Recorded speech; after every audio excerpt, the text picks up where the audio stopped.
What is up, everybody? My name is Hector Flores, host of the Insert Name FC podcasting, member of the Belly Sports Media Network. You can find us on all things podcasting, Apple, Spotify, wherever you get your podcast fix from, you'll find us there. We also have a video version that is available on the Belly Up YouTube channel. So if you guys want to see where the video version of this podcast is located at, just look up on YouTube, Belly Up Sports. It's right there, and you'll see us right there as well. You can also find us on Goals TV, GOLZ.tv. That is also another way you can find us. It's a great streaming platform. It is free right now. Subscriptions are free right now, so make sure you guys jump in while you can before. Well, I'm honestly gonna tell you, man, Goals TV is going to grow, so it's not gonna be free for long. So jump in while you still can, especially with some of the content that's being done over there. Unleashed with Eric Winalda and some original programming that they have going, like Wake Up MLS. With that being said, also follow us on social media at Insert Name FC on Instagram and the X, and on Facebook. So that's how you can find us. Also, check out our YouTube channel. We do break these long videos into shorter, more digestible videos on our YouTube channel. So at Insert Name FC, make sure you guys go ahead and subscribe to us on our YouTube channel. Like and subscribe it as well. But anyways, this episode is going to be a pretty long one because it is the MLS preview episode. MLS kicks off this weekend, so we are definitely taking time to discuss the MLS. So in this episode, we'll have MLS news topics with Kelsey Coyne of High Low Sports. Then we'll actually go into our preview prediction, not really like a real bold prediction, but kind of a preview with Musa of Mo Football TV. He'll be on to help me kind of talk about the Eastern and Western Conference this season. We will have players of the week, give you guys some games to watch this weekend, and wrap this up because it is the MLS season will be kicking off, and we got the new kits. So me and Kelsey will be doing a 3 up, 3 down segment with the 2025 MLS kits. So be ready for that. So like I said, this is going to be a long episode. A lot has been discussed on this episode. So, obviously take all the breaks that you need to when watching this, or listening to this. But it's going to have a lot of information, especially if you're trying to learn a little bit about MLS, if you're even intrigued by MLS. And I think also you'll hear a little bit of, as well as our origin stories with MLS. I think that that's also kind of important to get some transparency. I think a lot of people think that a lot of MLS fans are blind about how MLS is compared to the rest of the world. In reality, we're not. We know exactly what this product is, but that doesn't mean we shouldn't support it. But yeah, so like I said, you'll have Kelsey Coyne from High Low Sports in this episode, as well as Musa, aka Coach Mo of Mo Football TV, who I always am happy to have on. So, but like I said, man, it's gonna be a really cool episode. I can't wait. I'm glad MLS is back, and yeah, man, let's get this episode going. So we'll go ahead and take a break, and then we'll go right into MLS headlines with Kelsey Coyne of High Low Sports. Let me tell you guys about Belly Up Sports. Belly Up Sports is the internet sports bar. Go ahead and check out their website, www.bellyupsports.com, to read some great articles from great writers all across the country, from hockey, baseball, golf, soccer, you name it. Belly Up Sports is the premier, not your average website.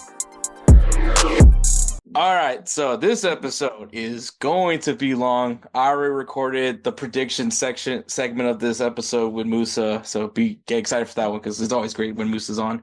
But obviously, another person that's always great to have on this podcast whenever we get a chance to is, of course, our super sub, Kelsey Coyne of High Low Sports. Kelsey, happy to have you back. It's been a while. Yeah, it's been a while. Obviously filled in for you when you were sick. And before that, not since the video clip heard literally around the world now. So it's always good to be back. And this is one of my favorite things we can talk about, which is, we'll get to it eventually later in the episode, but jerseys. But then before that, MLS, and obviously, fan of the MLS, so works out pretty well. Yeah, and so it's funny. Before we get to the MLS talk, which will this is segments essentially like storylines to follow when it comes to the MLS this season. But um, you'll hear with the prediction part with me and Musa being that uh where we come from in some sense, where obviously Musa grew up in France from Senegalese roots, and then obviously me being a first generation uh and maybe kind of outsider to American football culture, American soccer. Technically, I think it's fitting to call it soccer culture because it's just not like everything. It's not like the rest of the world. Yeah. Um, and I think it's It fitting to even say football culture when it comes to like Latin America. So I think it's very different. It's all different types of beasts when it comes to it. But growing up in a very much Latin football influence, and I kind of talked about it like there was a point in my life where I did view MLS as an inferior product. There was a time where I didn't take this league seriously. I didn't take the U.S. men's national team seriously, and this is coming from a Salvadorian. And um and so like and then Musa also talking about it, but funny enough, what sold us on to MLS in some aspect was having a hometown team. And like I said, this is kind of like a little preview as to what was talked about there. But and yeah, I really did think about it. And also my discovery of Kobe Jones, who many people know that Kobe Jones is my U.S. soccer idol. That's the guy who got me into U.S. soccer. This is the guy that got me into MLS. It was Kobe Jones. Like that's like the dream interview, by the way. If anybody wants to know, that is like to me the dream. If I ever meet the guy, I might cry. I might cry if I meet Kobe Jones, because he impacted a lot to me when it came to U.S. soccer as a whole, and then even MLS. So, but then even I said similar to what Musa, um, having a hometown team really changed a lot for me. Having the Houston Dynamo, maybe some San Jose fans don't want to hear that, but but yeah. having the Houston Dynamo really did change a lot for me as far as becoming an MLS supporter, especially when my dad is the guy that's like, "Oh, Houston has a soccer team. We're gonna go to these games." And since then, I've been a fan of the Dynamo ever since. Driving to University of Houston at Robertson Stadium, going to that football stadium to go watch an MLS team, and pack that stadium fairly well. It's a lot of good memories. But the reason why I brought that up, Kelsey, and you're probably wondering why the hell this is even brought up, is because I'm kind of curious now. Like, Yeah. what was it with you when it came with the MLS? Was there a point where you thought this was an inferior product, or were you kind of Oh, just this is the home league? no. I 100% thought this was an inferior product for a long time. I thought the MLS was a joke. There are still times those thoughts still come into my head. And it wasn't until I really so okay, to give a history of when my fanship started with the MLS, and it wasn't like I was a diehard or anything, but I was living in Utah at the time that Real Salt Lake was founded. Mhm. We're talking Real Salt Lake with Eddie Pope, Real Salt Lake, not Real Salt Lake with Nick Rimando, Kyle Beckerman, that era, the era we're in now with Real Salt Lake. We're Mhm. talking Rice Eccles Stadium, college football stadium. It was like $15 tickets we'd go out there for. Like my dad would just take me out after, he finished his workday. I'd finish with a practice, whatever sport it was, and I'd go out. And now, mind you, I wasn't like a real fan at the time. I was like an passing fan, like, oh, this is convenient. Let's go check it out. Like, that's kind of cool. It wasn't until like 2006, 2007 when I was getting into high school and I was actually started playing soccer again and started playing it competitively. And I was getting to learn the sport more than I was at little league level, like, Pee Wee, Mighty Might type level. I was actually in organized football or soccer in this case and actually learning the sport. And I had friends that weren't American, and if they, or if they were first generation Americans. They were, they either had just come into the country or they're first generation Americans in high school, and they were my soccer teammates, and that's sitting in them watching, sitting in the room, so watching Champions League, watching Chelsea, Manchester United. I've talked about this before on the show. The AC Milan Liverpool uh, Champions League final, that really got me into soccer, into football. And then the American side of it came in when Atlanta United came in the league. Mhm. And that's because I was living in Alabama. I was living nearby. And it's funny because you talked about hometown teams for you and Musa. That's why you guys got into it.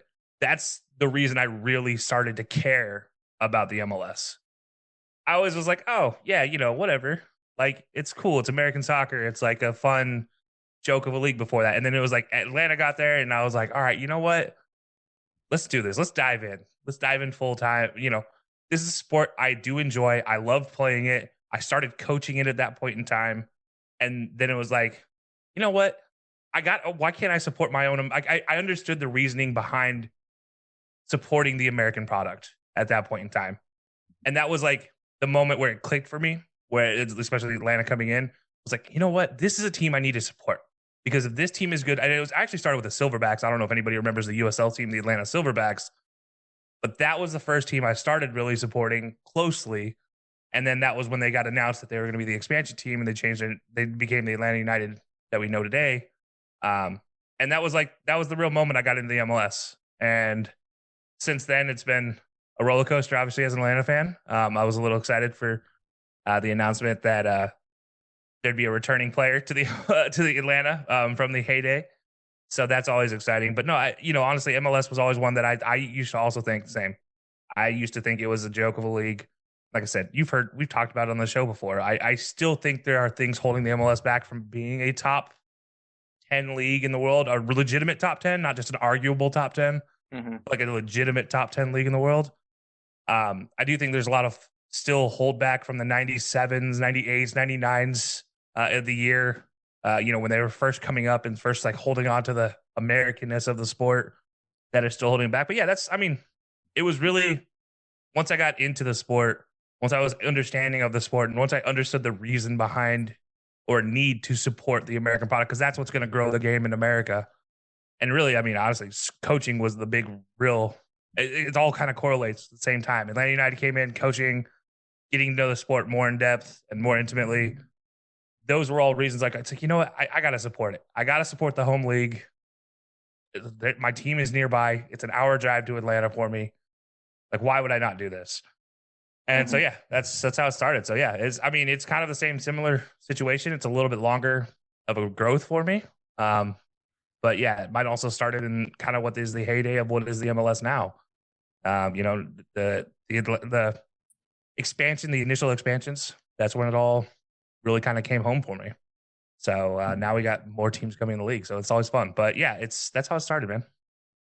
Yeah, no, I think it's interesting to hear from all. I think it's important to start like talking about the honest discussions of like where we all came before where we viewed MLS. Um, I like and I'll be honest, I was hesitant. I thought my dad was high when he even just thought of remotely even recommending the idea of going to go watch an MLS game. And yeah, when we stepped foot into Robertson Stadium to watch Houston Dynamo, I actually believe it was against FC Dallas. Was I think my first Dynamo game. So my first taste of Dynamo football. Well, I mean, technically we were also saw the MLS Cups, so we were watching it on TV as well. And obviously that was because I was like, hey, look, Cup final, and I did watch a lot of MLS Cup finals because I was an MLS. Yeah. I did watch MLS at that point. Obviously, I mentioned Kobe Jones. So I was, and then I was happy for him when he had a lot of success with the LA Galaxy. I wasn't supporting the LA Galaxy because I wasn't going to do that. But when the Houston Dynamo did come to be, yeah, we were definitely a little bit more sold in. I was now being more sold in on the league, Yep. more than I was before. And so yeah, I mean, uh, it's funny you mentioned the MLS Cups because, like I said, I was a fan in passing through all those years.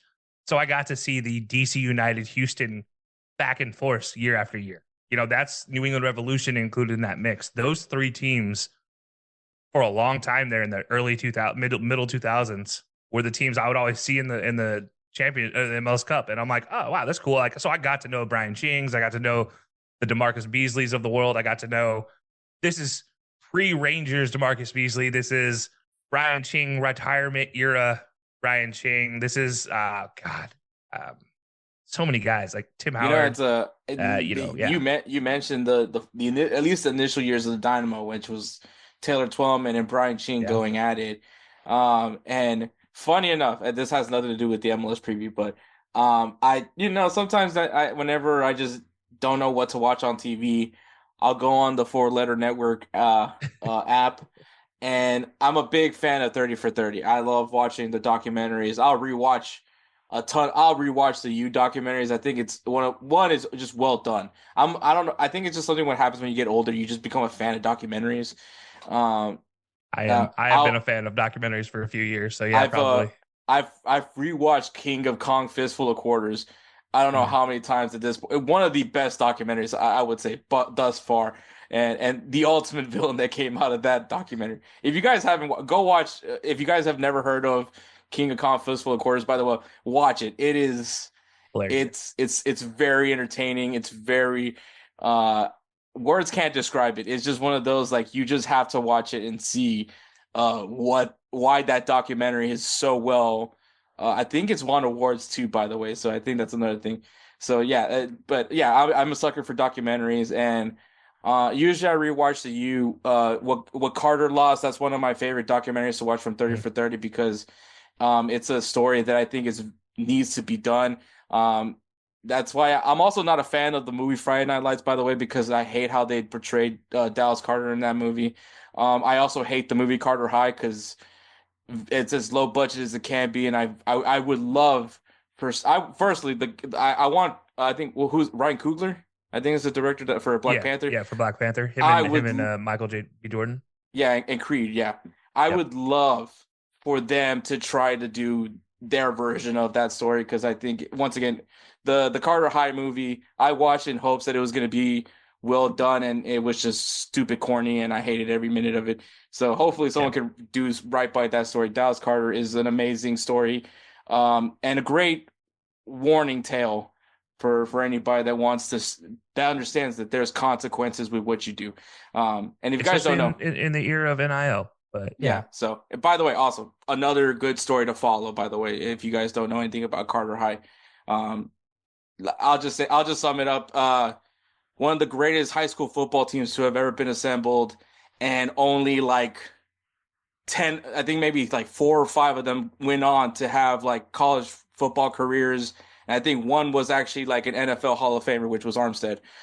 Mhm. But and because unfortunately the rest of the guys all got caught for robbery and lost their scholarships, lost their Yeah. futures, all for Or dropped out of college. or dropped out of college, all for just a dumb decision. And it's I think a very good tale that needs to be done right. And so, anyways, Yeah.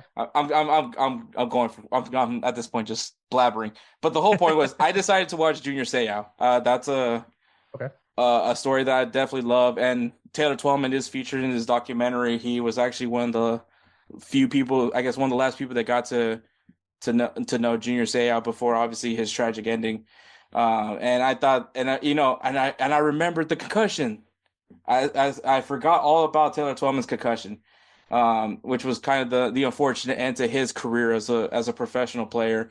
Which obviously then he goes off to have now his career as a analyst, which I think he one of the ones I enjoyed the most listening to. I mean, ever since the "What Are We Doing" Yeah. take a speech, He's honest. He's honest about the state of American soccer, he is. which And I'm I going to mean, call it American soccer when I reference this USA team specifically. So, yeah.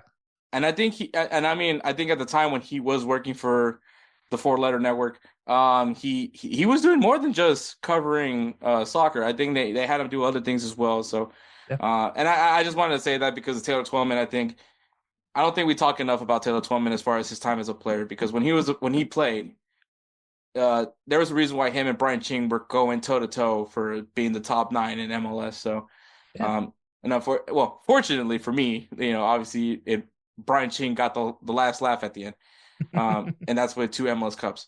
But Yeah. yeah, It's funny. I was trying to think of, still can't think of the middle, the CDM for New England during that time frame with Taylor Twellman. And I cannot think for the life of me, who he was. He was Jamaican of origin. I used to watch the heck out of him whenever he'd was play. it Joseph? No, no, Yeah, no. Showery Joseph. Yeah, Showery Joseph.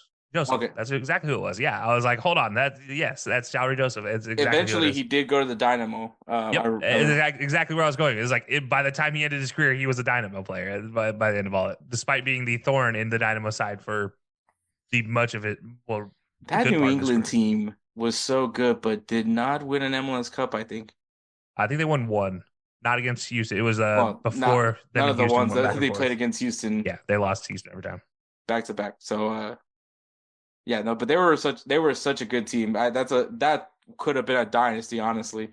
I mean, shoot, they're at the time their manager he's a pundit for ESPN FC. So just goes to show you. And also had a very young Clint Dempsey before obviously he started his Yeah. European journey. So Early days of Jeff Cameron as well, by the way, was there. yeah. But anyways, MLS is here, 2025, another new season. Everybody has essentially a clean slate, even though let's be honest, some teams probably are not starting off in the best of ways. But I mean, going into the season, man, how do you feel like this could be potentially a very pivotal season, especially with the discussions of so much changes that could possibly come arise with MLS? Yeah, I think just the commentary around American soccer is huge right now. Not just like I don't mean national team soccer. I mean just club soccer.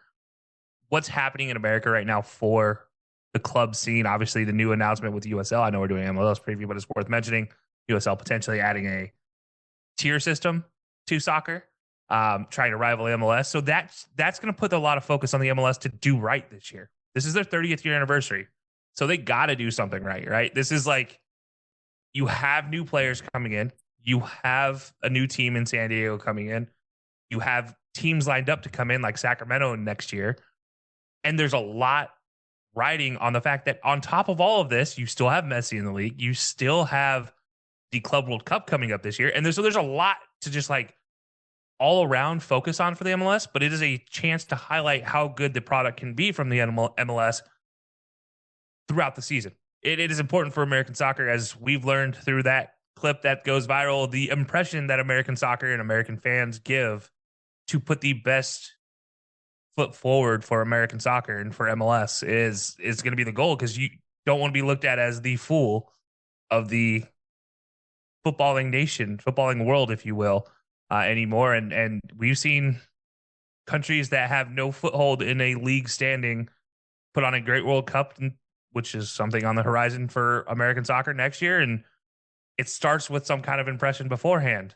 That means the Club World Cup is a huge piece of this. So yeah, there's a lot riding on this season for the MLS. I think it's a big focus, and I think the USL is adding more pressure to it by adding in the conversation of putting a new league in, putting the USL Pro League in, and then now having a tier system. So now the MLS, who has been long against the tier system, has to prove that they are still the best product out there, and they have to prove it without a doubt. And that's the thing that's going to be the most focused for the MLS for me for looking at this season. I think there's a lot of fun things happening in the MLS this year, but I think it gets put under a microscope when you consider all the other changes that are happening for American club soccer right now, and the microscope that's being put on the U.S. from the world as you're approaching the World Cup. So now there's a lot of conversations happening there. So yeah, the MLS has a lot of pressure this year, and it needs to do well. That's just Yeah, a fact. and I think we'll start things off with the USO. I think that's a very fair conversation to have because, yeah, with USL now announcing that they're well, I'm one, by the way, they already had this promotion relegation system Yeah, already implemented.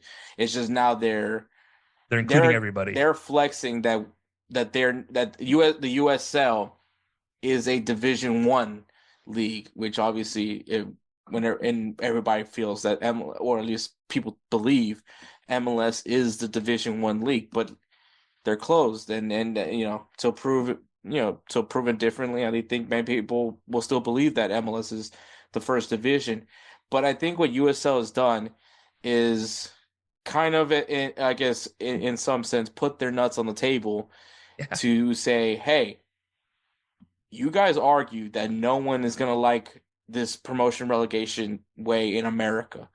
And we're here to tell you that people are very much are for promotion relegation. And we know that there is many people who would love to see promotion relegation done here in the US. Am I one of those people? I've said it plenty of times. I think that there is going to be a day where we will finally see promotion relegation. I am also one of those people that wants promotion relegation in this in the US. Do I think now is the time? No, because once again, the problem, and here's the part that I want people to understand is MLS is wanting to try to convert Americans into American soccer. Yes, we already have people that love soccer, love football. Yes, there's those people that don't like. I mean, Kelsey and I have mentioned that we were not necessarily initially MLS guys. We were more European, or for my case, Liga MX guys. Like this was what we preferred watching. We viewed that as the better product. And then, eventually we saw the improvement that MLS has done. They're nowhere near Europe, by the way. I'm not here to tell you that they're competing with Europe, Not the top but tiers for sure. it has improved. So I'll continue to defend MLS as long as I continue to see progression. And Yeah. as far as I can see, there still has been progression. For the people that complain about the playoff format, I'm gonna just tell you, just playoffs is going to stay as long as it's an American thing. And by the way, Liga MX also has a playoff format, so it's not just an American thing. Belgium does have a postseason. It's not a playoff format, but there is a postseason in some aspect to it. Even though it's still kind of familiar territory, the way they do it, but still, so it's not like where MLS is doing anything differently. It's just a playoff format that people try to find an argument, people throw out the playoff, and I still get comments to this day about how we can't take MLS seriously because of a playoff format. And then I argue, what about Liga MX? And well, that's different. It's not different. They're also closed, by the way. They don't have a promotion relegation in Liga MX as well. Just want to throw that out. And yes, I do think that's BS as well. So don't.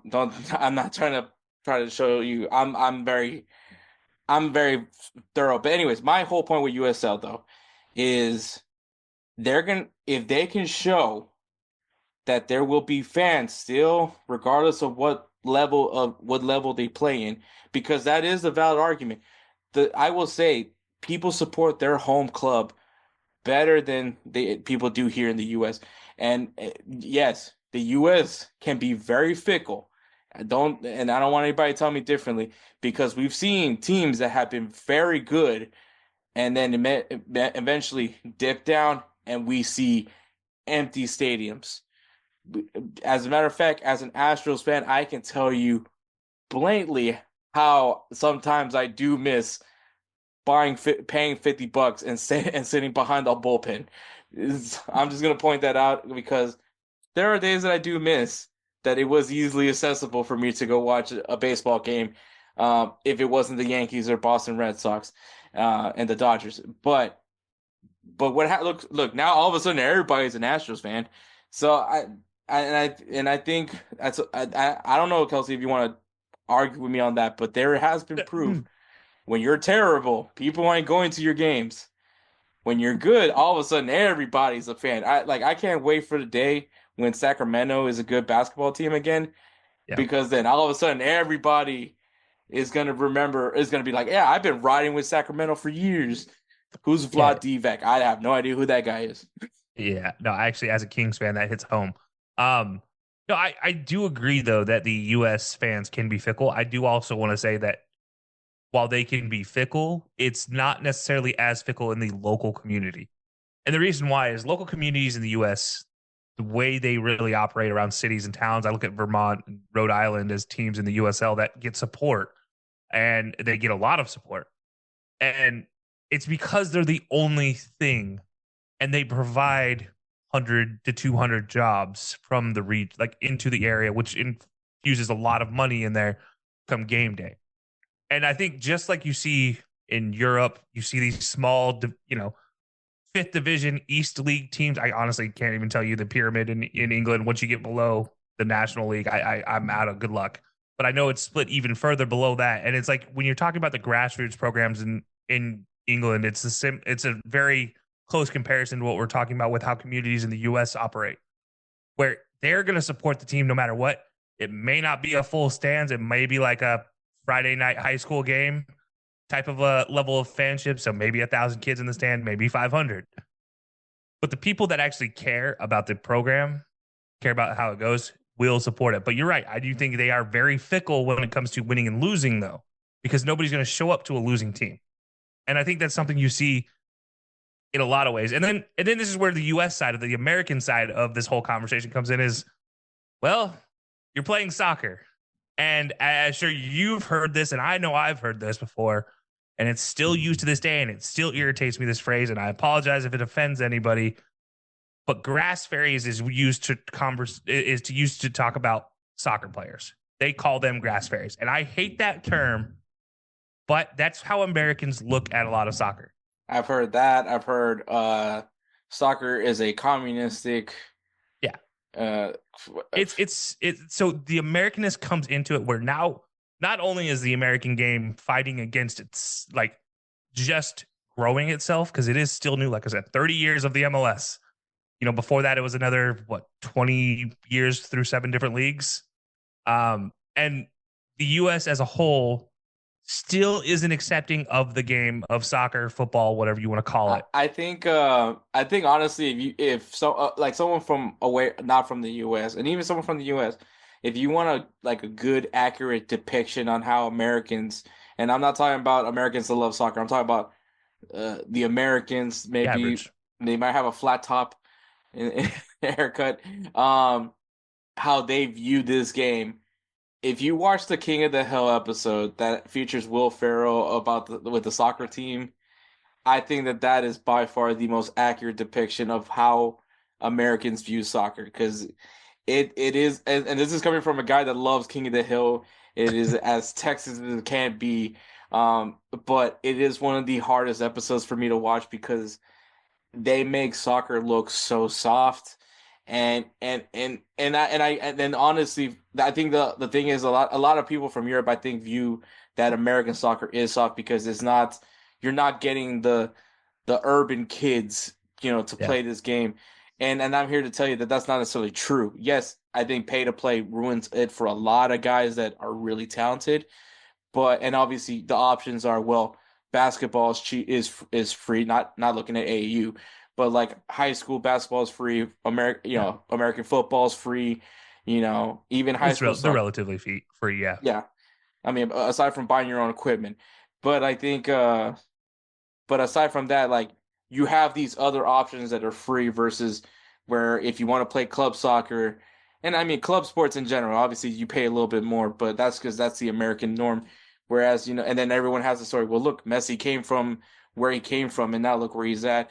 And I get that maybe American soccer is not where it should be, and is considered, for some reason, soccer is viewed as Less a than. wealthy man's sport, which is Yeah. not. It's not. But I get that argument. But I'm telling you, like, for my honest opinion, if you want to see at least like the people that were firstborn generation and people that are still that grow up in that soccer culture, come to Houston, go to Chimney Rock. You'll see guys that are playing with heart and wanting to get out, but obviously it's not as attainable for them as it is Yeah. um, in certain regions. But like I said, if you want to see real football, if you want to see physical Latin style football, see the hungry people, go into those urban communities, those urban Latin communities, and you'll see it. So Yeah. and so like I hate because basically what we saw from King of the Hill was YMCA soccer.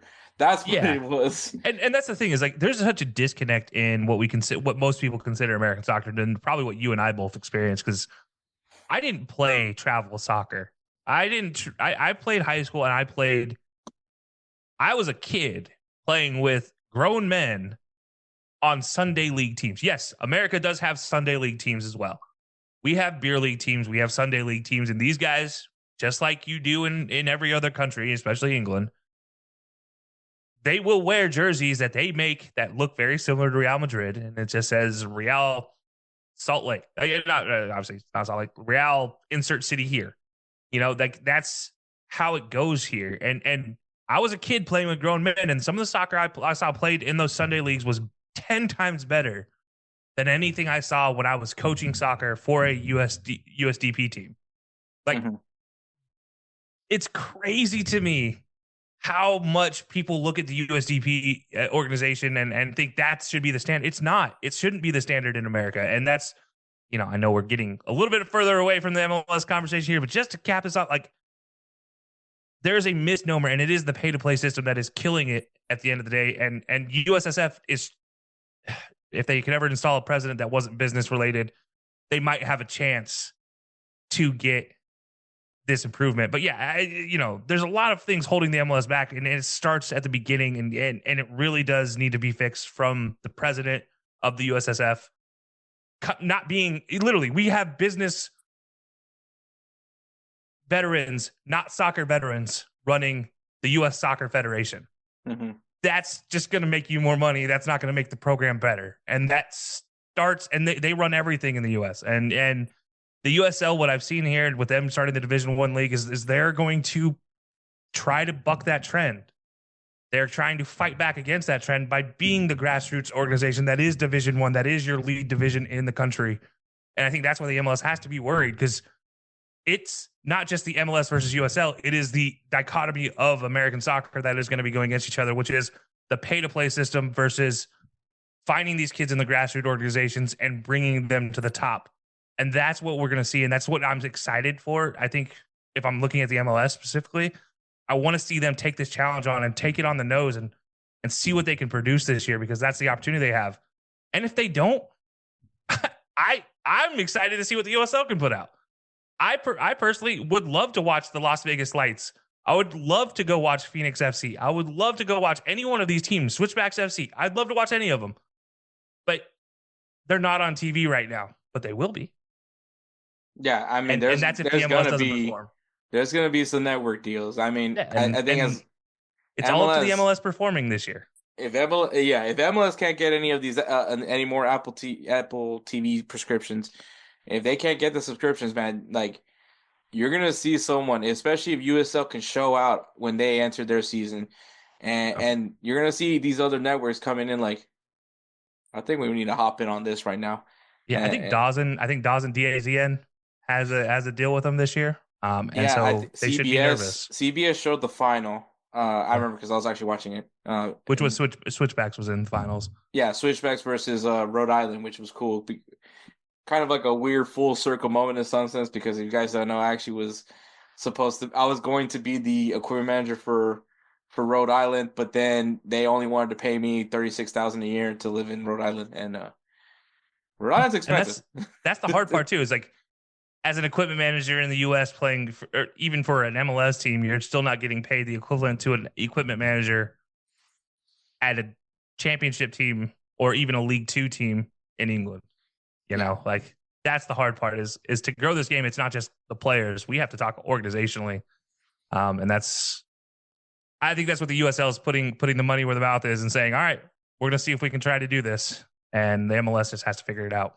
Yeah, so I mean, yeah, I think it's imperative this year for MLS. I think, and we'll get more. We'll start things off with the new MLS team. Well, I mean, we already started with the whole USL thing. I think people are gonna watch USL. For those pro rel guys, you better put your money where your mouth is, because I better see some high ratings for USL this year, because this has been the argument, promotion relegation. Well, this is your shot to validate everything that you've been saying for promotion relegation. But you better be supporting the heck out of USL, because that is a league that is open. That is a league that also competes for US Open Cup, which will be hilarious. If MLS, thinking that they have a guaranteed trophy in the US Open Cup, and the Switchbacks are the winners for the US Open Cup. Like, so yeah. Just let that sink in, and that's gonna be one. I'll be all for it. By the way, see someone from the USL represented for the CONCACAF, whatever cup they call it now at this point. Nations League, whatever, Nations Cup. I think it's CONCACAF Champions Cup. Oh God! All right, they changed it again. Well, last year that's what they had it, which I have called it the Triple C, because of it. But anyways, so yeah, I'm invested. I know some people in the USL, and I will be rooting for them to do well in the USL, and I'm not changing from that part. And yeah, I hope I'm rooting for everybody. I don't. I don't have a USL team, and I tend to keep it that way. So USL, if you guys want to send me some kids, you know, Telling you, I'd love a Las Vegas Lights shirt right here would be perfect. yeah. So, but all right. Along with that opportunity, we do have a new MLS club, and that is San Diego FC. They're making their debut. Not only new MLS team, but also new MLS coach in Mikey Vargas, who has been an assistant with the US, I believe. Also was an assistant with FC Dallas. Basically has been an assistant coach. I know he also was with the academy at Sacramento Republic and an academy coach for FC Dallas as well. Also the good years of the FC Dallas Academy. And so first time head coach, new MLS club, an MLS club that has some controversy behind them because of obviously the downfall of the San Diego Loyal, which was a very popular USL side. Grassroots program to the heart. Landon Donovan was a coach. Um, One of the few times that I actually did say something nice about Landon Donovan was when he took a stand over the uh, there was a slur said at a USL game. It was something that me and Edward covered in the early days of Insert Name FC.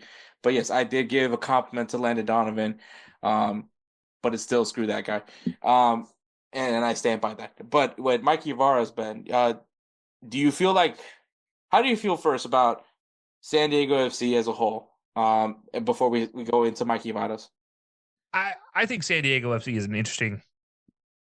ownership group is definitely interesting. Yeah, I think the ownership is very big name heavy. Obviously, Manny Machado, Juan Mata, Issa Rae, Thames. There's so many people that are involved in this. Mohammed Mansour, who is an entrepreneur, big name there, drops a lot of money.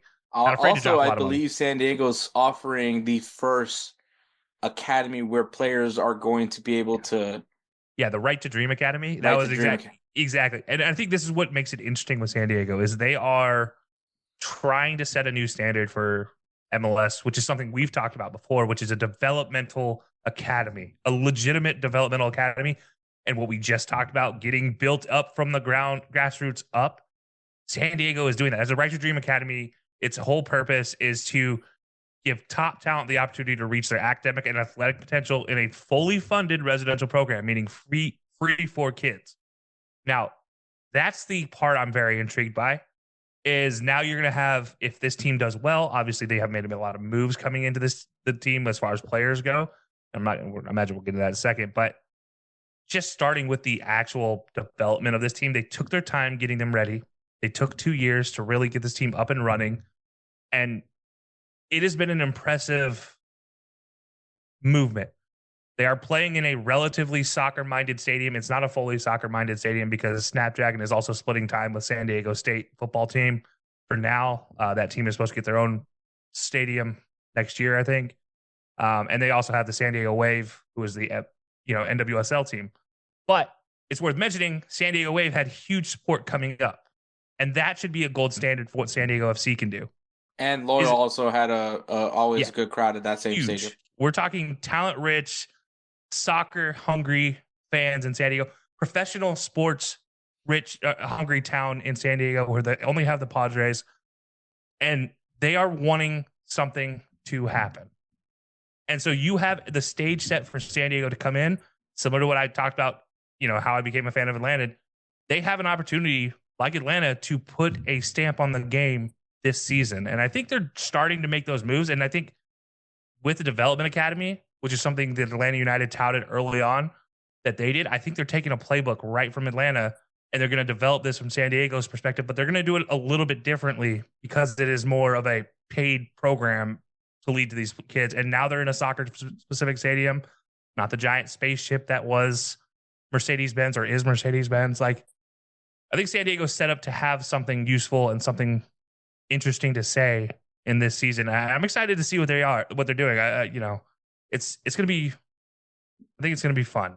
And obviously their players that they brought in to kick it off. I'm excited about seeing them in the MLS.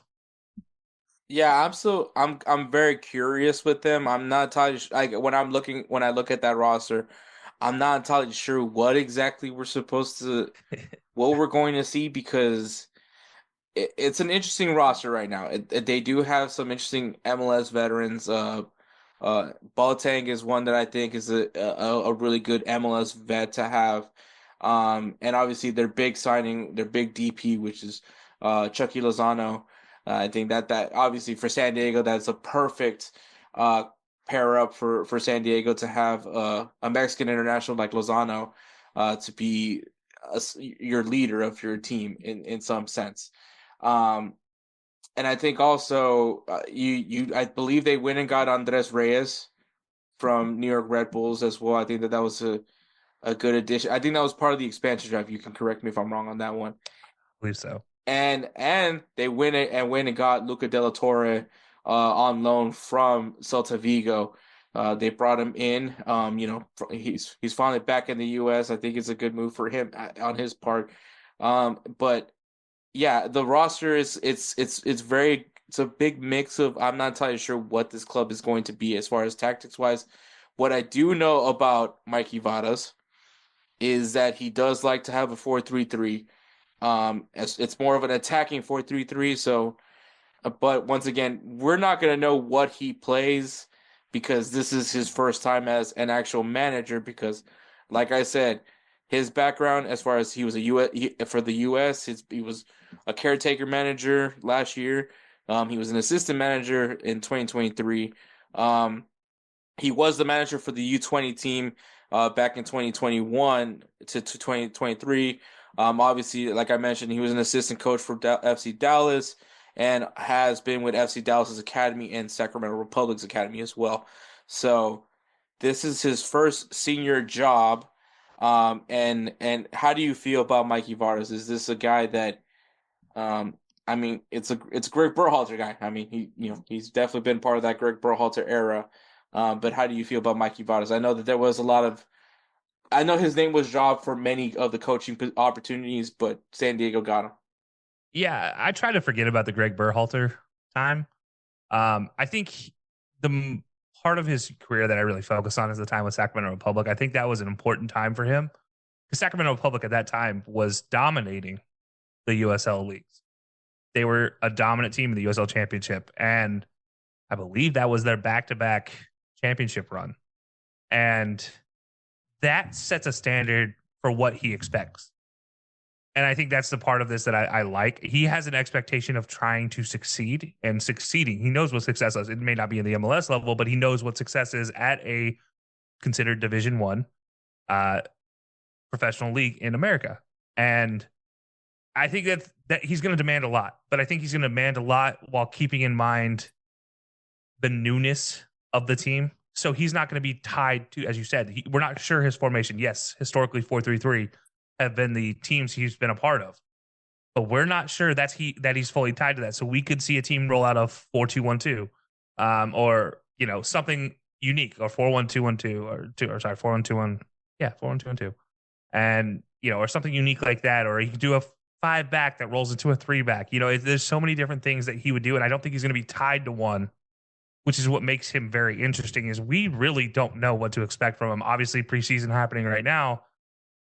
But in the regular season, we don't know how he's going to adapt in game. We don't know how he's going to adapt from game to game. When you have a midweek game, when you have a 3 games in 7 days type of situation where he has 2 games in 21 days, how does he adapt to each of these things? How does he manage the player rotations?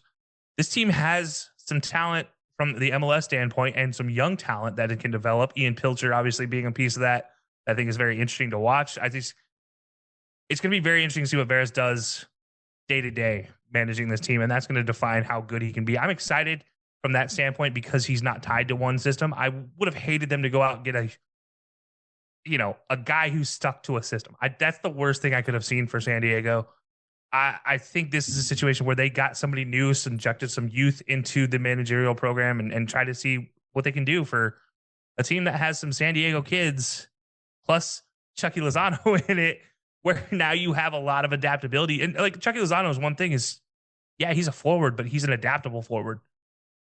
Luca De La Torre is a midfielder, but he's an adaptable midfielder. He can step. He could be he can be a 2-way turn type of guy. He could be just a holding midfielder. He can be an attacking midfielder. It just all depends on what you want him to do.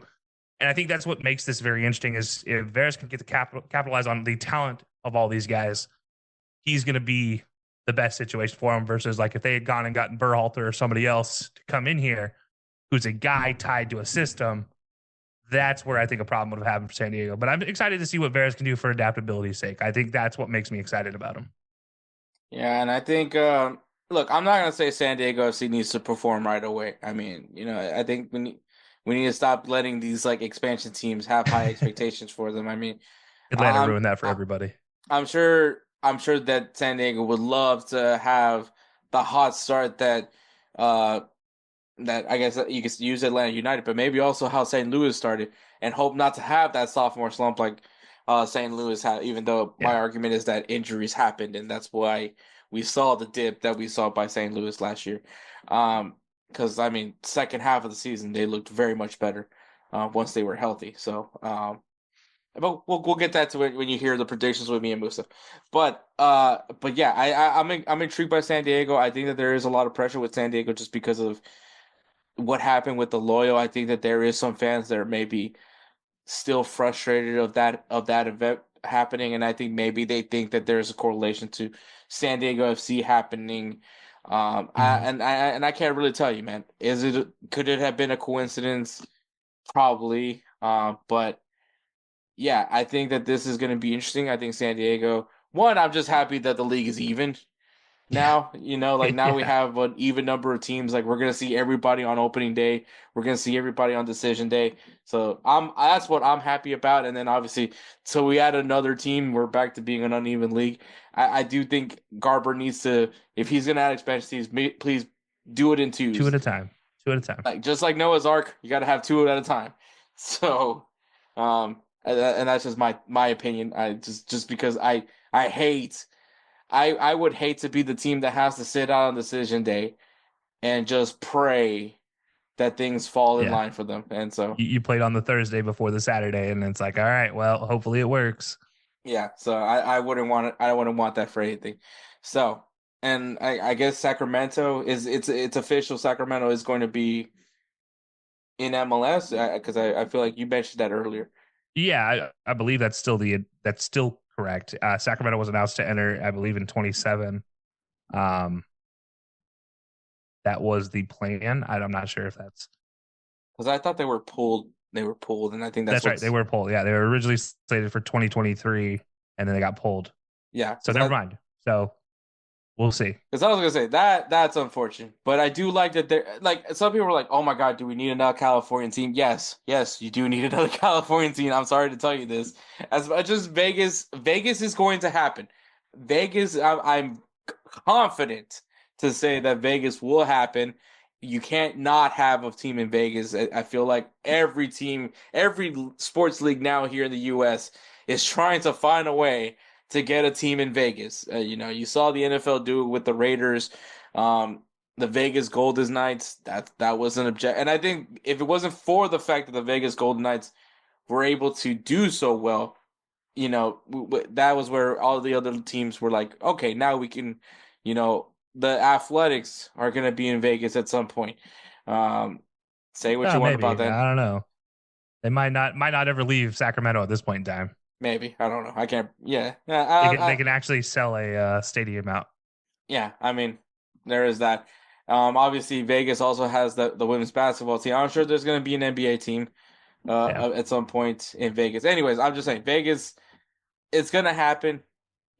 Just like I'm sure there's going to be a team in Arizona at some point. Like there's once again as the league, maybe if MLS sees that USL is doing too well and they're like, hey, we can't have this. Buy, which I think MLS is eventually going to have to do this is buy the USL out. They already got their pyramid laid out. All you gotta do is just follow suit and then build this league and build it right, and we'll now have promotion and relegation. And I think that should be the end goal at some point.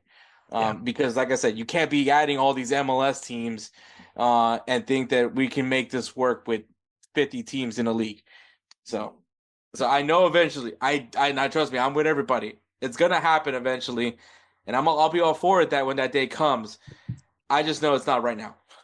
Yeah. They talk about you want teams in Indy, you want teams in Cleveland, you want teams in Arizona, you want teams in Sacramento. Like, dude, they are already there. You just have to go get them from the USL. Yeah, I mean, just bring them in at this point in time. There's no point waiting anymore. I'm sure. So I'm sure MLS is talking about. Oh, we need a team in Detroit. There's a team in Detroit, There already and is. and a great following, by the way, for that Yeah, from that team in Detroit Detroit. City is fantastic. Also, really cool crest. Indy 11, also strong fan base. I mean, I believe they play in that they actually play in Lucas Oil. They do. I could be okay. Yeah, Well, they either split time there to play where the Indy. They actually have a soccer specific stadium. I think now that they just got built. okay. So yeah, But I know that they usually have a really good crowd as well. yeah, I'll say they're they also pack. a historically really good team. Once again, I'm not saying they pack Lucas Oil Stadium, but I do know that they do usually have a good crowd. Also, I'm just gonna say this: if you have an NFL stadium, if they're gonna play in an NFL stadium, just sell the first level. Sell the first level. Sell that first. Don't sell the nosebleeds just yet because it looks bad. Yeah, It looks yeah, real bad. And I yeah. look You got to at sell it first, and I'm then looking you'll at be you, New fine. England. So even Yeah. when they were good. Um, but yeah. Yeah, so San Diego, see, I think it's gonna be interesting. If you just had to like think right now, where do you think San Diego does this year, being the debutante of the MLS? I'm gonna say they're gonna be in that bottom playoff contenders, right? So while Realm. battling for wild card, Yeah, I don't think there's. I don't want to put them as a playoff team immediately, but I do think they can easily compete for a play or for a wild card. I mean, what? There's 20 teams that get up going to the playoffs now. So being one of the 18, top 18 to be fair, but 18, sorry, being one of the top there are not bottom 12 teams, you can have a chance there. But yeah, I mean, I'm gonna say they're gonna be competing for a wild card spot. I wouldn't be surprised if there's a solid playoff team. I also wouldn't be surprised if they just miss out. I just don't think it's gonna be a terrible team. I also don't think they're gonna be the best in the league. So I'm just gonna say yeah, somewhere in the middle. I think their roster isn't necessarily as great, especially a team that was rumored to with damn near everybody. Yeah, Um, literally everybody. I mean, well, Memo Ochoa was rumored to go there. Sergio Ramos was rumored to go there. Uh, De KDB Bruyne. was rumored to go Yeah, here. Which now I think the rumors are now that he would be going to NYCFC. Which that just makes the I most don't think sense his to me. wife's happy with that. His wife isn't happy with New York. You never know. I don't know. I heard She something wants about her to she wanting wants to to be go to the the beach. beach. She doesn't want to go to Yeah, I heard it being close to the Times beach was all Square. I cared. She doesn't want to go to Times Square. She She's not used to those Guido beaches up in New York, New Jersey. I don't blame her. But yeah, so that's San Diego FC. I think one thing that hey guys, this is Hector from the Insert Name FC podcast here to tell you guys about Candidips. It is a great tasting, superior alternative to traditional dip using CBD in a way that is radical, enjoyable, and effective. It comes in 5 core flavors: wintergreen, mint, citrus, mango, and American spice.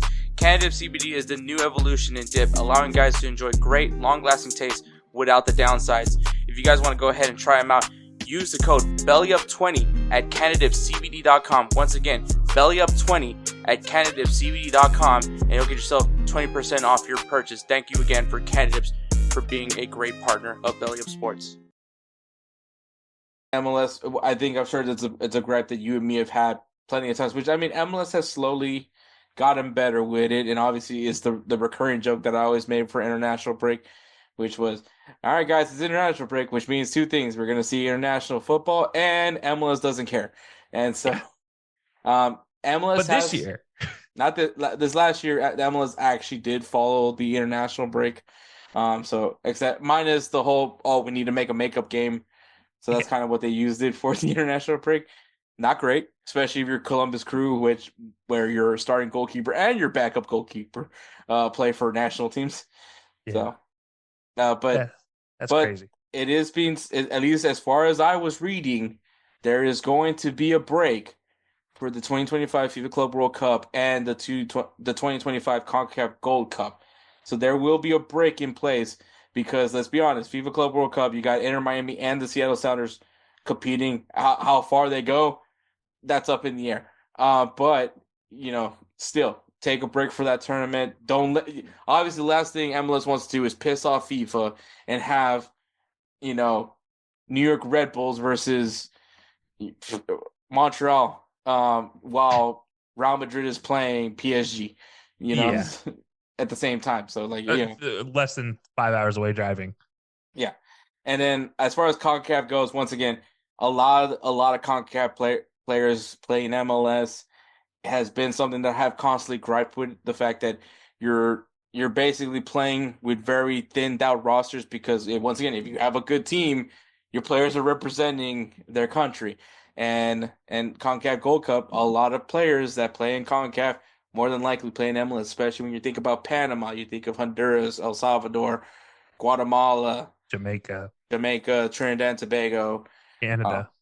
yeah, Canada. So, and the U.S. There is maybe some. We might see some U.S. MLS players. Yeah, In it's the gotten better over the years. But no, I remember what was it Landon Donovan era Galaxy at one point in time were playing with players with numbers in the 50s as their starters because that's how in deep they were. These kids are 17, 18, getting their one and only MLS appearance during and the it's 2 week period. frustrating. It is Yeah, it's frustrating, especially if crazy. you're a fan, because It's you good though because lose. this is like a 2 month long break now in the middle of the season. It's like all right, good. Yeah, because I mean, if you're an MLS, if you're a fan of that MLS team, and I'm without my leading goal scorer because he's representing his country, and now you got to go in and you're gonna probably lose out on points, whether you get a draw or a loss. You're Yeah, losing out on points because the team you're going up against, they don't have anybody in the CONCACAF Gold Cup. So you're playing against a full roster. So it it's a thing that should have been done. Once again, depending if they end up making the schedule change, which is what we're all kind of hoping for, soon. this won't be an issue. So we'll see what happens. Obviously, next year you definitely got to take a break Yeah. because it's the FIFA World Cup. Because once again, nobody wants to see Columbus Crew versus. Give me a team here. Uh, Toronto. yeah, Columbus Crew that versus works. Toronto FC. Meanwhile, you got Belgium versus Colombia. Yeah, no, literally, this is the thing. Is like now they're going to be using what Cincinnati. You could have FC Cincinnati versus Nashville and on Tuesday, and like, okay, really? And you're gonna on Wednesday play Brazil versus somebody? Like, no, let's not. MLS, let's not do that. Let's not make that a thing because then you have Brazilian players that are going to complain about the field conditions. And it's like we don't we don't need any more hate given towards the fields in America. We already have enough towards our own fields. I mean, Copa America, prime Yeah, example of that. yeah, So that exactly. is a very fair point. But yeah, so season break, like I said, like as much as you hate on MLS, I have seen progression. This is the progression I was kind of talking about. It's just Uh, so slow.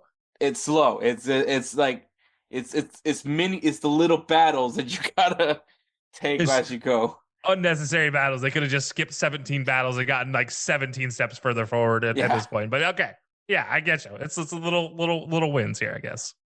Look, like I said, there's gonna be a day where we need Don Garber to just step down and let an actual soccer person That take could have over. happened 5 years ago.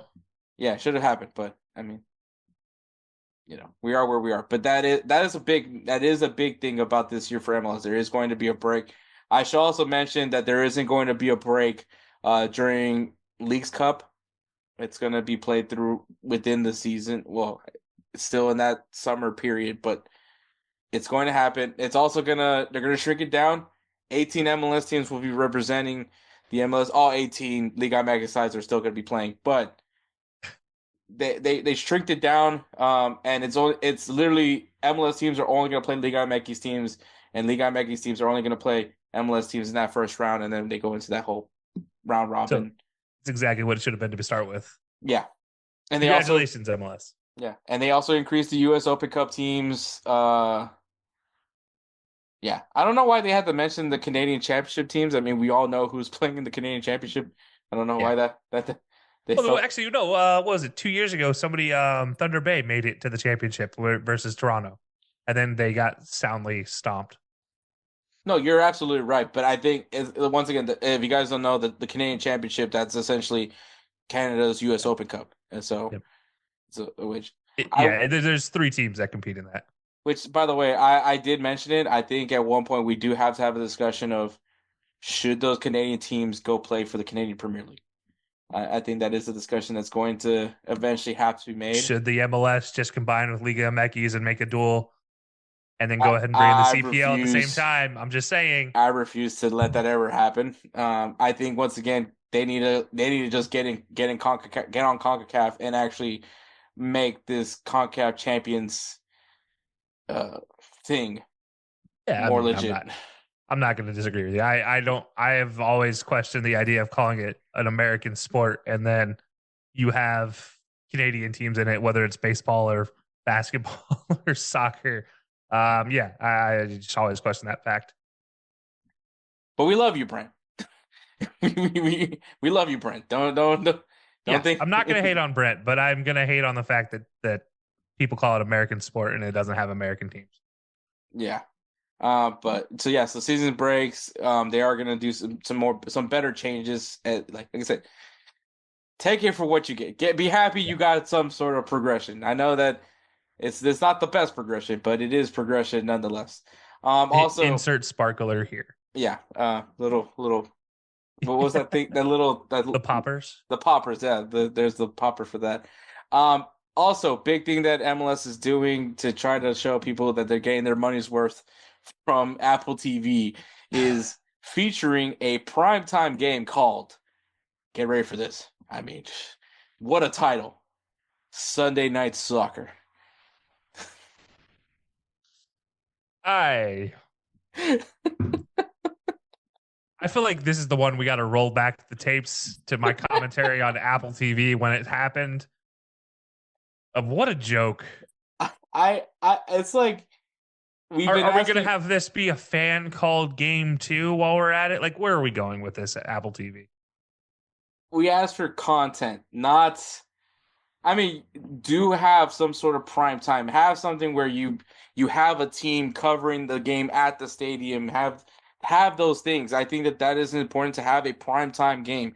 I think that I'm all fine for it. I mean, NFL does has 3 primetime games, but Every still, ML, every NFL team, every NFL game has a whole crew to it. Every MLB game has a whole crew at the game. Every NBA game has a whole crew at the game. Every NHL game has a whole crew, TV crew at the game. MLS, we put some cameras up, guys. Yeah, okay. So this obviously it's a little different when you I'm mention talking. out. I'm talking like the main TV sponsor, Apple TV, MLB TV. You know, whoever it is, NBA TV. There is a TV ready broadcast crew on every one of those stadiums except for the MLS. No, I agree. And that MLS did have that at one point, obviously, because Apple TV then decided to monopolize that. Yeah. But what I mean is, obviously, for instance, in baseball, right? The Astros, they have AT&T Sports Network. You'll have Mhm. Julian Morales be the sideline reporter and have Jeff Blum and Todd Callis being the play-by-play guys. Yeah. And I get what you mean. I understand where you were going off of. And there was a time where the Dynamo did have that. They had, obviously soccer broadcast extraordinaire Glenn Davis. Yes, I'm going to glaze him as much as I humanly can. Um, Eddie Robinson. By the Uh-huh. way, we had an interview with him. He's great, coolest guy ever I ever got to hang out with. He said I called him Mr. Robinson. He said call me Eddie, and I was like, Yes, this is sir. going to be really tough because I have Edward. Edward's a thing in my life. But and then the sideline reporter was a combination of Sidney Bourbano and I think they had somebody recently, but I remember Sidney Bourbano because just bonk me, Kelsey. But No comment. but anyways, um, so every team did have their own crew, had their own setup, and I agree and I liked it. Yes. Especially because the Dynamo, their broadcast was actually on a public channel. Like, I mean, like, get your. Local TV deals should still be a thing in the MLS. And I loved it. I loved it. All I needed was to have some rabbit ears on my TV. Yes, I have rabbit ears for my TV. It's free. I don't know why you don't like free. Um, Yeah. Every smart TV can pick up over the air channels, people.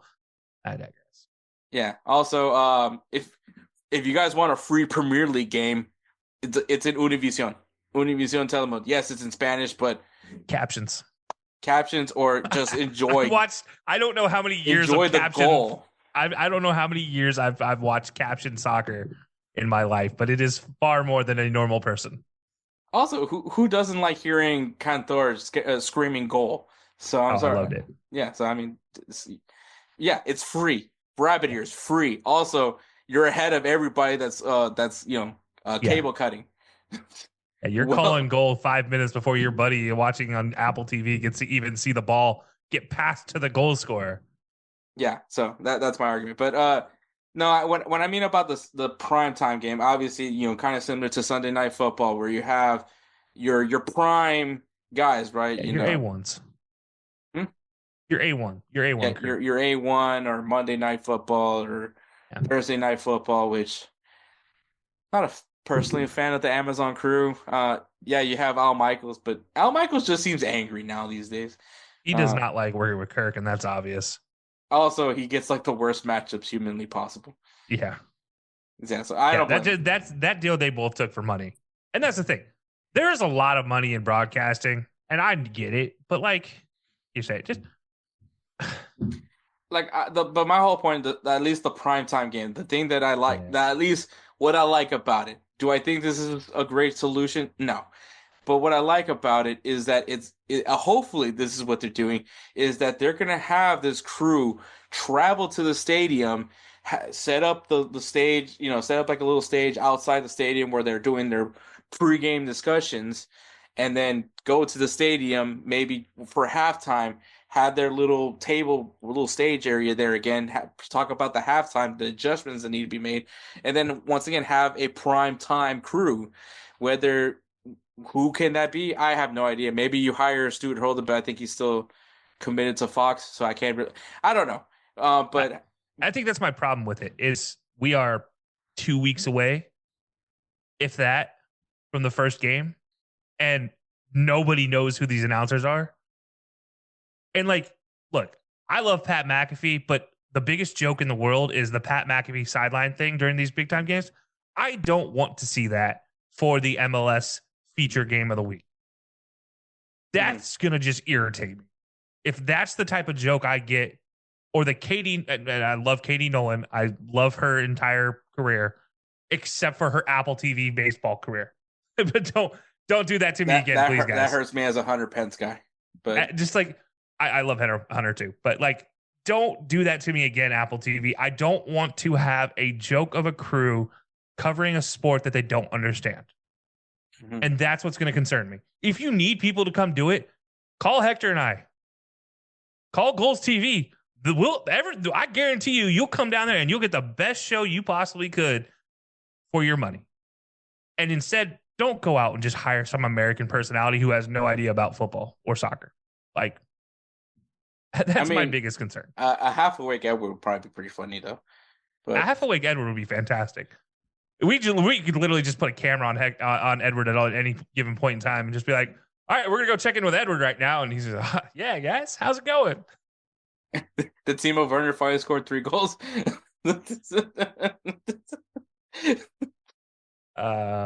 That poor guy. Oh man, He'll never live that down. he's never scoring a hat trick. That guy's never gonna score a hat trick. If he doesn't, if he does go to New York Red Bull, by the way, which is still a possible rumor, not probably in the summer, but if he does go to Red Bull New York and somehow scores a hat trick on his debut, I'm just gonna be speechless at this point. But At this point, an Edward face reveal is going to be on par with the Dream face reveal from YouTube guy. Just because like every video he's covered with Timo Werner. So as soon as Timo Werner finally gets a hat trick, it's going to be that long awaited type of moment.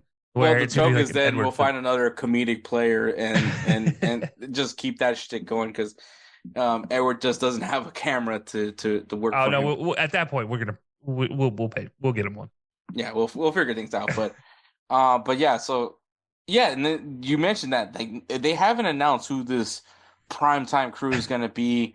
What exactly comes with it? Are we gonna have Becky G sing the Sunday Night Soccer song, like which I would not be against.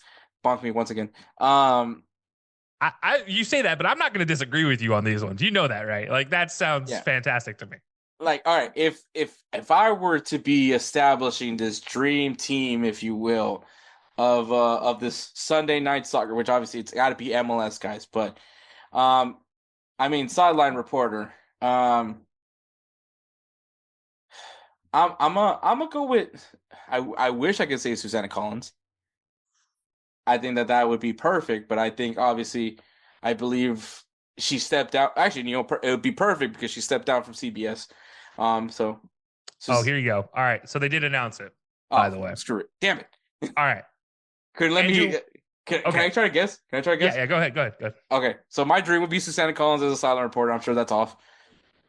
Incorrect. Okay, that's fair. He's not Um, involved. crew, halftime pregame crew. Bradley Wright Phillips. Um, I will just say this. They have only announced 3 people. like as is And it just like they are just the broadcast team. oh well that just ruins everything. It looks like it's the entire broadcast. Okay, It's so 3 people. they need a play-by-play guy. Um, is this a guy that we know well? Yes. It's actually a guy we've already talked about. Wait, really? Yep. Stuart Holden? Nope. What did we talk about? Had concussion issues. Oh, Taylor Twellman. Twellman. Okay, I like that. And then another guy is recognizable for MLS fans. He used to do the MLS in a minute. Or the Andrew MLS Wiebe? minute. Yep. Okay, I like that. He's energetic. And then Jake Wait, Ziven this is the broadcast crew? Yep. This is the they're gonna Yeah. I know Taylor Twellman can do play-by-play, by the way. This isn't me dissing that part, but Andrew Wiebe?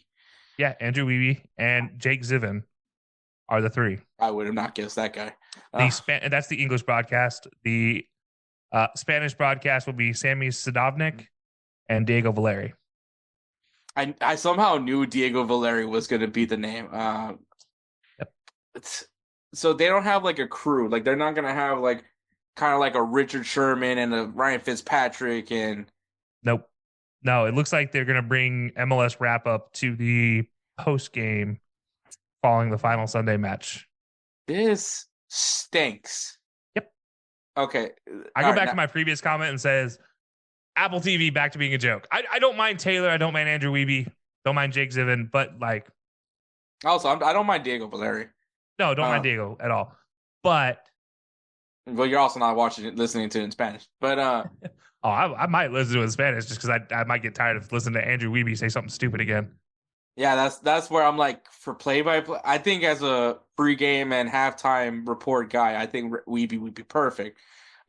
Which also, by the way, why did you guys take away Andrew Wiebe's show? MLS, your Apple TV. I don't know why you didn't buy that program, by the way. Because once again, why am I spending X amount of dollars for just watching games? I by the way, I already saw the player interviews and that it sucked. It was like 4 to 3 minutes. Yeah. I could have done other things for 4 to 3 minutes. And I mean, I'm gonna watch your onside, offside, whatever the hell you guys call it, your Drive to Survive. Which I don't know why didn't you do it the week before? Why am I gonna watch this the day before the MLS starts? No, you know what? This is the thing that bothers me. All right, this is the announcement from Don Garber. This is his comment on it. Our partnership with Apple has redefined how fans experience Major League Soccer, bringing the league to more people around the world than ever before. With the addition of Sunday Night Soccer, a new studio, and the debut of Onside Major League Soccer on Apple TV, 2025 will be our best season yet. We couldn't be more excited about the future of our partnership with Apple. Literally spoken like somebody who's just happy to make money. That's what that was. What a wanker, bro. Like, come on.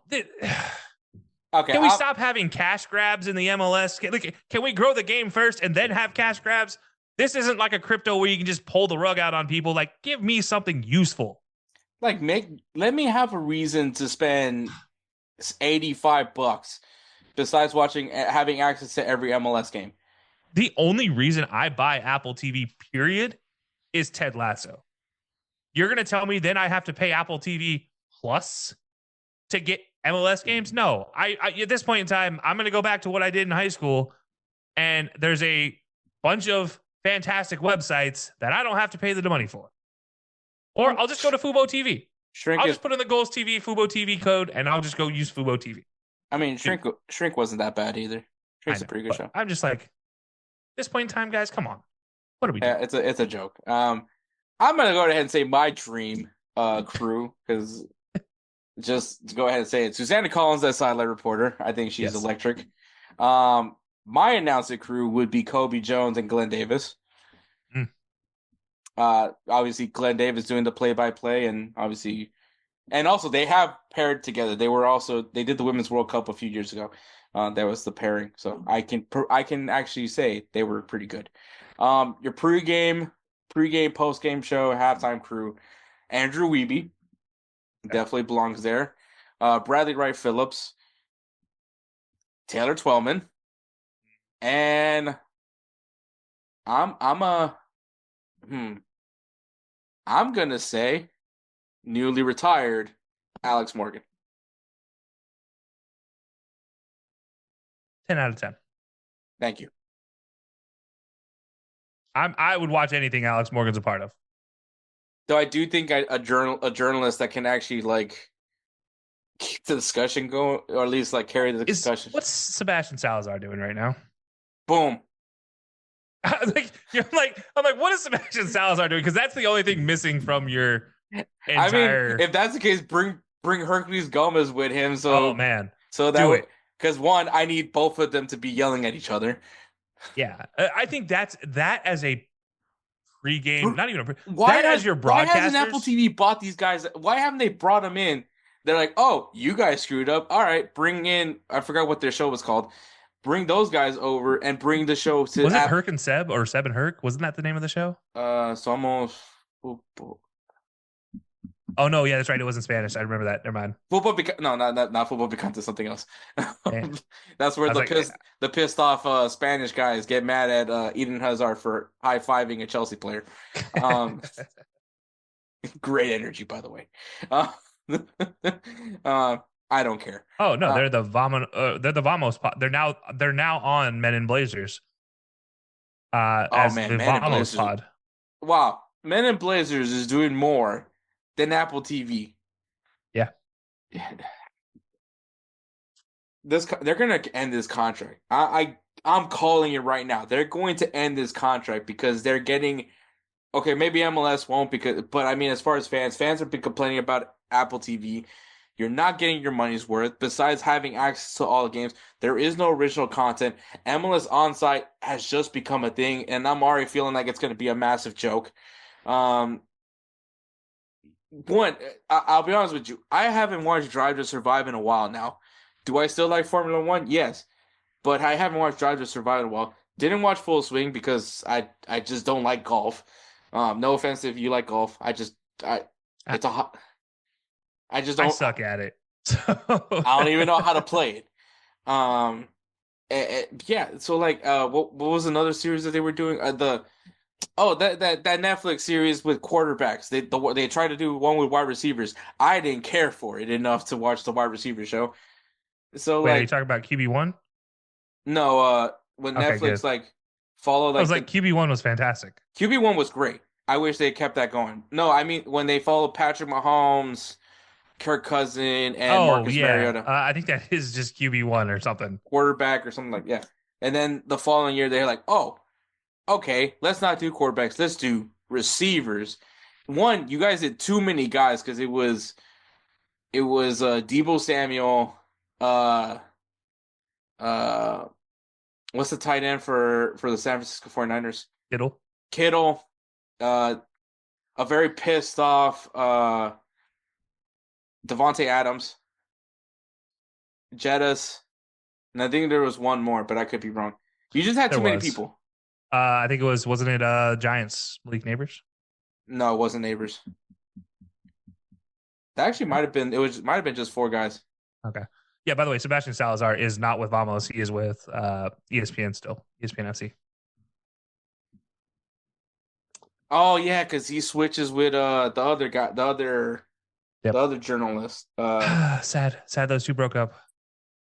Yeah. I was a big Hercules Gomez fans, even back to the Pachuca days. Well, the thing is with me about Herc and Sebastian Salazar, the thing I found is so funny because I think initially I hated Sebastian Salazar, and this is the guy that came from the Dynamo coverage days. Yeah. So I have a lot like I mean I know I've known Salazar for quite some well not know him, but I mean like I've known of him for a good while, and like to see him then now be with ESPN, I was like, huh, full circle moment. And kind of thing because I remember when the Dynamo had so just so you guys recall back when content was actually thing done in these MLS clubs, they had this show called the Eddie Robinson Show, which was basically where Sebastian Salazar and Eddie Robinson talked about topics across soccer in general, but more specifically towards the Houston Dynamo, where Eddie Robinson was basically allowed to just go off and just say what he wanted to say. And I think it was him and Sebastian Salazar actually had some great chemistry. Um, I would love if Eddie Robinson would ever want to bring back the Eddie Robinson show, and I would love to be his co-host. By the way, if you were ever to do it again, because I think his perspective of the game, kind of similar to Eric Winalda, is one that needs to be heard. But anyways, uh, but yeah, just to see how Sebastian Salazar has moved his career from doing I think it was called CSNBC, some weird Yeah. Yeah. sports. CSNBC. Yeah. Yeah, he did that, and then to now be on ESPN and doing his thing with Herc. But during COVID, I don't know what it was. Salazar just had to have this thing where he just had to be a complete asshole to Herc. And I think for a while I kind of was being very defensive for Herc because I was like, why do you do this? Why do you take so many jabs at him? And then weirdly enough, it created great content. They need to get back together. Men in Blazers, go and bring him in. I don't think they have the funds for it. I'll be honest.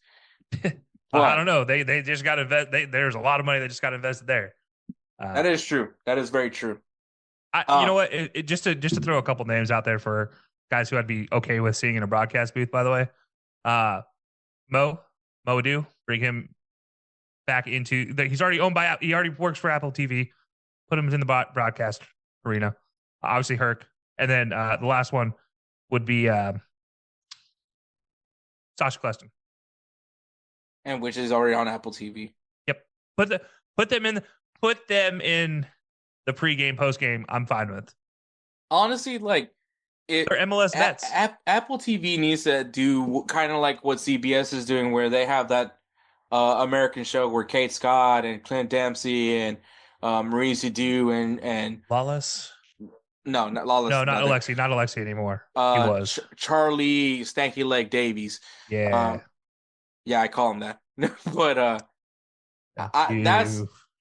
that's what we need to be seeing, like kind of what they're doing with their little talk show where they're bringing in Landon Donovan, which amazing how they got some personality out of him. They had Bruce Arena on there. Like you need to have like some sort of talk.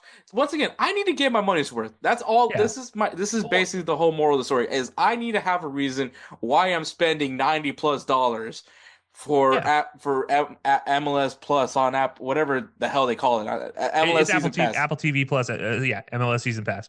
You know, you mentioned Landon. I gotta say, if you haven't watched Landon and Tim Howard's podcast yet, it's worth it.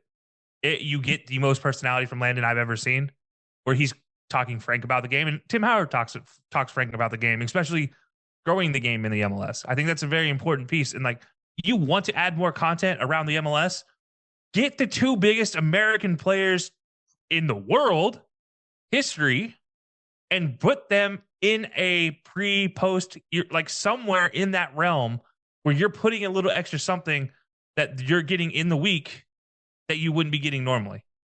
Like it's there for the taking. There's so many opportunities. Just go take it. Just Yeah, it's bizarre. It's also funny right now. Kelsey's like completely frozen on the camera. oh, whoops. But that's fine. But yeah, so I mean, at this point, we're just beating a dead horse. Apple TV. Um, it's I mean, MLS probably doesn't view it that way, but I say it's make or break it Yeah. right now at this point for Apple TV because they have done literally nothing. I think they have one more year in their contract. Otherwise, it would be over. It's a massive joke, man. But we'll see. We'll see what happens there. But the last thing we'll touch up about is just some of the changes that as far as coaches have gone throughout the MLS teams, just in case you guys are not entirely familiar with that. But Philadelphia Union, obviously they moved on from Jim Curtin, thank God, and brought in Bradley Carnell from St. Louis City SC. Great move. Um, Great move for Philly, who was trying to recover the Philadelphia Union that they once were. yeah, so I think Philadelphia is going to be a really interesting story to follow. I think that there's going to be mainly just when are they going to break glass in case we just need to bring out Kevin Sullivan. Um, because once again, you have till he turns 18. Because once he turns 18, he's going to Man City. Yep. Unless Man City has second thoughts, and that's not outside the realm of possibility. But yeah, so that's Philadelphia. Bradley Carnell is their new coach. Inter Miami, Tata Martino has stepped down, and in comes in Javier Mascherano, who previously coached Argentina's U23 team in the Olympics. And I've said you'll hear it in the preview. I feel like this is a missed opportunity for Inter Miami. Obviously, it's Lionel Messi bringing his friend in, but which now I'm like, hey, maybe Messi is the LeBron James of soccer. Um, Yes. but my thing is just I'm okay. I'm gonna do it here. I'm doing it here, Kelsey. Oh boy. All right, jersey bet. If Inter Miami wins the MLS Cup, I would do a jersey giveaway. I'm pretty confident that Miami will not be lifting an MLS Cup this year. And the reason why is because they have not showed me that they have learned from last year. I said it. Many people have said it. It doesn't matter which it does. Well, it does matter what you do in the regular season because you got to get in the playoffs. But you have to be able to compete in the playoffs. You have to be able to switch to that second gear in the postseason. This is not just a marathon; it's a biathlon. Like once you're done with the marathon that is the MLS season, now you're hopping on a bicycle and now you're going into the playoffs. So essentially Miami went into the playoffs not knowing how to ride a bike, because you didn't have much MLS experience on that team besides Julian Caressel and the guys from the Inter Miami team that sunk. And so and honestly, I thought the perfect manager was Tata Martino to come in and try to have these guys understand that this is how it's done in MLS, being that he has won the MLS Cup. But clearly, I was wrong, and you bring in a guy that I will argue probably has no idea about MLS, at least initially. I'm sure he's done his research. I'm sure he's done his due diligence, but I just worry that Inter Miami has not learned from their lesson. Yeah. I'm gonna call it right now. We don't even make it to the end of May before Javier Mascherano comes out and says this travel schedule is ridiculous. I can't believe our players are traveling so much with so little rest in between. This is never something I have done in my entire career, or something along those lines. Complaining about the travel. I don't think this is the greatest move. As you said, I think it's a missed opportunity. I think you have so many different opportunities to bring somebody else in who is experienced in the MLS to take somebody like Leo, like Sergio Busquets, like Jordi Alba, and Luis Suarez, and take their talents and capitalize on it, knowing how to manage in the MLS. Everything I talked about San Diego earlier, flip it on its head, because that's what I would have loved to see here for Inter. Because, as you said, you just won the supporter shield last year. You were the number one team by a not close margin. You were 8 points ahead of the next closest team. And you lost. You had 4 losses on the season, and then you got bounced from the cup. Like, you did not lift the cup. At the end of the day, that's a failure of a season in the MLS. And this is where the difference between the MLS world and the rest of soccer world, football world goes, because the supporters shield means mine is Liga MX. minus the game, Mikey. Supporter Shield means nothing in the MLS. Period. End of conversation. In the MLS, Supporter Shield means nothing. You don't lift the cup. You don't do anything. I do want to actually add a clarifying question, though, Hector, for your jersey bet. Do they have to finish top of the Eastern Conference as well, or no? They have if they don't win the MLS Cup. No, Don't if win they the win the MLS MLS Cup. Cup, they win the MLS Cup. All right, they That just got to is, win the MLS Cup. if Inter Miami wins the MLS Cup, I will do a jersey giveaway. All right, So give them a lot of leeway. they have to win the MLS Cup this season. Obviously, this season only. If they win the MLS Cup, I will do a jersey giveaway. I'm confident that it's not going to happen because, once again, I just don't feel like they learned anything from the previous year. You know who would have been a good coach for this? And I know he went somewhere else, but I love throwing this guy's name in whenever there's MLS specific coaches, is Bruce Arena. I was thinking the same thing. Bruce Arena knows how to manage superstars. He managed David Beckham, who at the time was the biggest world superstar. He managed Landon Donovan's ego. He managed Robbie Keane. Look, is Bruce Arena the world's greatest coach? No. But he is the MLS greatest coach. Yeah, he's the MLS. Period. End of conversation. Like, MLS coach doesn't matter. He is the MLS because he is the guy who's changed the MLS from the 96, 97 weird MLS to the David Beckham and post now Leo Messi MLS. And that's what, like, you look at that and that should have meant something to Inter, but it didn't. And instead, as you said, LeBron James of the soccer world decides to bring in another one of his buddies. Yeah. So, like I said, I'm pretty confident that Inter Miami will not be lifting a cup this season. MLS Cup this season. Yeah. So we'll see what happens there. But all right, Atlanta United, after moving on from Gonzalo Pineda, who's now the coach of Atlas, and Rob Valentino, who I thought very much deserves to have a job somewhere, which last time I checked does not have a job right now. Or maybe he's still with Atlanta United as an assistant coach. I could be wrong on that. But they have brought in Ronnie Delia from Al Wada. Kelsey, you mentioned that you do have a love for Atlanta United. How do you feel about Ronnie coming in to Atlanta United? You know, I don't hate it. He has some history in the MLS. So he was with New York City 2020, 2022. Lift the cup with NYCFC as well. Yep, exactly. 2021's MLS Cup winning New York City FC. 5 other trophies to his name as a coach. I think that's setting a standard for what Atlanta wants to get back to, and I like it. You know, there's not a lot of moves that I think Atlanta could have made that I would have been super excited for. This one I'm not like necessarily super excited for, but I'm interested to see what's going to happen because I think it's going to be positive. But yeah, we'll have to see. Yeah. Speaking of NYCFC moving on from Nick Cushing after he got eliminated by the Red Bulls in the playoffs to now Pascal Johnson of last featured in Fenerbahce over in Europe. So interesting move as far as Davi. As Davi seems very much happy, one, because Nick Cushing's gone, but two, he seems to like how Johnson's tactics are from the preseason so far. So yeah, it looks good. It looks good so far. Yeah, and I mean NYCFC seems very happy with him.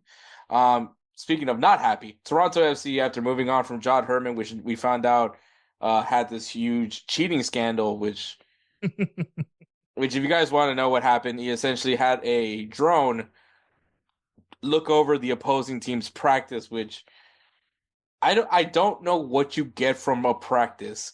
Like soccer, football might be one of the few times where you don't necessarily need to watch their practice because what you see how they play on from game film is very much all you need to know about how this team approaches a game.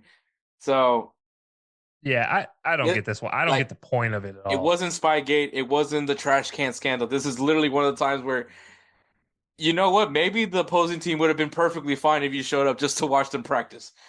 Yeah, you could have probably sat in the stands and had just as much access. You could have probably sat on the field and talked to the other coach, and he would have just been fine with it. Like, I think you're right. I think this is one, especially from coaching. Granted, I'm not at this level, but in general, coaching, like, Joes tend to win out at the end of the day in soccer. For 90 minutes, it's a long time. Tactics can only get you so far. Now, adapting to things gets you further, but like that's something you're not going to know till yeah. Like You think knowing what a team's doing is going to help you for the first 45? No. What's going to help you is learning what the team's doing in the first 45 and then adapting to it in the second 45, and that's going to get you a W. Yeah, so John Herdman is gone. Comes in Robin Fraser, who was previously the manager of Colorado Rapids from 2019 to 2023. He also managed that Colorado Rapids team that, weirdly enough, got the first seed and then got eliminated that year. So And an MLS veteran, which I think is important for MLS Toronto. experience, but Toronto is what's the word? Bad. Yeah. Which is funny because you were talking about a team that has Insigne, who has put basically no effort. So Yeah. Yeah. I- Also, it's very funny that they, have an American coach for their national team, and now they have an American coach for probably their flagship team in Canada, in Toronto FC. So Canadians, what are you guys doing over there? yeah, it's interesting. But all right, Austin FC, Josh Wolf was sacked. Davey Arnott did take cover as the interim manager, but they decided to hire Nico Estevez from FC Dallas. Not a very good FC Dallas team, by the way, that Nico had, but especially where you had Jose preaching every single day how he wanted Nico out. So hey, Yeah. but sometimes guys that come from a bad job can turn things around. Sometimes apparently you just got to go down the freeway a bit. So If they didn't have support from their ownership, yeah, sure. But FC Dallas has never been known to not support their team, at least ownership to managerial level. and Like, I mean, you're going from one to another very supportive club in Austin FC's ownership group. So yeah, if he uh, doesn't do well, that's his own fault. Like at this point in time, this is Nico Estevez's last chance. very valid point, honestly. So we'll see how that goes. San Jose Earthquakes, they're moving on from Luchi Gonzalez, and also obviously once he got fired, they brought in Ian Russell to interim that at the time. But probably the biggest addition, uh, and obviously San Jose, a team that has been very active in the attacking side, not so much on the defensive side when it comes to these player acquisitions. But they have added Bruce Arena, the former manager of New England, who was removed from New England because of a scandal that no one to this day has any idea of what happened. Yeah. Um, and clearly that scandal wasn't as bad because he's still employed. But yeah, Bruce Arena, the rebuild master. Just don't look at New England. New England, I can't. I clearly even Bruce Arena can't save New England. But to be fair, though, he did have a pretty good stint with New England. The only thing that unfortunately happened was Matt Turner left, and then Yeah. yeah, that's They were a basically. competitive team, and that's what you could have asked for. And I mean, they were fairly close to competing in an MLS Cup. So yeah, I still say the rebuild master is still a fair thing to call Bruce Arena. I But will say, I think he's very much a short term manager at this point in time. I don't think he's a long term type of guy anymore. I think he's a short term, three, which four I mean years type of guy. explains how active San Jose has been. Obviously, they go get Chicho Arango. They get Joseph Martinez. Um, they they made the trade with New England for Nick Lima for Jackson Newell. It's an odd trade, but they did do that trade. So I mean, San Jose Earthquakes might be interesting to see a team that possibly could have a bounce back. I mean, you can only go one way after you've been the worst. Talk about a team that has been successful before in the MLS and you didn't have fans in the stands. San Jose Earthquakes covers that. Yeah. And also FC Dallas, Nico Estevez obviously got fired, and then Peter Luchin comes in to be the interim, and they go and get Eric Quill of New Mexico United. New Mexico United, definitely one of the stronger teams in the USL. And they go in and bring him into FC Dallas, a team that has now added Lucho Acosta, MLS, for a recent MLS MVP. Obviously leaves FC Cincinnati and comes in to now be paired up with Peter Musa over there in FC Dallas. A team that looking for a fresh new start. Obviously, Jesus Ferreira is now over there in Seattle along with Paul Areola. Um, Defensively, maybe still needs some work over there in FC Dallas, but I think Eric Yeah. Quill Honestly, a really interesting acquisition for FC Dallas. I think this is huge for what FC Dallas has always done and continuing that excellence of development. Obviously he was a MLS next guy before he was in the USL, and he was in North Texas SC, which Hector, you being from Texas, have probably had a fair share of run-ins with North Texas SC as far as their development academy went.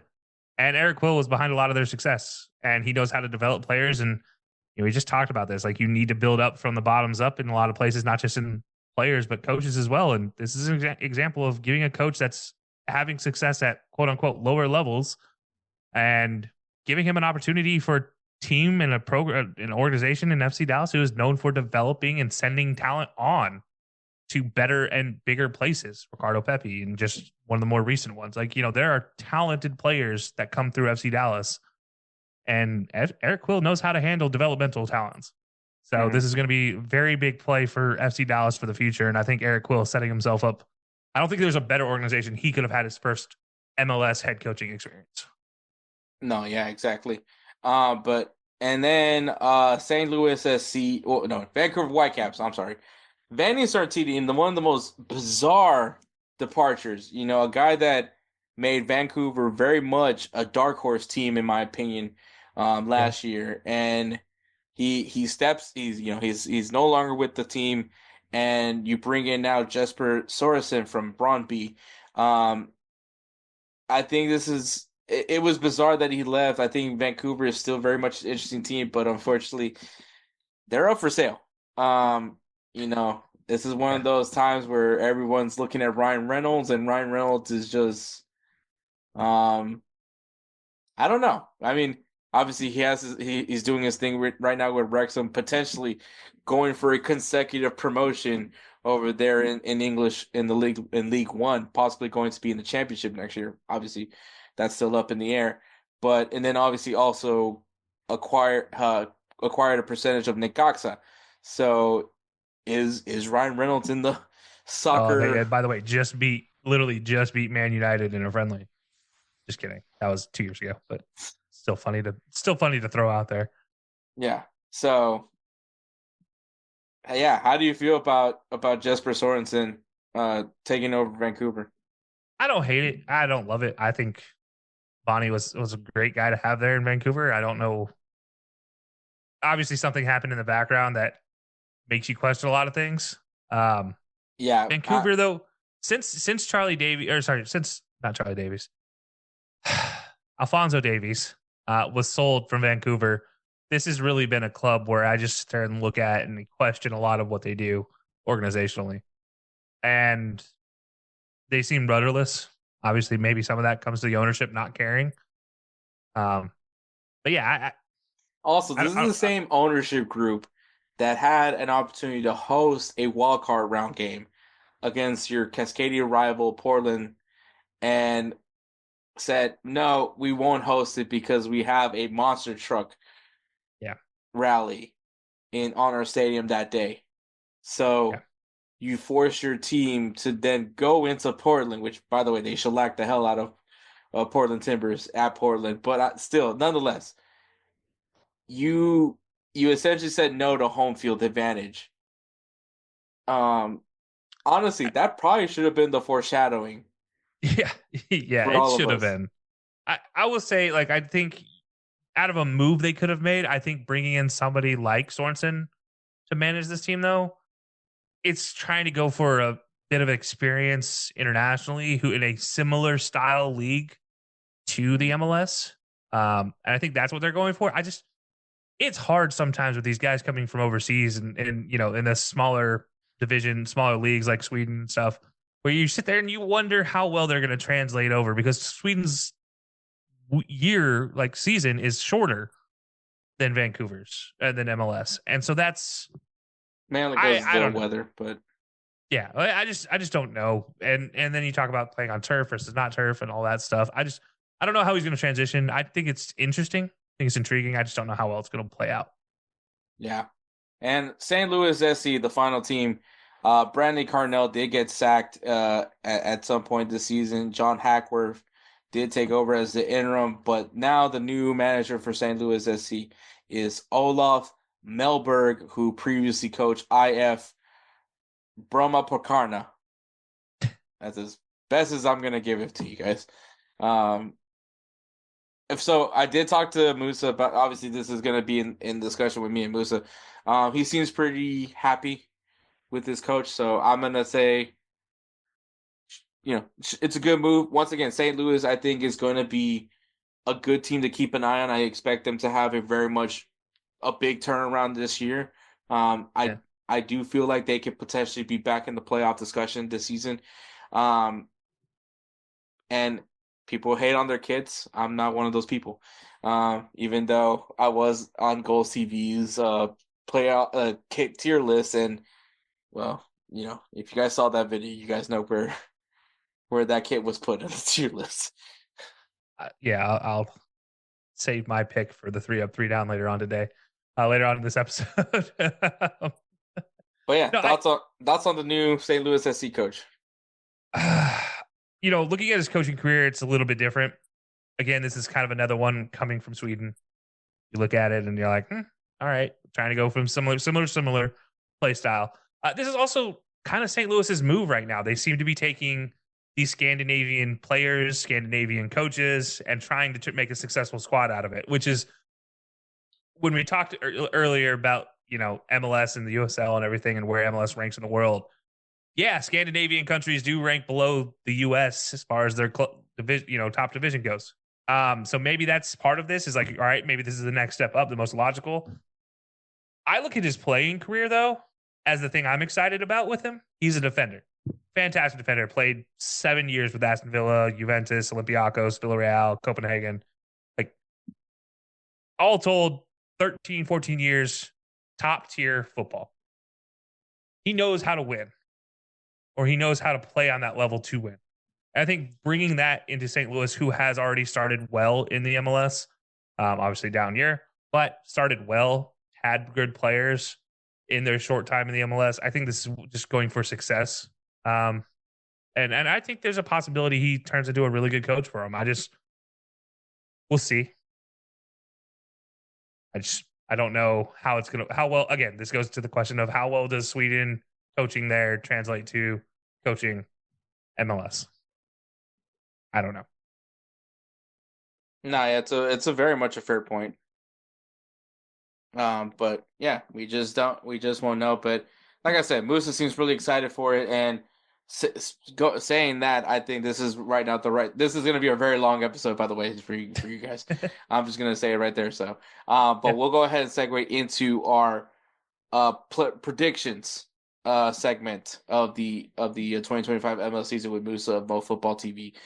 This isn't the last time you're going to see Kelsey, by the way. We're going to see him at the end of this episode where we do our 3 up, 3 down for the MLS kids. So be ready to get pissed off by that. Um, Yeah. but yeah, we'll let Kelsey wrap it up and tell you some things. But you know what? No, actually, I'm not. I'm gonna say, Kelsey, let the good people know right now things that are happening for Belly Up. Oh man, there's a lot of fun things happening for Belly Up right now. A lot of great super shows we've already had this year.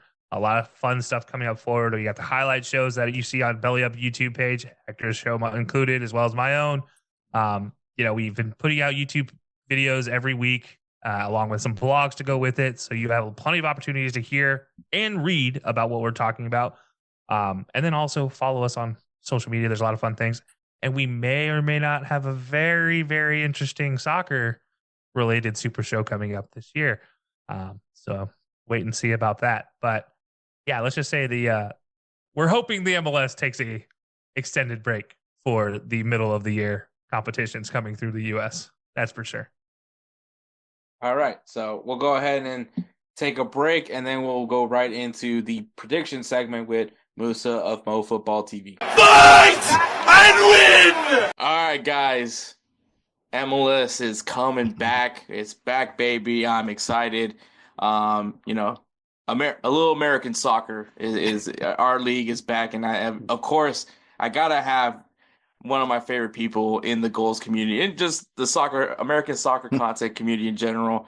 The cool part is the fact that you're an outsider in some sense because you proper football for all the people, the proper Getting football me in folk, trouble.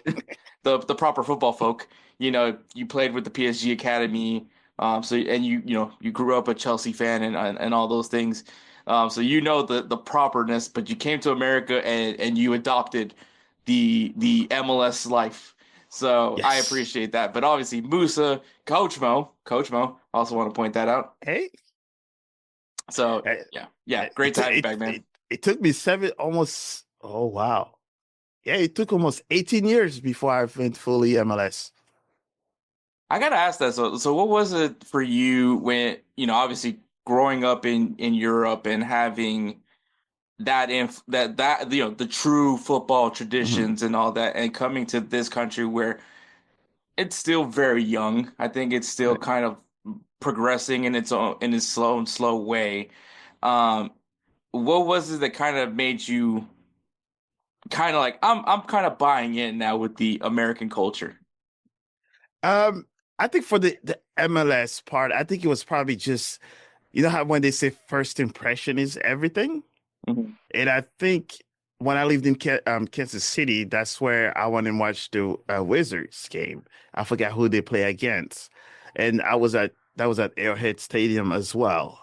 So I think that game particularly was not the greatest. So it took me from where I was watching, PSG at Parc des Princes live playing against the like the Barcelona and everything, to then going to a football stadium watching a soccer game with not that many people. And I think that's where it kind of stopped and closed the door until I was watching a little bit of games here and there. I mean, But you're a fan. yeah, You have this. but I It's was not not early in the morning. invested in it. Yes. Yeah. And then I think it just took a little bit of, moving to St. Louis and then getting involved with soccer there. And then there was then that huge push for MLS. And, when it's your hometown, it's a different feel. When it's the people that you know involved, it's a different feel than just a team that you adopt. You need something to click to make you join a team. And that was pretty much my hometown team now. You gotta go all out. Yeah, and I mean, I'm not, obviously, I'm in a little different scenario where, I was born here and I grew up Yeah, here, but obviously, being a first generation, like the first American in my family, yeah. and even though like American culture, and I obviously to be of all places, Texas, where American football is king here, but Mhm. I still grew up in a Latin culture, so Right. like football, soccer Yeah. was kind of still the main thing that we watch. I just didn't watch MLS because in some sense we were all taught that this was a lesser product. Mhm. I was still, and for me at that time, because obviously like watching Premier League or anything Europe, it's like those once in a few times it's on TV kind of thing. Luckily, I had Telemundo and Univision, but I could watch some games, but not all of them. It's not like how it is now, where Yeah. Saturday, Sunday morning. There's a prem match coming on in the Spanish channels.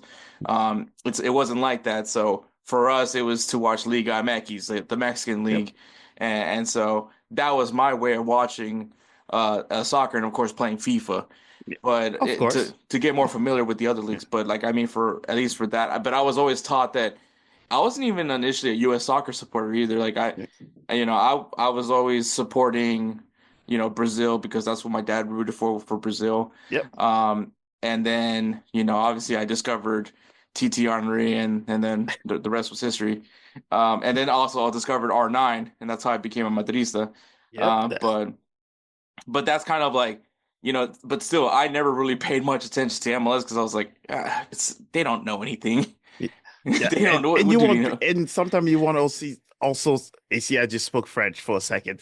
And you want to also see people that like you play, which kind of helps. So I did play soccer, in America and all that, but it was still Bosnian with Africans with Hispanic players in those Sundays leagues. Mhm. So we did play it. It just was not MLS until here we are now, you and I talking where MLS Yeah. brought us together where we probably would have never spoken if Yeah. I mean, without it. Exactly, and obviously, I will tell you for everybody that how what did get me into U.S. soccer and what got me into MLS was funny enough was Kobe Jones.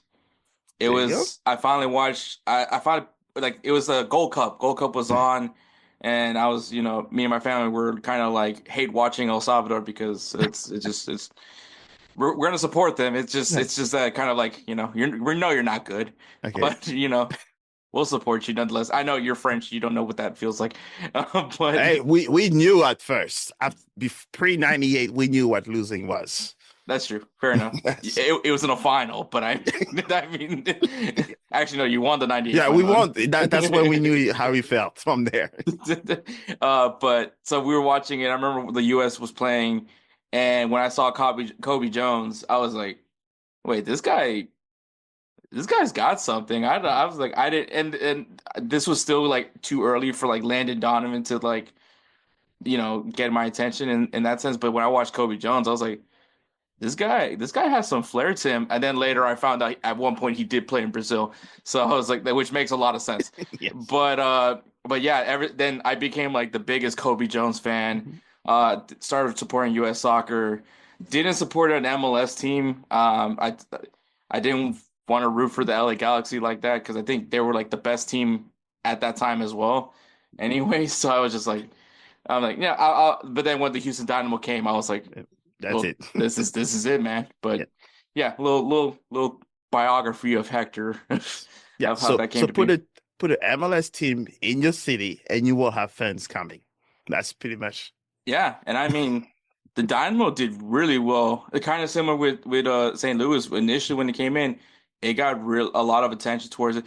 Mind you, we're like in this college stadium. The seats are like made of metal, mhm. and it's the hot Texas days, and we're still Ooh. out there watching having good crowds for those early Dynamo days with like Brian Ching, Dwayne De Rosario, a young Stuart Holden, Yeah. all those things, and it's just like that was the culture. And then when they built the state, now the state of the Dynamo playing now, um, at one point had one of the longest unbeaten runs, um, in sports in general, and I thought that was a Nice. pretty cool thing. And then obviously then they got bad, and now we can't pack a stadium to save life.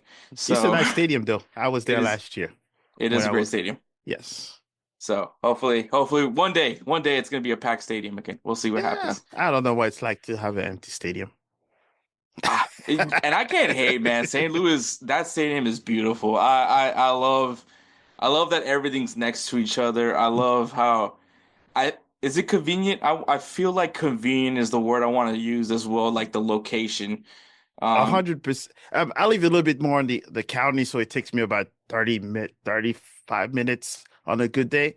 But it is definitely convenient for whoever lives closer to it. mhm. And transportation is also, they have the train where you can take it if you park far. So yes, it's convenient. The placement is pretty much perfect for it.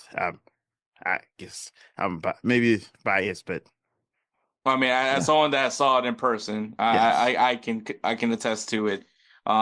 Beautiful, and also the training ground, Yeah. super unique, and I love every bit of it of its Yeah. uniqueness. I feel bad for the equipment managers if anybody sends the ball out to the freeway. Oh no, You're they have that well, it's That's high it's a enough really and high the way they net. have it push it, yes. And plus if they kick it, it will first go to the academy field before it goes and then after that the academy field is actually the headquarters. So if anyone kicked the ball that high, that far, that's Lutz office you're going to hit.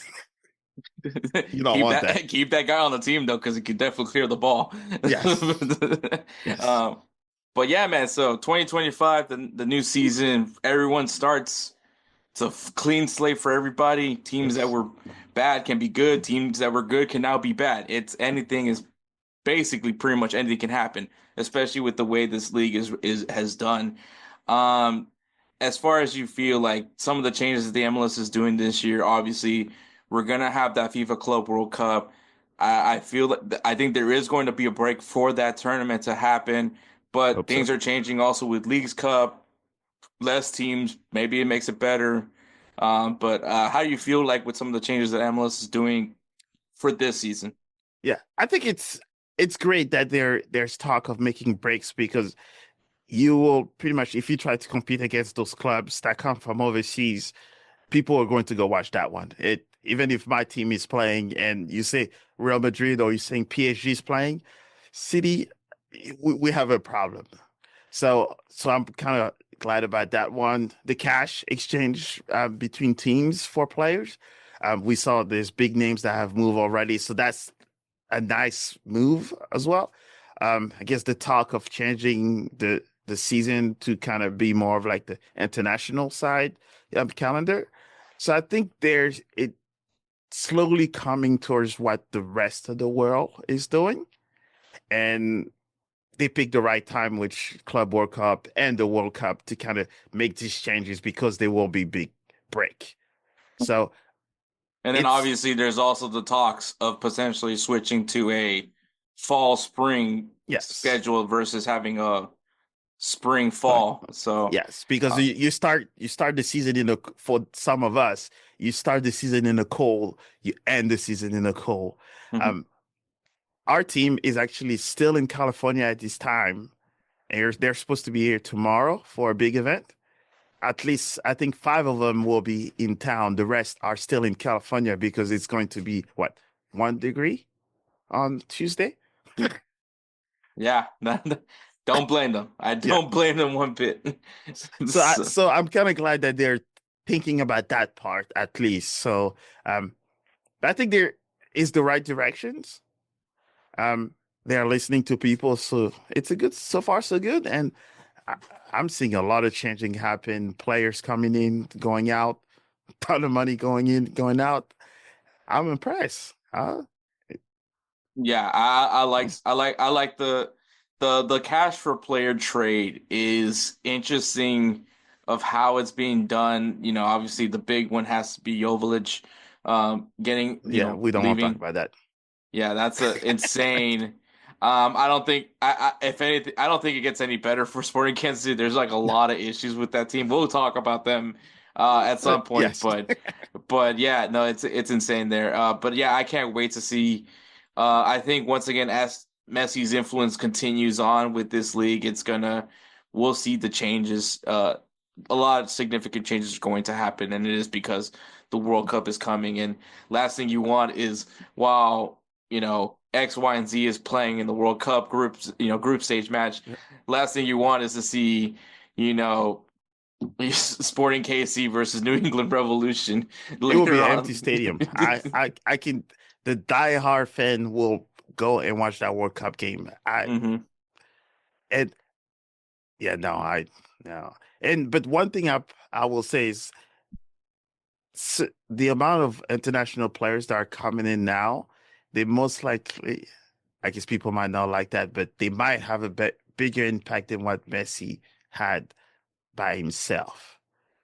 Hmm. Because the lack of like Zaha, for example, you're talking now, you have Ivory Coast, the Premier League, the Turkish League that are aware that the MLS just got him.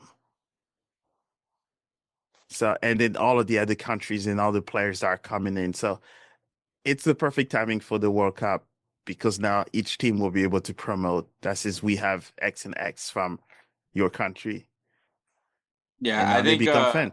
I think that Zaha move is so interesting just because of he's to me like I feel like maybe not necessarily well known as he one deserves to be more well known. Right. But I feel like I would say he's your favorite player's favorite player in some sense. Yep. Like Yeah.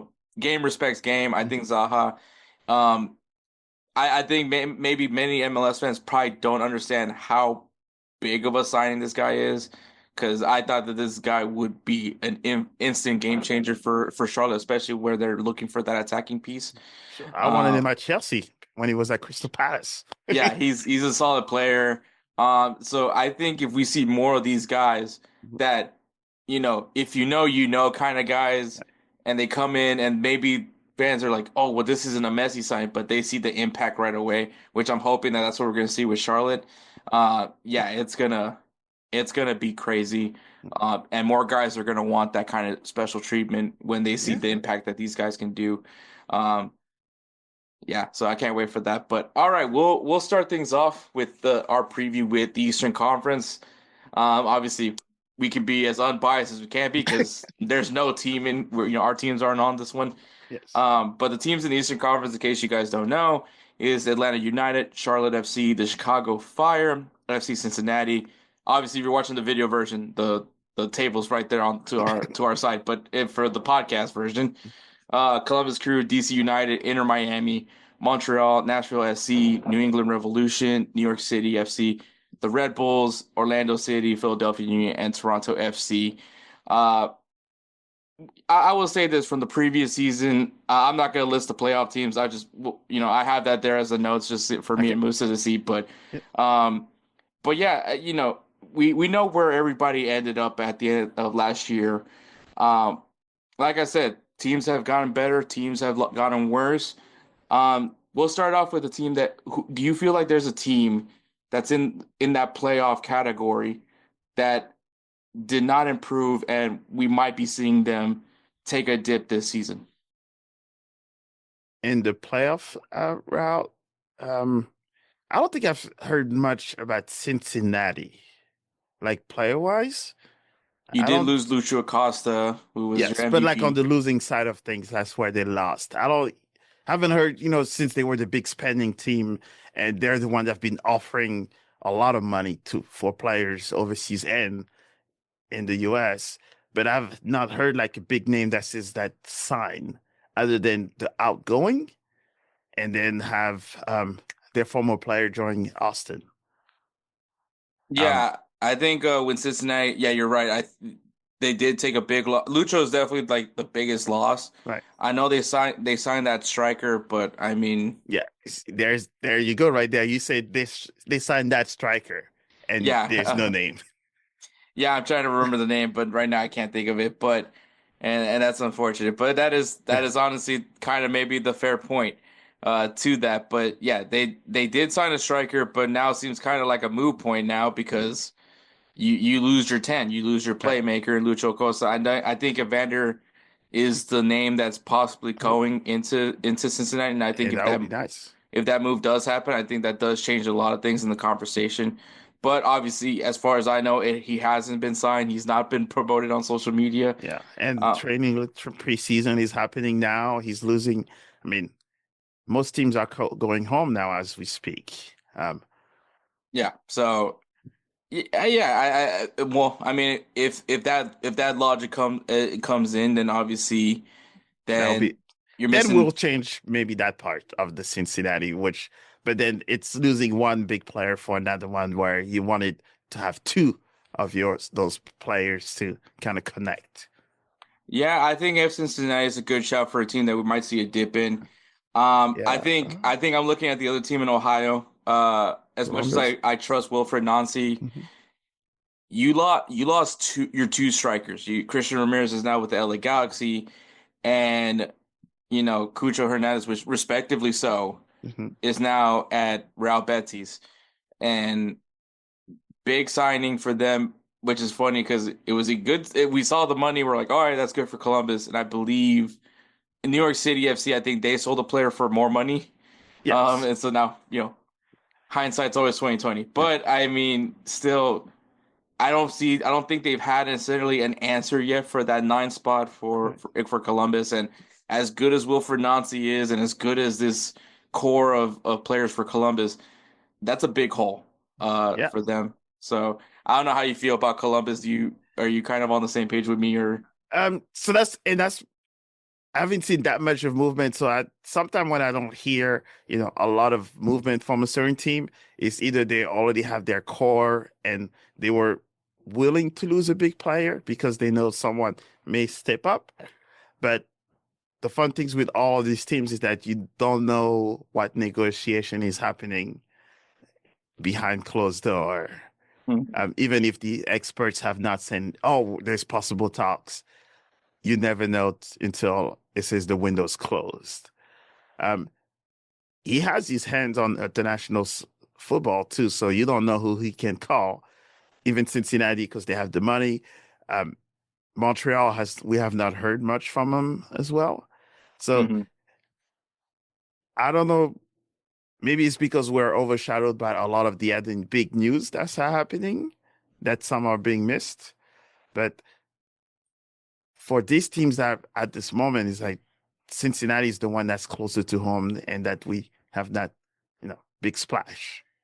Yeah, and And I mean, Charlotte is decent. Well, no, yeah, I think Charlotte significantly got at least has my attention when it comes to the Eastern yeah, Conference.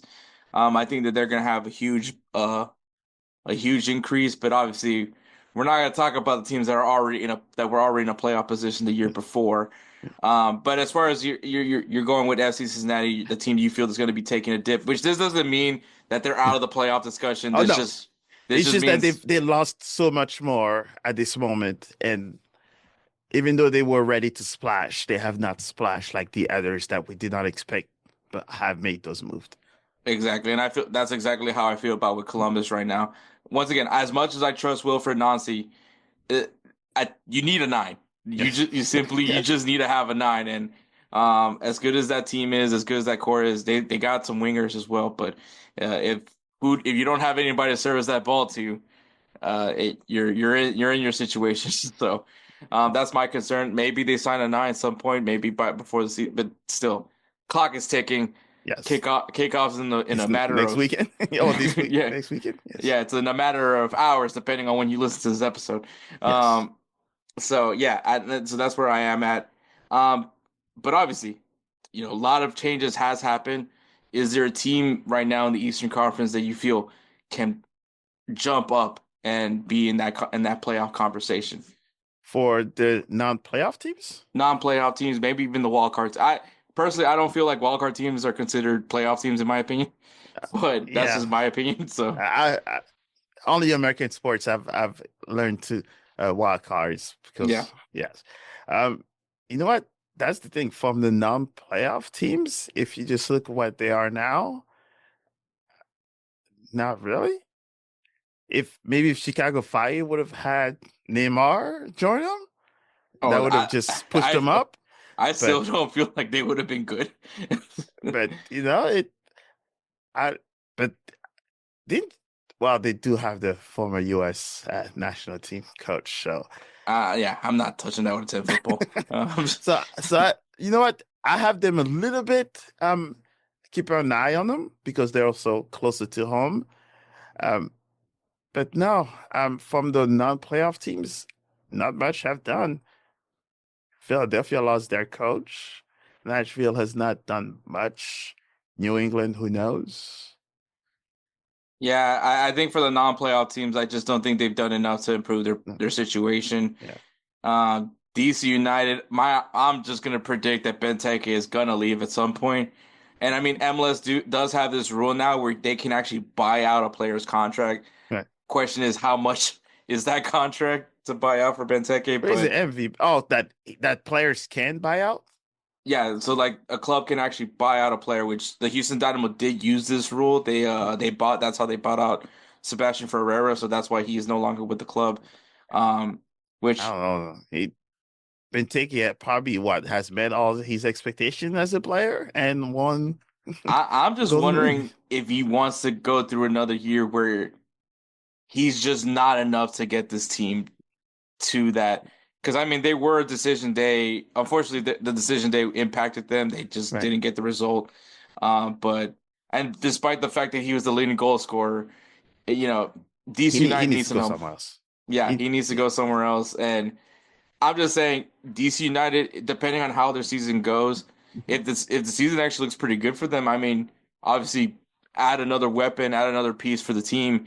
But if things aren't looking good, I mean, if they might want to go ahead and use that buyout option. At yeah. least that I this is G Hector the GM thinking. Like, I mean, am I gonna get better with Benteke on the field? Because this team still has a lot of flaws in my opinion. Um, and their kits are terrible. So Oh, you said it. yeah, so I mean, there's a lot, lots to be concerned with DC United. So I'm gonna, but I mean, yeah, I don't see any of them. Like to me, Philadelphia is gonna be when are we gonna see Kevin Sullivan? That's gonna be the discussion. When's Cave and Sullivan gonna be on the pitch with the first team? Because obviously this is supposed to be the next big thing for America. So Yeah. he's got that Man City contract once he turns 18. So Yeah. clock's ticking if you're Philadelphia. So on that part, but I would Yeah. say I think Atlanta United did enough to at least get jumped into a guaranteed playoff spot, not in the wild card. I think getting Miguel Almiron is a huge boost A for the boost. team. I think the striker that they got from was it Middlesbrough? Oh yes, the big money that everybody has question mark on. Yeah, I mean, I understand the club and where the league he's plays in, but hey, look, Bossy was a League Two player, and Yeah. I love the guy. Yeah. So it sometimes doesn't matter where they come from. They're here. I told people it's just that they got Atlanta tax money. That's why he cost that much. I think if another team with a lower budget would have reached out to him, it would not have been that much. It's just that when you're the team, inflation hits you. If you're Real Madrid, you want a player, and he costs $10 million for a smaller team for Sevilla, and then Real Madrid calls, they're going to say he's worth 50 million. Fair It's just enough. a name. It's Fair just enough. Atlanta tax. Let's call it that. I mean, I will say as far as like big clubs with their spending, I think PSG somehow masterfully were able to get uh the player from Napoli, the Georgian. I don't want to butcher Oh his name. yeah, I don't want to butcher his name, but yes. Oh, he wanted out. Yeah, he wanted out, so I think that's where the discount came Yeah. into play. But Yes, that's why Osimhen also went out and went on loan because of that. They just wanted out. yeah, so Yes, he's good though. He yeah, scored for us in the Champions League. yeah. I mean, you're definitely getting quality from him. I know they Yes. call him the Georgian Messi, which Hey, we need to stop using that phrase. But I mean, it's working. It's actually uh, working one of these few times. bring But the yeah, Champions League and then I'll be good. I'll call him that. so yeah, I think Atlanta. I think Yes. weirdly enough, like they stripped out a lot of players from that team last year that wasn't performing well. They fire their coach mid-season and they go on a run. And I Playoff. think and have one of the biggest upsets in MLS history, it feels like at this point now. Um, but yeah, I think Miguel Almiron, I think there's a lot of excitement right now for Atlanta. I think they brought in a good coach for the Yep. team. And I think also the sporting director that they brought in, it was also a good shout for him. I think it was like the former NYC FC I see. Yeah, director. I think I've heard some of those stories. I think so. He's familiar with the league, and now he just got one of the richest owners as his So, boss. and then mind you, I think they still have a DP slot available. Yeah, So madness. summer, that could be the move where they go after whatever they want to go after. But so I They, would say they Atlanta United to me will be my team to watch as like an improved team. yeah, they'll have their pick of the shoes in for that DP spot. Yeah, I would also say Montreal did make some moves. I just don't know what they're doing. Yeah, Like they're active, but I don't know what the direction is for that team. So I'm puzzled at that point. But for me, Atlanta United, I think, is the team that will makes sense. probably improve. Um, but yeah, sleeper team. Who's the team that you think is gonna sneak up on everybody this year? I think probably the usual suspect, Orlando, maybe, because they've not done much of a move yet. But I watched the Miami game just now, yesterday. Mhm. So it looks like they may, you What know, a denial by follow. the goalkeeper, by the way. Yes, that was a fun game. I felt It, like I was watching a basketball game with that one hand save. That was eh, impressive. Messi looked at him like, what? But yes. So I think that's probably the team that made it to a playoff, but they were so close and have not made that much of a change. But that one preseason game kind of shows that I They're mean, right up there. you lose Facundo Torres, which I think is still a massive loss for them, but you look at some of the options that they have at the winger position, obviously Angulo, which I think really got a lot of my attention from obviously someone that had to keep a close eye on Orlando because someone made a very bold prediction and predicting them to win the MLS Cup. Not doing that again. You But were close. I was close. I was, 2 games away from it. Yes. That was thrilling actually. Especially when your team gets eliminated for red cards. Um, at least I had something to root for. But I Yes. mean, you get another year with Enrique, Yeah. which he was a solid player. I think Luis Muriel, I kind of want to see what he does this time around. Maybe now that he has a good idea of how MLS is, maybe he can perform like the guy that we saw from Atalanta. So I think yeah, I think Orlando's a good sleeper team. I don't think that there's any like people putting stock right now on Orlando, especially when you lose Facundo Torres. Um, I can see it. I think Orlando can surprise some people this year. So I like that pick as well. I'm gonna Yes. pick that one as well. But Oh, look at that. for the East, who's your favorite to win the East? I feel like we Yeah. both know who the team is gonna be, but Uh, we'll just give it to Miami. do you feel like okay? So I am picking Like, Inter Miami as well. yeah. Like they're obvious, just on paper, they're just the favorite. I do like the Fafa Pico Yes. signing. I think that that's a good signing for them. Getting MLS experience into this roster, I think it's very important for them. But okay, obviously you move on from Tata Martino. You have this opportunity to bring in a coach that maybe has a good idea of MLS, that can probably work with the big names that are going to be in this team. And instead, you go after Javier Mascherano, which his only background comes from coaching the U23 Argentinian team from the Olympics. I'm sure he has some other coaching background. I'm not trying to Yeah, yeah, completely dismiss him. I'm sure they all have to do their, academy playing for their previous teams and all that. Um, so I guess you're asking if the Messi and friend, um, Yeah, yes. so Um, so yes, we all know that it's the Messi and friend. Come on.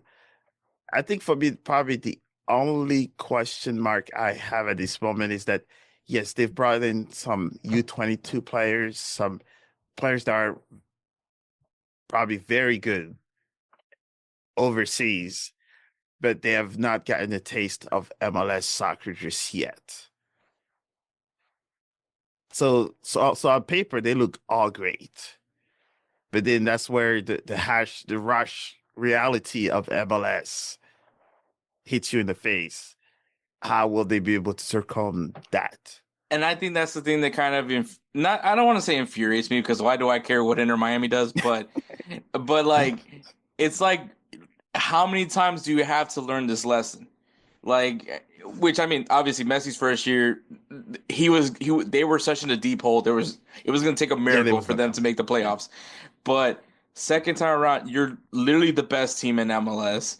yep. Um, and even though a lot, we tried to explain to all the Messi fans, because let's be honest, it was Messi fans. We tried to explain to them that this supporter shield does not mean anything. Um, Unfortunately, and they get embarrassed in the first round. And yes, embarrassed is the right word for this because on paper you yeah, should have beaten Atlanta United. yep. And this was an opportunity to get more MLS experience in this team, and you choose to not go after MLS experience besides getting Fafa Pico. I think that this was a missed opportunity. Do I know any MLS coaches that could have been right for this Miami situation? Besides Tata Martino, I don't know of anyone else. But which I mean, clearly Tata Martino was not enough for this team. Yeah. But yeah, I feel like Masha, and on Goals TV, they even talked about it. They don't feel that they're going to win the MLS Cup this year. At least Davi believes they're not going to win the MLS Cup for this year. But yeah, I if they don't win it, it's because once again they didn't they didn't learn from last year. I think Yeah. I think if anything, there's a foreshadowing right now that we're seeing with Inter Miami. Yeah, and I think this is probably that part where they'll have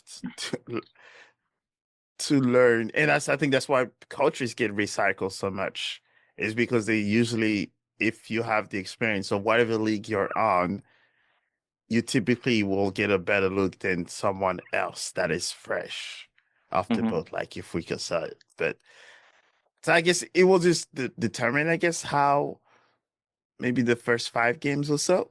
We'll see. And and what I'm talking is that, when you go to a Cincinnati or a St. Louis or Chicago where the 5 degrees will hit you. It's a Yeah. different experience. Yeah, the warming up is a whole different. A lot of guys from tropical backgrounds, so Yes. especially when you're already from Miami as it gets, Hmm. there's it's gonna come at you. But yeah, I mean, regardless of that, I still say Inter Miami is the heavy favorite. Yeah, they have Uh, to. I mean, there was playoff is the equalizer on everything. You can be the best in the entire season, and that's we that's know as why St. Louis fans, you that's why like I remember when you and me were on that video for goals about is the MLS better than the Premier League, and we I feel like you and me were both on the same page. Where yeah, like, if the EPL decided to do the top 8 teams to go into a playoff round, like, are we gonna see Man City or are we gonna see no, Liverpool? You know, I I would I would toss all my expectation out the window at that moment because yeah. you manage people differently. The players manage themselves differently, and that's why my team, like I was saying, the first time when they was full of Europeans, they knew how to manage themselves for the entire regular season. Hmm.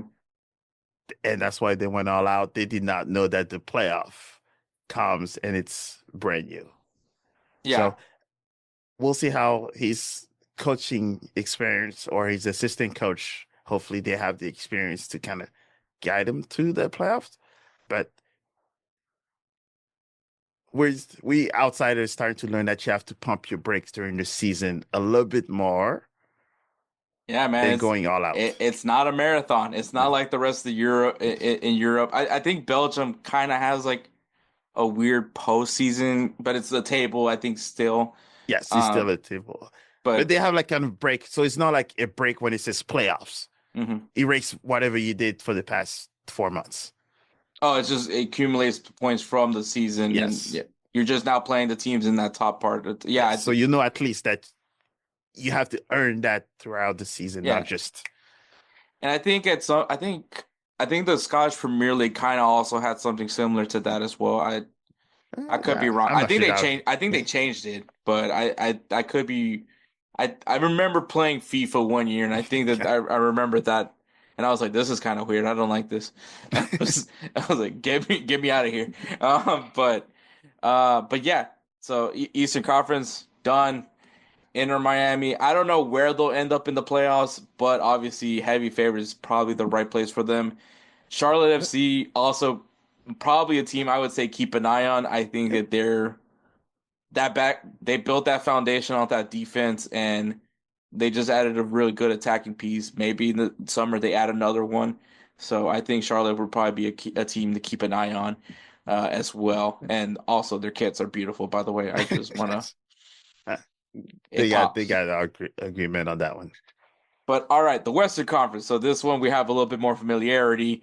Yes. Once again, for podcasts, we're gonna list the teams. But obviously, if you're watching this on YouTube, you see the table. It just popped up over here to our side. But the teams are Austin FC, the Colorado Rapids, FC Dallas, the Houston Dynamo, LA Galaxy, LAFC, Minnesota United, the Portland Timbers. I typed them twice, by the way, on the thing. Oh, That's I my can yeah, hey. my bad.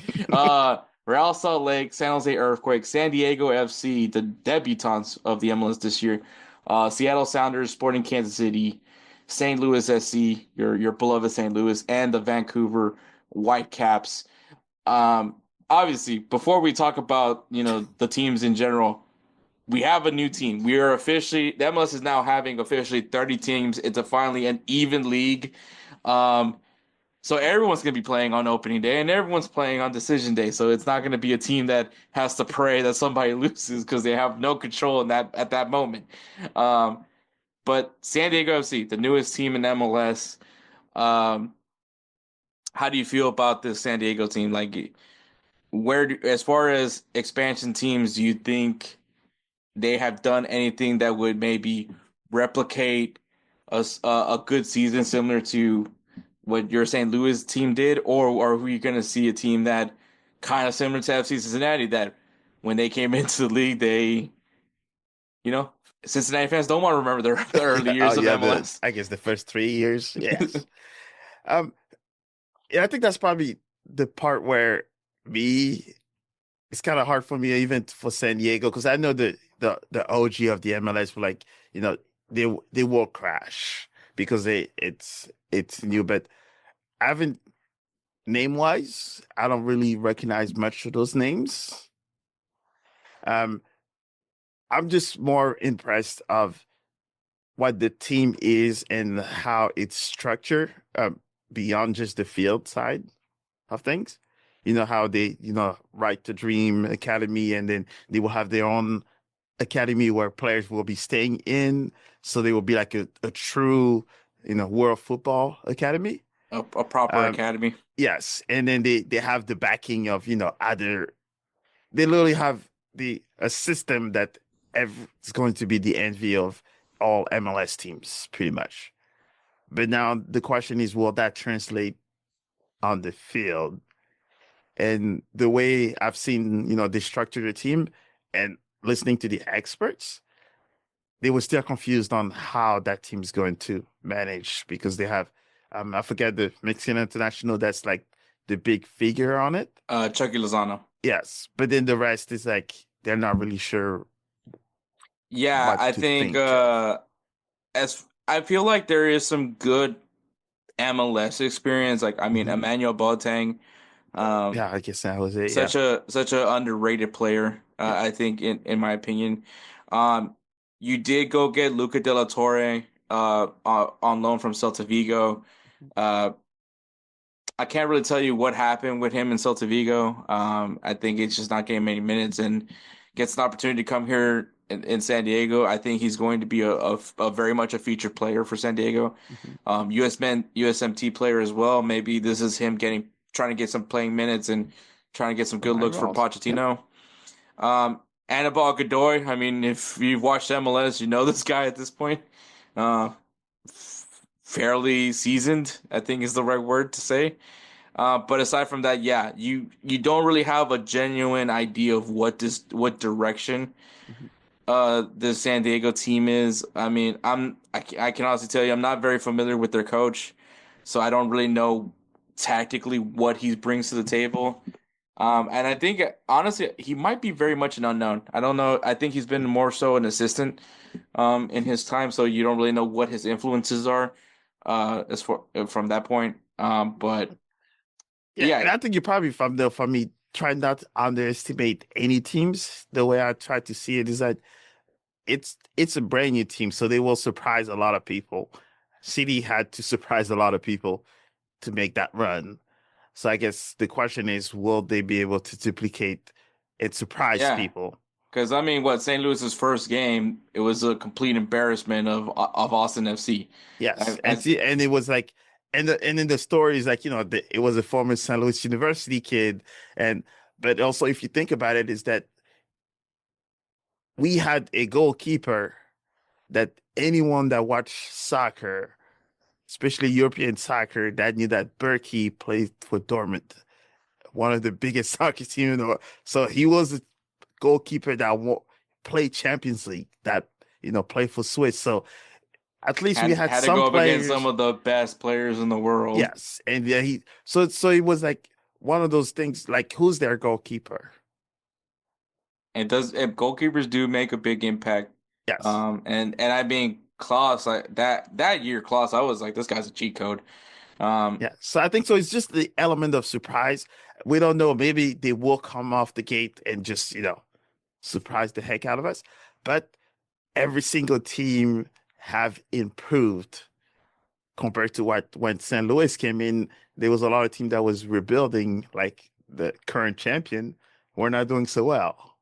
Yeah, I think you make a very good point that Yes. this is, as far as like the movement in MLS, it's Yeah. definitely been more from the Western Conference Yes. side. And they're So coming into teams that are hot, like the hottest transfer window of MLS. I don't know yeah. if I would have liked St. Louis to come in this cycle. Yeah, and especially when San Diego had been rumored with all these names. I mean, Yes. what, Kevin De Bruyne, Sergio Ramos, who's now in Mexico, like Memo Ochoa, I think was also another name that was supposed to be coming to San Yeah. Diego. That would have been a heck of a goalkeeper because he that would have been a talisman Yeah, for the you team. and just tell him you're playing in the World Cup. Yeah. So just Yes. because he always turns up on those occasions. I mean, he's a solid goalkeeper regardless, Yeah, but he was uh, in the World Cup. but in the World Cup, Yes. he's just a different Yeah. level. Yeah. So But I don't yes, write him off just yet. Playoff, most likely not. so I Yes. will add this question just because we're on the topic of San Diego. Yes. Many people felt like this should have been Las Vegas. Do you feel that as well, or A because team to be in Vegas instead. like instead of being San Diego, it should have been to Las Vegas? I think Las Vegas is going to get a team very soon because they're Yeah, picking up like all major leagues. Um, so I'm wondering if it's like the geographic of all the teams. They try to maybe build a lot more rivals because it's like St. Louis is like the perfect circle where yeah. we have Chicago, Kansas City.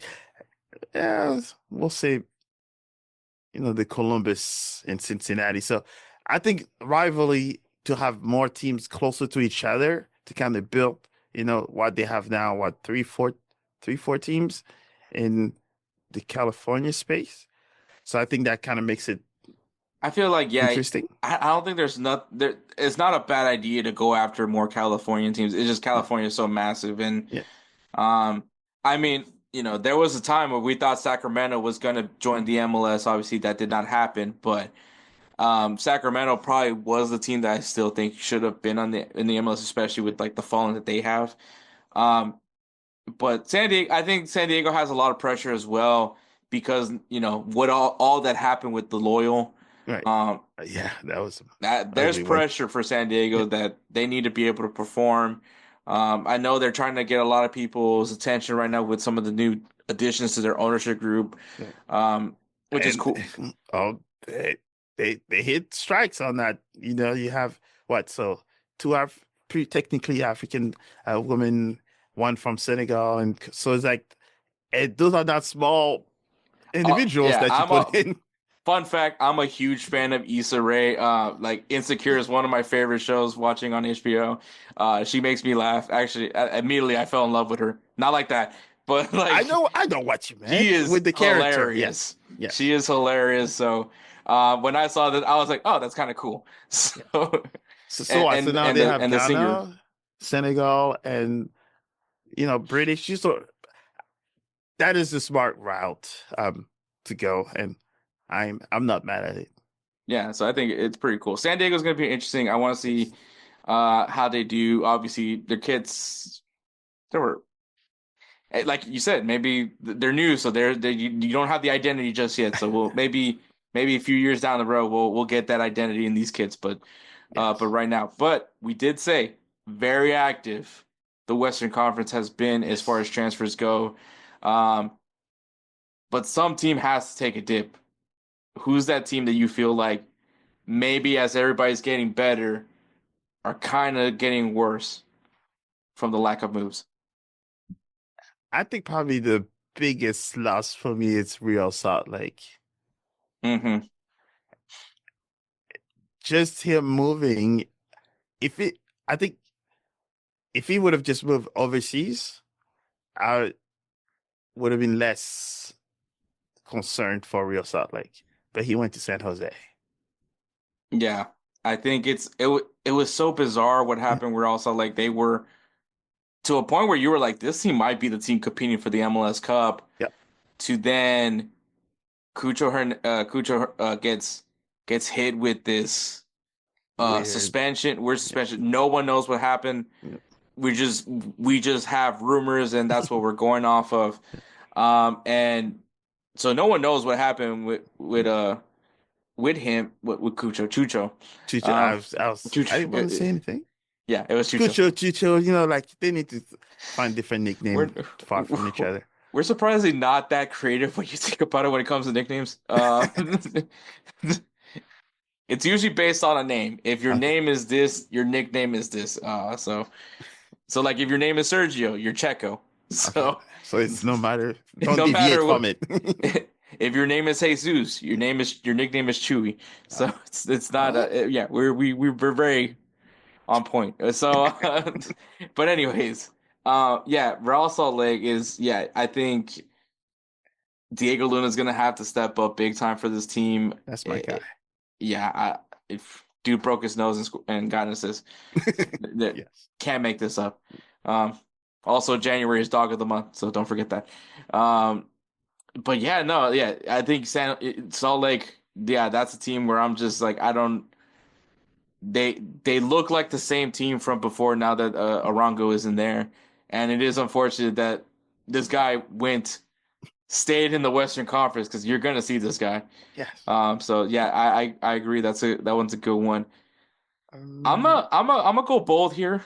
Um, because look, uh-oh. man, when you're on top, there's only one place you can go, and it's not more on top.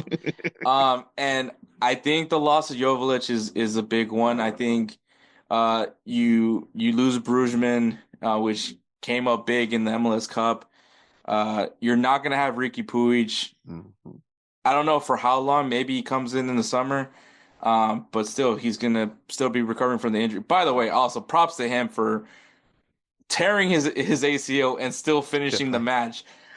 If that was me, I'd be still on the floor. So It's a final. It hits different. yeah, he's also built different. Yes. So Yeah. so there is also that, but also winning the MLS Cup and you see him jumping around, and this guy, I don't think he had the operation yet, but it's Eh, still impressive. Jumping on Yes. people's backs. It was Hey, the athlete, alcohol will do that to you too. athlete. Yeah, that too. But yeah, I do think the Galaxy will see a dip from them, and it's just because I think that there has been a lot of losses. And I don't know if they've recovered enough. Look, this isn't taking jabs at Christian Ramirez. I think he's a quality player, but you're expecting to, that same output from Jovic with Christian Ramirez. I think is going to be a little bit less. You still, and then I think Paintel is going to be out at least initially. Yes, they just saw that he was for what, 3 to 4 months? Is that what they said? Oof. Oh man, that's a Yeah, I that's a thought big that's what one. it was saying. But I mean, you still have Diego Faguna, so that is still an option there. But it's going to be basically the Gabby Peck show, Yeah. at least for the first couple of days. I think the midfield could be interesting for LA Galaxy, but aside from that, yeah, I think that they're gonna have definitely like at least a rough start to the season. So I'm gonna say the team and I'm not saying they're not gonna make the playoffs, but I do expect a dip from the LA Galaxy this year. Yeah, and I think probably my last one is like Seattle. I'm not too sure how. They I'm made not. moves, but you just don't know what those moves are going Yes. to do. Sebastian for no, not Sebastian, Jesus Ferreira, Chewy Herrera, Yep. Ferreira, There Chewy you go. Ferreira. Um, I think is an interesting addition to the team. Is he kind of? I'm just curious what exactly is he gonna play? Is it gonna be that Raul Ruiz role, or or what exactly? But like, do I feel like this team got better? I think defensively, they're still that same team defensively. But the look, I still apologize for everybody that had to watch that Seattle Houston matchup because the attack was. I don't know if attack is even the right word to say because They were playing for their lives. yeah, literally. I Yes. mean, defensively was a great game if you Yep. wanted to be a fan of defending. Um, and then just terrible PKs. That's Yeah. so yeah, no, I think yeah, Seattle I just don't know if they got better. And I think that's where you're coming from. Yes. And as we're mentioning, teams got better, right? They added crucial additions to their team, and so I think I think that's a really good shout for the Seattle Sounders because did they get better? And as you see everybody else getting better around you, there has to be a dip. So I can that cause is, trouble by saying Sporting KC because they only have one big spending fix. I think they lost what 3 players, so they're I mean, well, uh, Polito wasn't really much on the field, so I mean, yeah. I guess their checkbook got addition by lighter, so that subtraction, I helps. guess, on that one. Yes. Oh, I forgot the Irish guy's name. He was a big one that did not resign. Oh, Yeah, yeah. as a matter of fact, the preview from Goals TV, um, I had to really scroll that Sporting KC roster to try to find somebody that could provide service to Joe Village. Mhm. And the best I could say was Memo Rodriguez, and that's some bias because of the fact that he's a Dynamo Academy product. So, Okay. but aside from that, no, this team is to go from scoring a goal in the MLS Cup to now being at Sporting Kansas. Man, I'm a pray for him, but Hey, I don't think my hey, prayer is gonna help. hey. I'm probably like the last person you want to pray for you. So I'm sure the weather is going to hit him differently when he going to feel that cold once he leave California and show up to Kansas in the middle of nowhere, cornfield from LA. Oh, it's yeah, it's gonna hit. that's gonna humble you quick. Yes, yes, quick. This is And I'm saying for all Midwest. I'm not just saying because it's in Kansas, but it just in general. yes, it his lifestyle's gonna change. He knows that. I hope so. Yeah, and then I'll throw in Vancouver as well. I think it's insane that the coach just left, and now I mean Vancouver is always underrated team in some sense now recently, but I don't I just did not understand why the coach would leave. I think They're that for sale. they were building. Yeah, that's true. There's also That's that. I mean, yes. do you That's why want to go? Papa left. He's like, I'm out of here. But, Okay, well, well played, but. yes. Which it sucks because you feel like you're building something now with Vancouver, right? And now this kind of just scratch everything. So there will be, I think for Vancouver, it will be two different ways this is going to happen. Either all the players will have to show what and who they are for their next team, or the entire team has to show their future buyers what they're getting themselves into. So player wants to go away or they want to stay, or the team has to show their future owners how many millions you're gonna pay more or less. I think they're literally playing for their next owner and how much it's gonna cost them because if you suck, you're going to have to pay less for that team. Yeah, that's a And good if they point. play well, someone's gonna have to cough up more. And maybe Las Vegas might have their team now. Yeah, I it's crazy because I think we were talking about that where on goals, but I think we were talking about that with like maybe with everything that's going on with MLS. This is kind of like that prime opportunity right now for a lot of the Canadian teams to maybe Mm. make the switch to the Canadian Premier League. Which I mean, and I've watched the Canadian Premier League. It's actually a pretty good league. I enjoy it. Am I a little biased? Probably because I know the goalkeeper coach for Calvary. Yeah. Um, Hey, look, they were in CCC and they almost made it to Pumas. yeah. And I watched the game and I streamed it. The only reason why Calvary did not make it pass is because of a red card at like the 47th minute of Hmm. extra time of the first half. They were playing great the entire time till then. So if that's how the Canadian Premier League is, you never know. But I think there's that struggle with Vancouver. Coming back to Vancouver, I think that's where they are on a weird cycle where your owner put your team in, and then your coach leaves, and then one of your best player leaves. There's Hmm. so many question mark that would screw a player's mind Man, I think 100%. I think now we just have the storyline to talk about because, you know, is there going to be a fire sale of Vancouver Whitecap players? So, Yeah, and and I Faber mean, was the first one. some MLS teams still have, I think they have up to two cash for trades per season. So, so Bye, bye, bye. and players can't say no to these trades apparently. Nope. So that's what we're learning because I'm sure Joe Village would not have wanted to go to Sporting Kansas City. That's that. I don't know if that you want to talk on this one, but that's a very I st oh that's a weird for me as like a European guy where a player doesn't have a choice. Like Yeah, I don't know. that's I don't know if I read that right, but the way because like I think that's also what I read is just that the player doesn't necessarily have a way to decline the trade or something like that. Because at I first I guess was they like, have to oh, negotiate better, I guess. I Sounds guess like. so. Because I was like, so this because initially I thought this was just a straight transfer, Right. and I thought like just like how everybody else does transfers, but MLS just wants to be MLS and wants to do things differently, and But it's American sport wise. I think that's how guess it the yeah. LA and Maverick did that whole thing that we hear in the news. And I think that's why the Yeah, buyout came out. thing came into because that's kind of copying the NBA, Mhm. where there's actually teams trade for a player just to buy them out, so the player can then go to whatever team he wants to go to, Okay. which is it sounds bizarre as I say that, and it sounds like I just made that up, and I wish I did, but that's really a really much a thing.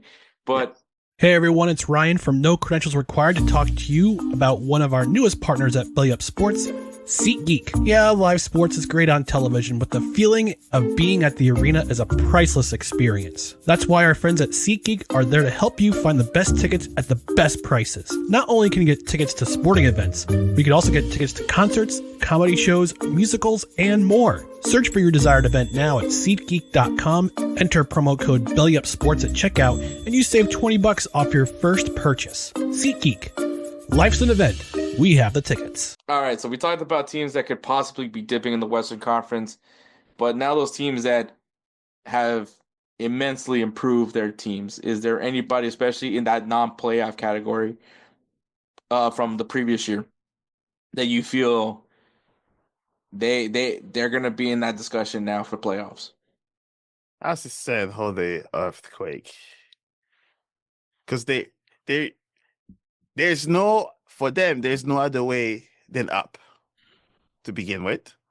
So And when you then say improvement, how what would you define improve? I mean, obviously anything's better than the last last team. place, Yes. but I mean, as far as you gauging, because they were very much active. Yes. Yeah. Um, I think they probably be like on the playoff edge.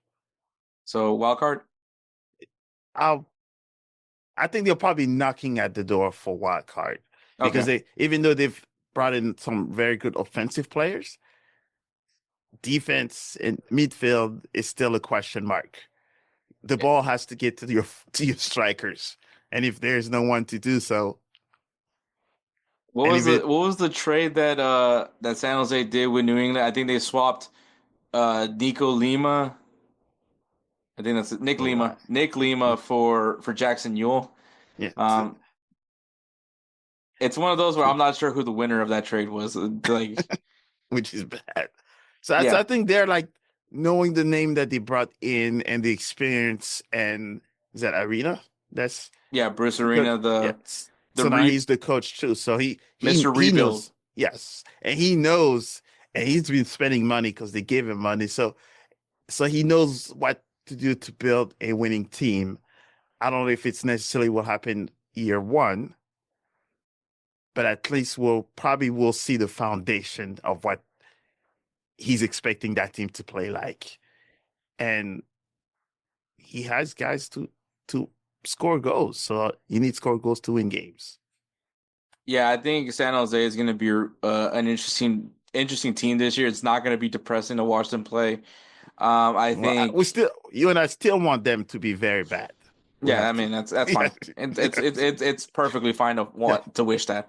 Yeah. Um, But we're all talking about Bruce Arena, like the guy that, obviously he built a dynasty with DC United, built the LA Galaxy dynasty as well, which I believe was also a rebuild in some sense. Maybe people don't correlate LA Galaxy and rebuilding. But I think it was a rebuild over there as well. Now, New England, I feel like that was things out of his control. Also, a weird scandal that I think he was involved in And that nobody knows that nobody what knows. happened. Same thing with Chucho. It's like Yeah, no one exactly. knows what happened there, and now they're both in San Jose. So Outcast. yeah, FC I mean they both still have jobs. So I mean, yes, must be nice. so yeah, I wish I could say that with the Houston Dynamo, but found a way to bring that joke in. Yes. Um, but yeah, no, I think San Jose is a good shout. I I'm think trying not to be biased. That's this. Yeah, no, but I think it would be. It's not that crazy to say St. Louis will improve this year. I don't know. I don't know if you feel what some of if they've done enough at least to get into a playoff spot. But I do. I mean, I think it's more because what I saw how St. Louis was at the end when they were finally healthy, that I was like, okay, this team was just had an unfortunate sophomore slump. And I think that's literally what it was. I think this team is still good. I don't know how you feel about the new coach for Yeah, for and well, from what I've seen firsthand, is like very exciting. Of like, it's not like there was a huge shift of what St. Louis play like before. I think there'll probably be a little bit more patience than what we had before.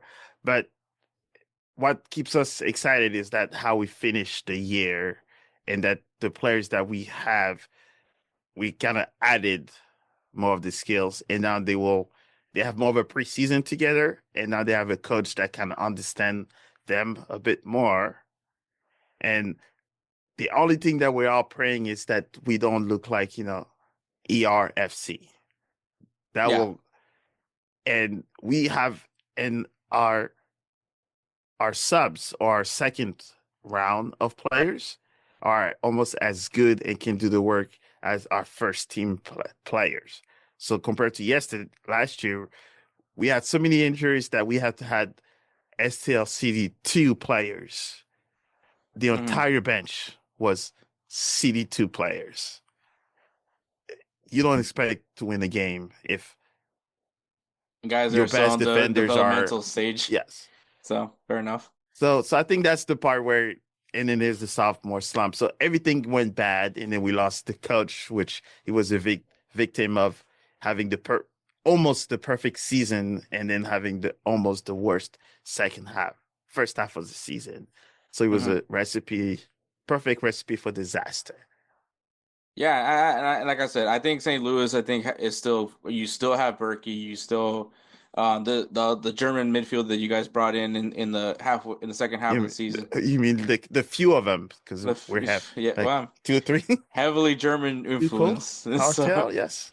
but yeah, Hartel. Yes, that would be the That's maestro. So Yeah, that's who I'm thinking of. That yes. he was. So I think St. Louis has a good shout to. I don't want to say wild card, but I definitely think can get into that playoff discussion. Three or Um, four. I'm expecting. I'm hoping or expecting 3 or 4. Somewhere around there. I mean, where you don't have to play a wild card game is what I'm saying. So I think I like that one. St. Louis is a good one to keep an eye on. As far as the other Texas teams, I should try to Dallas. maybe be hopeful for them. I do like the addition of Brandon Vasquez, but aside from that, I don't know what if Austin has necessarily done. Well, no, actually, no. I think No. between FC Dallas and Austin, Yes. I think Austin has definitely gotten very much better. Especially if you guys Bakari. remember Hernan talking about that last year, they didn't even have an 11v11 for practice. Now I'm sure they do. So I think Austin FC has definitely improved, and I think with a big nine like they're gonna have with Brandon Vasquez, a guy that understands the league as well. I think the question is just who's going to be that 10 that ends up delivering the passes because Jerussi is no longer with the club.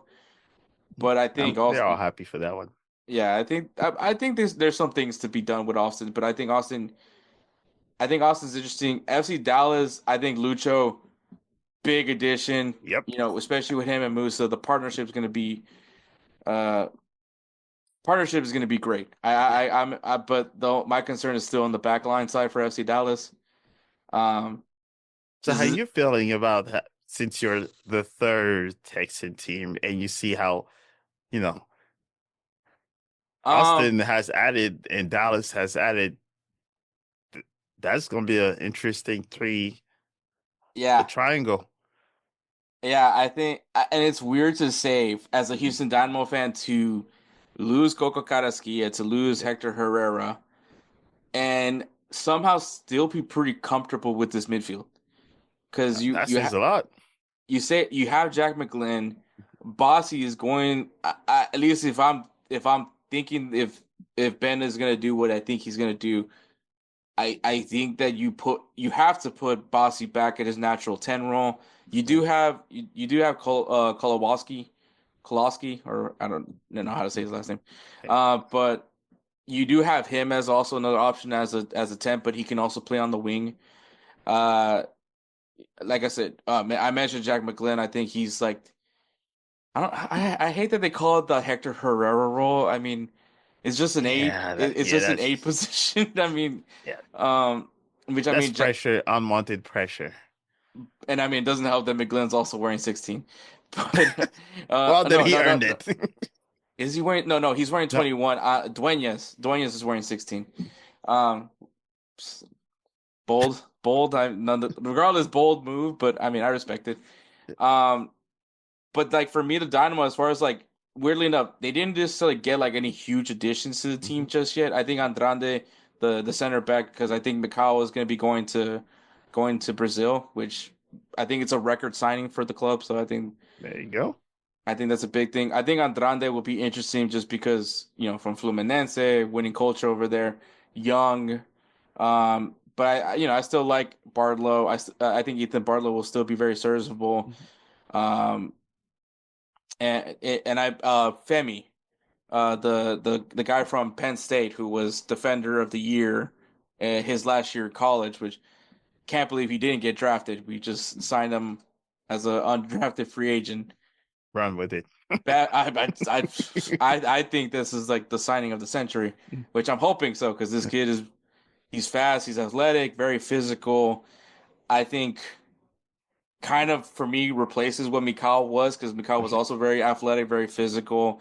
Um, and I did respect the way he was able to put his body on the line to make some big stops. So, yeah, I think Femi could be an interesting guy. I think maybe he's the guy that steps in. Bartlow, he's still a very serviceable center back. I just don't, I don't know if you want Chenko and him to be the pairing because we need one that's an athlete at least. We Yeah, need someone needs to run. we need an athlete. I mean, and I mean at the end to me, the best fail safe of all time is Arthur. Okay. So I think that's a solid for the six. And then also you get Nelson Quiones back, healthy. I think that's a big piece on the wing. And Ponce, I think as far as a pressing nine, I think he does a really good job, and I hope to see more goals from him. So Oh, like even though they didn't add any players, it's like weirdly enough, I feel like they're gonna be the same team. And also they defend as a unit. So I think that's also the part where that's I'm what. not so worried about them defensively. And I know Musa, I know how you felt about how they defend. I know it's a can be argued as dirty. um I, I I I think it goes both ways, right? If your team does it, it's all right. If you're on the receiving end, it's you either know, they're playing with heart or they're dirty, right? So, but and I think he still will be a fan favorite at City Park or Energizer Park. It is.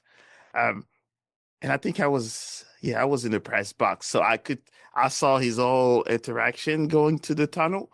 So yes, so he's not going to be much liked until someone else takes the throne. Castillo, I think, was the first one that happened, hmm and then he took over the throne. So we'll see who else is next. But I think that's the part where I like it until you're either on the receiving end. Yeah. pretty much. I think that's the part. I totally get that part. Also, I'm just gonna throw this name because I'm hoping we see more of him, Sebastian Rodriguez. Okay. One of the Dynamo Academy players. Yeah. As someone that got to see the Dynamo Academy uh, when I was with them, when I used to work with them, that kid, and I'm sure we've said this plenty of times for every young player, but his maturity level for what was being asked of him as a 15-year-old at the time. Uh, it was very impressive. I mean, he was already playing with the second team as a 15-year-old, so I think that just tells you everything as far as his maturity level goes. He actually signed last year. This year I think we'll see him a little bit more with the first team. Maybe not, probably more with D2, but Right. I'm hoping to see maybe a little bit more of Sebastian Rodriguez. And um, I think the way he plays as a midfielder, he kind of plays like an eight, can play the six role as well. It's exciting right now for the Dynamo, especially because of like a lot of the academy players that are coming out. The Right. Dynamo was the team that had featured the most academy players last year in MLS Next Pro. So the future looks bright for the Dynamo. Something I have never thought I was going to ever be able to say. So, uh, Eh, but yeah, I like the it. Copa Tejas is going to be interesting this year. I think it's going to be because I think very much this is one of those Copa Tejas where all three of us could be beating each other, and it could really be anybody as far as the state of Texas goes.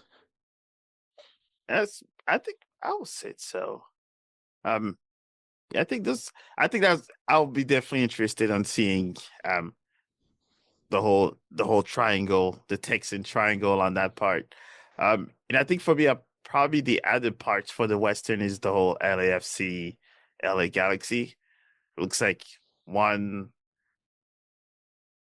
I don't know if it's going to be as exciting just yet, especially with all the move that's happened and maybe a lack there is I think the of it. Galaxy is going to have such a slow start. LAFC's got a lot. I think they added some good pieces. I think Mark Delgado was a really good, smart Yeah, decision for the midfield. Um, Jeremy Abobasi, I think to me is a good name for LAFC. I think he just needed to get out of San Jose. big time. Um, and so I think him obviously I don't think he's starting over Giroud, but I think him coming off the bench, especially with his pace, that's going to be something a tired defender, the last thing he wants to see is a fresh Jeremy Abobasi running Yeah, onto the pitch. So I think LAFC is probably gonna do a little bit good initially, at least the first half of the season. Maybe LA Galaxy once they're fully healthy. That I think I think El Tráfico is gonna be fun. I'm just gonna say that I think it's always fun, it's always but fun, but but it's they all gonna have to be healthy. man. If both of them, I mean, last year we did get to see both of them at their best. I think LAFC maybe was not matching LA Galaxy in some sense, but still going toe to toe with them, especially in the run for the first place spot in the Western Conference. Uh, but yeah, I can't wait to see the second round of this rivalry now. Um, with both teams being on top right now of the league, so we'll definitely see that. But before we talk about favorites, who is your sleeper team? The team that's gonna surprise everybody from the Western Conference? That's kind of hard to say. It might have to be a complete bias answer. Now go for it. I think City is going to be the sleeper team I agree. I actually because agree. yes, and not because I've almost seen a lot of it firsthand of how not only the team chemistry but also the players that have. Now we're saying that now Berkey is a veteran in MLS. Hmm. Now we have players that kind of came from overseas that kind of understand how the league is being played. Klaus, that had not so well of a season last year, apparently he went back to like his old coaches and his old way of eating and thinking and others to come back with a different mindset this year. So if it's a different mindset than what he had last year, and closer to what he had the year before, MLS is in trouble. And we've also added more to our defense. So if Les Berkey has to do less crazy save, then maybe longer he will be happier I mean, if and more goals. a back line does wonders to a team. Yes. So, and as a Dynamo fan, I can attest to that. Back Yes. So lines I'm make just saying that we look like ERFC.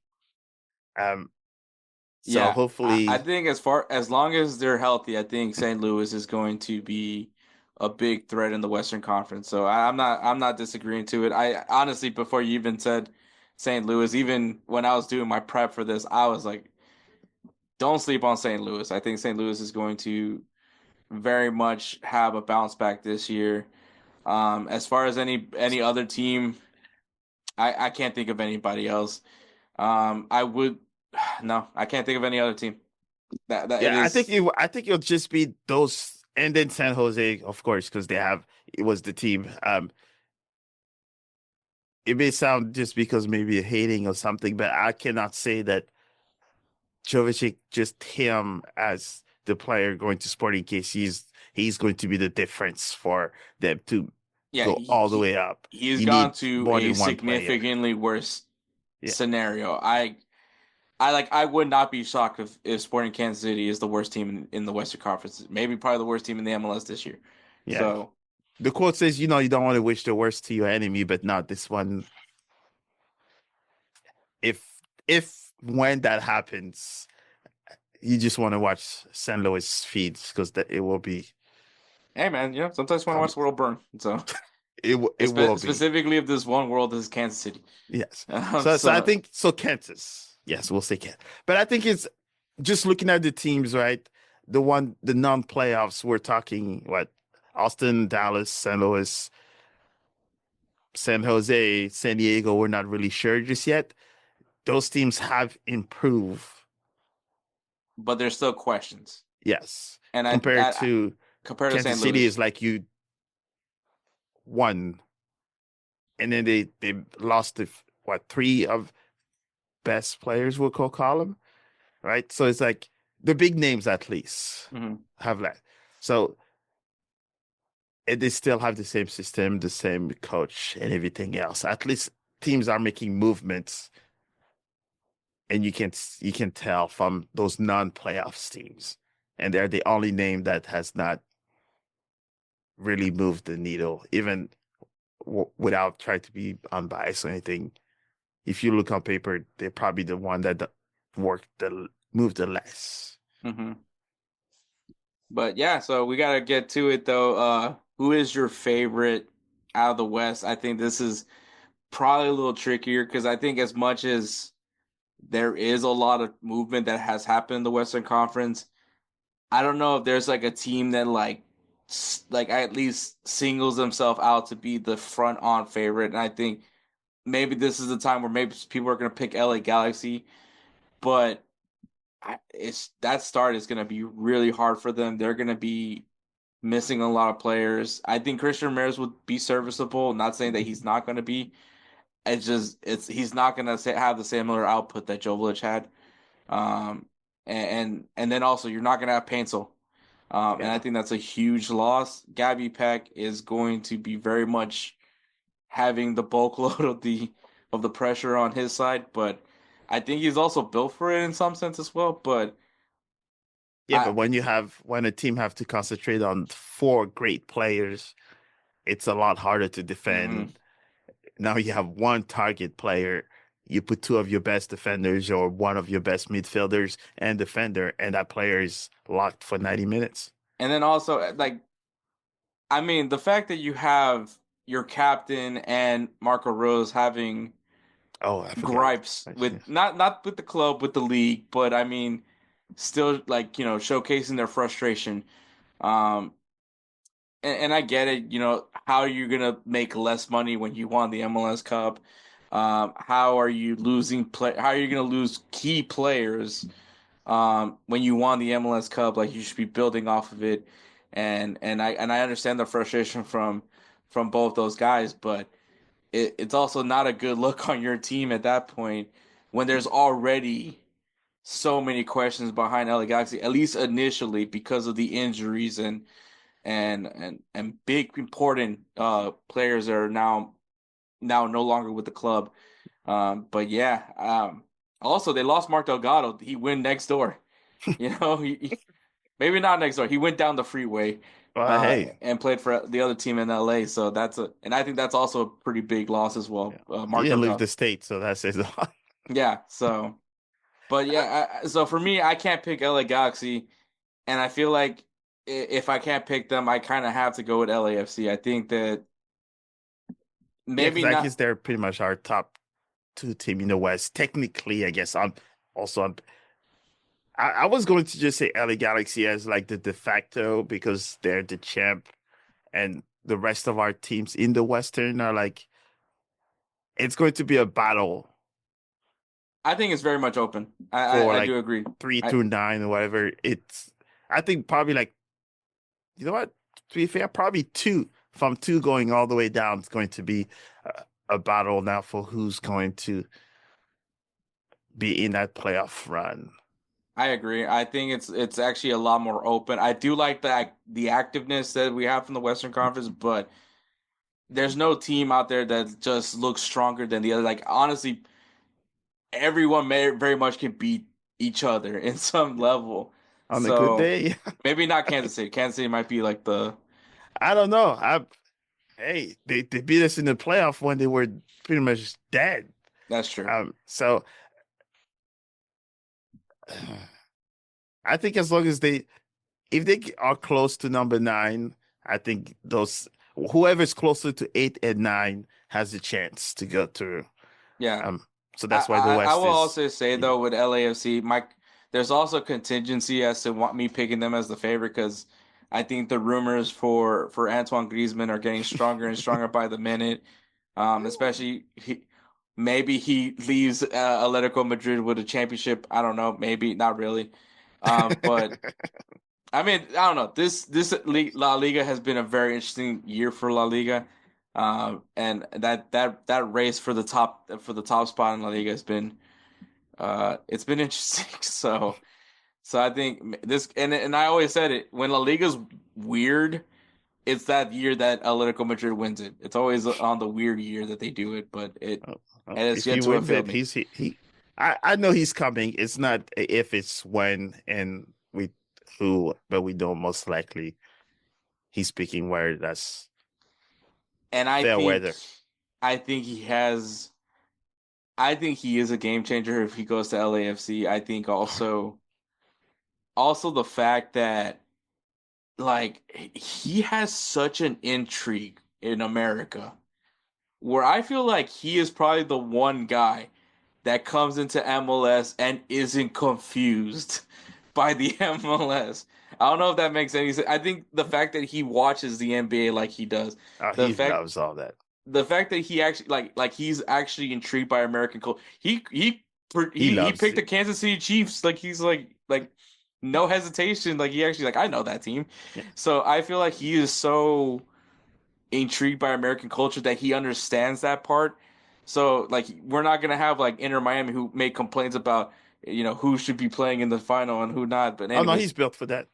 yeah, I think he's very much like I think he'd be excited for the playoffs. Yeah, and I think one thing that for him is that he's also a fun, interesting player to watch. He takes life like he plays it. That's why he was doing the Fortnite dance at the World Oh yeah, Cup that easily people did not marketable. like, right? So he's fun to watch, even if he's playing against your own team. And he's more, I think, how you call it, media. He's His media persona friendly. is Messi is more reserved. Ronaldo is over the top, but he's like more of like the family guy. He does not look like a football player. He does not have the six pack, the muscles, the clear. And he's He's more of like the also guy very from much next door. multilingual. So Yes. So he's more like, normal shaped guy. He knows his sports. He spends most of his life here, you know. So I'll be happy to see him. I think Unfortunately, he's weirdly enough, I think he's the perfect signing for MLS just because of I feel like he loves America. Like if that's oh no, you don't think he loves it. he loves America, so I Yes, think when that's there's a break, it's a private jet to America. he's going to the next NBA game. He doesn't care what NBA team it is. He's going No, to watch that NBA game. yes, So love the he's guy. getting the jersey swap with Yes, whoever's there. So, and he's always the guy that's featured in any of like the other American league social media. Like if they're going to Europe, who's the guy you yeah, see is Antoine Griezmann. he has the jet life on lock. So yeah, perfect. But yeah, so I think LAFC, and I think if they do end up getting Antoine Griezmann, I think that helps them even further because Mhm. that French chemistry is just gonna be unreal. If they can somehow swoop Pogba into it as well, which I think at Uh, that point that's yeah, they need to slow down though, because they can't just put all the French guys there. And how am I supposed to cheer for the team that's in my conference when you put all my World Cup winners in one team? I mean, come on, like it is interesting now when you say that when your team is definitely German influenced. yeah. So, So it's like how am I supposed to do that? I cannot cheer for them when they're playing City. yeah, Well, and they already have three French friends there. One guy says he's from Gabon, but he's technically born and raised French. So I mean, and he speaks French, so yes. So it's like, so yes, yeah. totally get LFC that. needs to slow down. But yeah, man. But so you're going with the Galaxy, or you're going, or Out who? De facto will be LA Galaxy. LAFC is probably just a hair on their back because of who they are. The rest, I think, is just a toss up of who's going to have the better season to be from three all the way down to seven, pretty much. Those are usually the best Yeah, playoff like teams. So 3-7, it's all for the taking. yeah. This year is gonna be an interesting year for MLS. I think it's gonna be huge. I think it's gonna be exciting. Um, I I think this is the first time where you can really like say I have no idea who's gonna win this thing. And that maybe we all have an idea. I don't know if anybody actually put LA Galaxy on their bingo card last year, so Yeah. or expected New York Red Bull to be in the final. So I think you never know with MLS. It's gonna be fun. I can't wait. Obviously, it kicks off this weekend. Yes. And obviously, Musa, thank you for always coming on and here to talk MLS. It's always a pleasure to bring you on, man. So this is your time, buddy. Go ahead and tell the world what's going on over there at Mo Football. Not much. Just the same old same. I guess MLS talk for City. Then there will be a lot more talk about CAF qualifiers and the in December. But there's also a lot more football interviews and adding USL as well to the fold because we're in soccer season, so we have to talk all across, which I guess is MLS talk. But I just cover all football in general, MLS primarily, but showing love to everybody else. And I have a new talk show too, that will be called Top Corner Talk with two of my friends from City, where we'll be covering City soccer and Missouri soccer all together. Nice, nice, nice. Well, since you mentioned USL, how do you feel about USL considering themselves first division? That's it. I see it twofold. Are they going to compete with MLS, or they're trying to kind of wrap themselves into a bow that says, hey, MLS, here's the product of our top team that we have. What's your move? Because they're pretty much helping building like America's soccer culture beneath MLS. They're in almost most of the regions, right? And they're having teams in They're most starting regions. the pyramid is building Yes. over there. So they're building like the infrastructure for almost like, hey, we've built it. What's your move now? Or we've built it. Hey, US soccer. Now you have two things. You have a closed circuit with teams that call themselves Division One, but we have Division One, two, three, four, and five. And here are all the counties, all the state that we cover, and see how many players we have. Oh, by the way, the US Open Cup, two of our team made it that far and beat X amount of MLS teams. So it's like how you can package a certain league Mm-hmm. to say we might be the competition, but they have 30 teams. We have 65. We touch X amount of people. Um, Now they're going to probably get another channel to watch their games, right? Because Mm-hmm. MLS only has Apple. So that means all the other major Paramount, CBS, all these guys. Oh, you have a Division One team, um, league.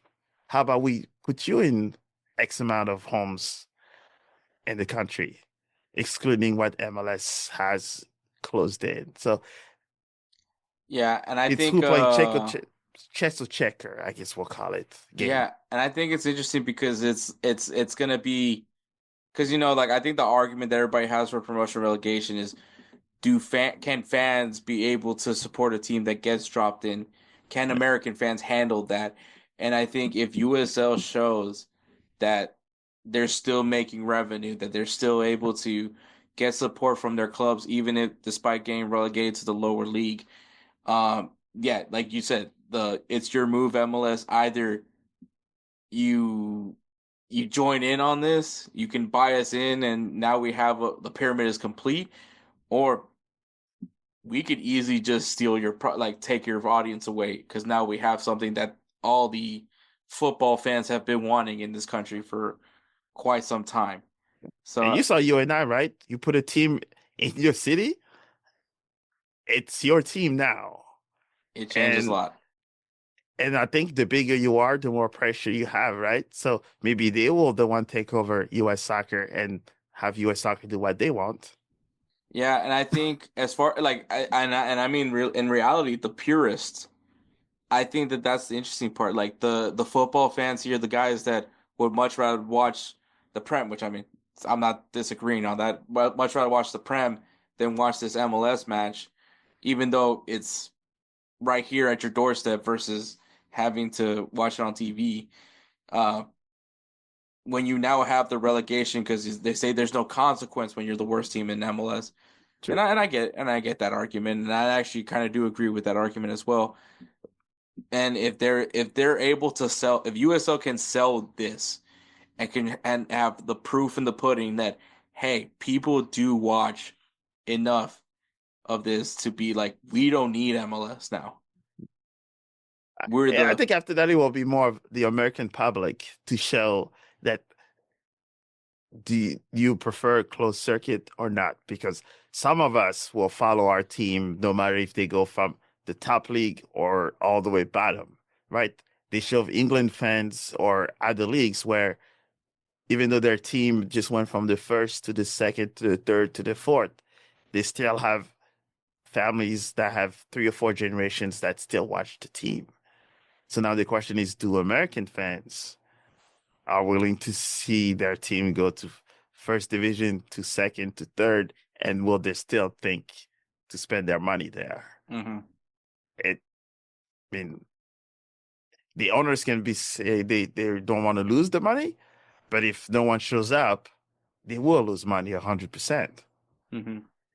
That's why championship teams, their goal is to go to the Premier League and then to stay in the middle. Mhm. But they still have the same amount of fans when they dropped. Would you imagine Leicester City if that had to drop? They were in the championship, right? Mhm. They still had their fans go and it still had sold out. And then they moved back up. Can American fans deal with that? Is the question. And I think that that's what I'm intrigued as far as like what USL is doing, which I mean this isn't new, the whole promotion relegation thing. I think what's new is just them declaring that they are a first division league. Right. And I They do have to play think for it. yeah, I mean it's gonna be eventually the proof is in the pudding, and I think that's why. And I think even though MLS, I'm glad that they added more teams now that are going to US Open Cup. but I think that's kind of their way of saying like, okay, USL is kind of showing us out right now. We can't be having this. We got to show like we cared about the US Open Cup this whole time. Um, Would you imagine if one of them wins the US Open Cup? So does that mean they're going to CCC, yeah, CONCACAF, right? Would you imagine if one of those things just happened, and if they become a Division One team, do they now have a bet now to? So they will have to have a slot allocated for their champions, right? yeah. Would you imagine if one of those things happen The and then pressure they does get go put on. further than the MLS team or win it, or Calvary was almost beat a Mexican team because they've lost one player. USL could do that, and then the whole world's watching it. What's going to be the explanation? Exactly.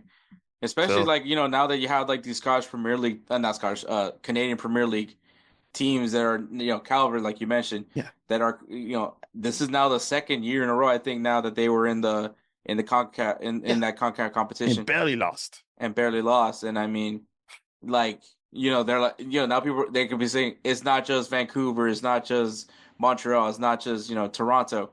Like there is good quality, and that's why I'm saying like I wouldn't think it's offensive to MLS if the Canadian teams decided to just go into the Canadian Premier League.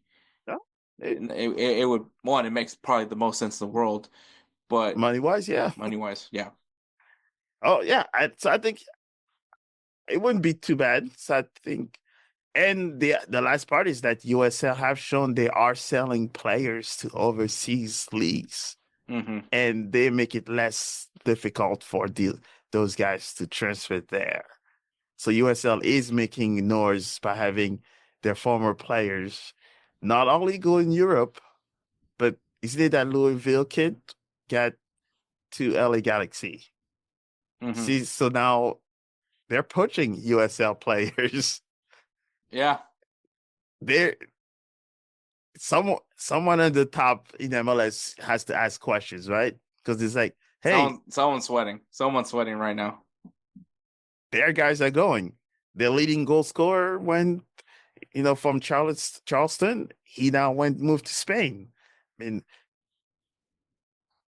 if Europe thinks that USL is the gateway to get younger players, and then it's the gateway to older players is to go to MLS after their prime, that's a big no, right? You want all your young players from MLS to go to Europe.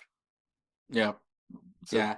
yeah, that might be a different episode, but That might be a different episode, yeah. but the pressure is on going into this MLS season. I'm telling you, it's gonna a lot of things gonna be at stake. We're gonna see more changes in MLS as well. I like we mentioned the potential schedule change that seems more and more stronger as it goes. Which, Love it. if they do make that change, what do they do with this year? That's what I'm kind of curious, Mm. because you Oh, would this probably, year? yeah, because I mean, like I mean, obviously now it's gonna, it's starting now and it's going till December, and I get that part. But if they were to start the fall, the what spring fall schedule, there's gonna be at least 6 months of no MLS, because they got to Mm. start it in August. Yeah, that'd be interesting if they put. They might come up with another tournament. Put it Oh, right in between because Canada will have to be on the break too. Mexico will have to be on the break too. So are they gonna come up with a fun tournament for that 6 months? That say, hey, it's Copa Libertadores or something like that for it's gonna that be six. interesting. I'm intrigued what's happening here in America. You So know what I mean? Send all your Europe or MLS team to Europe for 6 months. yeah, we'll see what happens, man. I can't wait. But Musa, it's always a pleasure. Obviously, you're always welcome to come on Insert Name FC whenever you like. You have that golden ticket, so always We great to might have have you on. to switch that and bring you on one Yeah, to the new podcast. We'll have to yeah, make that happen. yeah, for sure, man. I owe you plenty, so No. of We're in the same team. course, yeah. But yeah, make sure you guys check out Mo Football, man. Great content over there. definitely one of my favorite people to talk to. Especially, Appreciate it. I think a lot of relatability here between us. The fact that we are, in some sense, outsiders loving American culture, as in the football aspect of it. So I love that we have that similarity. But yeah, make sure you guys check out Mo Football, man. We're gonna take a break and then we'll go right into players of the week. All right. Once again, thank you to Musa, aka Mo Football, aka Coach Mo, for coming on to do that. I always have so much fun with talking with Musa. I feel like I become a better person when Musa is around. So I think that is I'm very genuine. I say that as well. But it's always a pleasure to have him on. But all right. Players of the Week is brought to you by SeatGeek. SeatGeek is an amazing ticketing app where you can get all your tickets from live events, from sports, concerts, comedy shows, theater. If it's live, it's there at SeatGeek. I love SeatGeek for its simplicity. I use SeatGeek plenty of times now for a lot of the events that I do go to, from sporting matches to even going to the theater, because, fun fact, I like musicals. Didn't expect that to hear that from me, but yes, I do love an occasional musical or two, and SeatGeek does provide tickets to these kind of events. So, if you guys want to understand a little bit more, there's a great rating system that SeatGeek uses, which makes it so much convenient as someone that's trying to get the best deals. It is using a color system. If it's red, that means keep looking through the app. You're going to find a better deal for a better seat.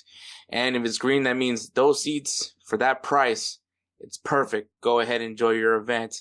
If you guys aren't sold yet, for first-time users of SeatGeek.com, if you guys use the code BellyUpSports at checkout, once again, use the code BellyUpSports at checkout. For first-time users, you'll save $20 off that purchase. So thank you so much for SeatGeek for being the presenting partner of Players of the Week.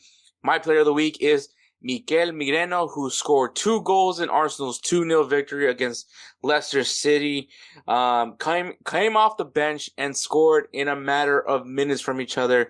So, yeah, impactful. I know I said some things about Moreno as far as the reason behind his addition, but hey, he came up big. I gotta give him props when props are given. So, congratulations to Mikel Moreno. And Edwards' player of the week is Omar Marmoush, who scores a hat-trick in Manchester City's 4-0 shellacking of Newcastle United.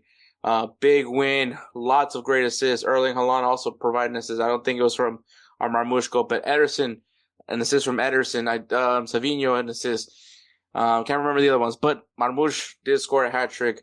Very solid performance on his behalf. But yes, solid players. Congratulations, Mikel Moreno and Omar Marmoush, for being our players of the week. Make sure you guys check out SeatGeek. Use that code BellyUpSports, especially if you're a first-time user. Save yourself $20 off that first purchase. And congratulations once again to them. All right, guys, some games to watch this weekend. I mean, this episode has literally been dedicated to MLS, so watch it. MLS, lots of great matches. You got a Texas derby, Houston Dynamo versus FC Dallas, that I think is going to be really interesting. You're going to see the debut of San Diego FC on Sunday Night Soccer. I can't believe that's a thing. But taking on last year's MLS champion, LA Galaxy. So very, very interesting debut matchup. And that will be also the debut of this Sunday Night Soccer. And best believe I will be watching this heavily to see if it is worth the hype. Liga MX, we got León versus Tigres, really good matchup there. And Pumas versus America. America coming off of a loss against Necaxa. Can they bounce back with their cross-city rival Pumas? Also, for you women soccer supporters, we have the She Believes Cup that is kicking off here in the U.S. It's a very fun tournament. If you guys have a chance to go see it in person, I highly recommend it. But yeah, She Believes Cup. We'll see. It's an interesting roster as well for the U.S. women's national team. A lot of players have hung it up for the women's national team for the U.S., so we're going to see some new names, new players taking on very important roles in the U.S. women's national team. So can't wait for that. Going into Ligue 1, we got Strasbourg versus Brest and Lyon versus PSG. PSG is still undefeated in Ligue 1, and once again, nobody cares. In the Bundesliga, we got Borussia Dortmund versus Union Berlin. Like I said, Dortmund needs to start doing a bounce back because it's not looking great for them. And we got Bayern Munich, who came off of a draw against Bayer Leverkusen, taking on Eintracht Frankfurt. Really juicy matchup there in the Bundesliga. In the Serie A, we got Torino versus AC Milan. Santi Jimenez, since he came to AC Milan, has been finding some form. So let's see if he keeps it going. And we got Texas' very own Hellas Verona taking on Fiorentina. We'll see how that matchup transpires over there. In La Liga, we got Real Madrid taking on Girona and Getafe taking on Real Betis, who, by the way, Anthony, since leaving Manchester United to go to Real Betis, has been quite the talisman over there for Real Betis. So be on the lookout for that matchup. And then in the Premier League, we got Newcastle United taking on Nottingham Forest. Can they respond after losing to Manchester City? And Manchester City coming off of a big win against Newcastle United. Can they knock down Liverpool, who is currently in first place of the Premier League? So a really, really juicy matchup, and we'll see how that all transpires in the Premier League. But with all that being said, it's not all the matches that are being played this weekend. But if you guys need a good beginner's guide, I think we gave you some good matches you go look forward to. And also, make sure you guys go check out the MLS. Might be worth it. Might be worth a look. But all right, we'll go ahead and segue. We'll take another break and go right into 3 Up, 3 Down. Righteous Felon Craft Jerky is the official jerky of Belly Up Sports. For over a decade, Righteous Felon Craft Jerky has led the American meat snack revolution by concocting delicious, adventurous, U.S.-sourced jerky recipes for uncompromising carnivores across the country. With 15 different flavors to choose from, Righteous Felon has all jerky lovers covered, and by using promo code BELLYUP, you will get 15% off your purchase at righteousfelon.com. Do your taste buds a favor today and rip into a bag of Righteous Felon jerky. All right, guys. Yeah. So obviously, whenever a season kicks off, we have to do a 3 Up, 3 Down on the kits. Which, as I say that now, I also realize that I haven't done the Liga MX kits. But to be fair, they're the same kits from the Apertura, so It's new sponsor logos on a couple of them. Okay, well, we'll see. But all right, Kelsey. Obviously, you're the number one fan of kits. Yes. And you love the kits. It's one of the things that you love so much to do. And sometimes we actually even ask you to do one before, just pre-recorded, just because we know how much you love talking about kits. And let's be honest, when it comes to football or soccer, that's one of the things that it never fails, is that the fact there's always going to be new kits every year. And I'm sure that's why you're also very much happy about this game. Yeah. Well, look, we talked about why I got an MLS as an MLS fan earlier, and just soccer in general.